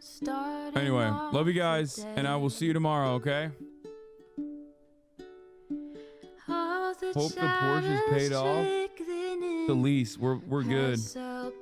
Peace, everybody. Sunny Los Angeles, California, says Hasan. The starlock to the starlock to the topic just begun. There he is again, Hasan is streaming. Hasan is streaming. There he is again, Hasan is streaming. Hasan is streaming. Reviewing the P.O. box, Uncle Uger's face. Sudden Discord agitprop, great names take embrace. Tiny Bernie Sanders, LGBTQ Air Force. The whole left at your fingertips, on at your door. H3 crowded debate, the Young Turks online show. 3 full fucking years of this, plenty more to go. 90-day fiance talks of champagne bourgeoisie. A Trump rally live reaction, a mass riot at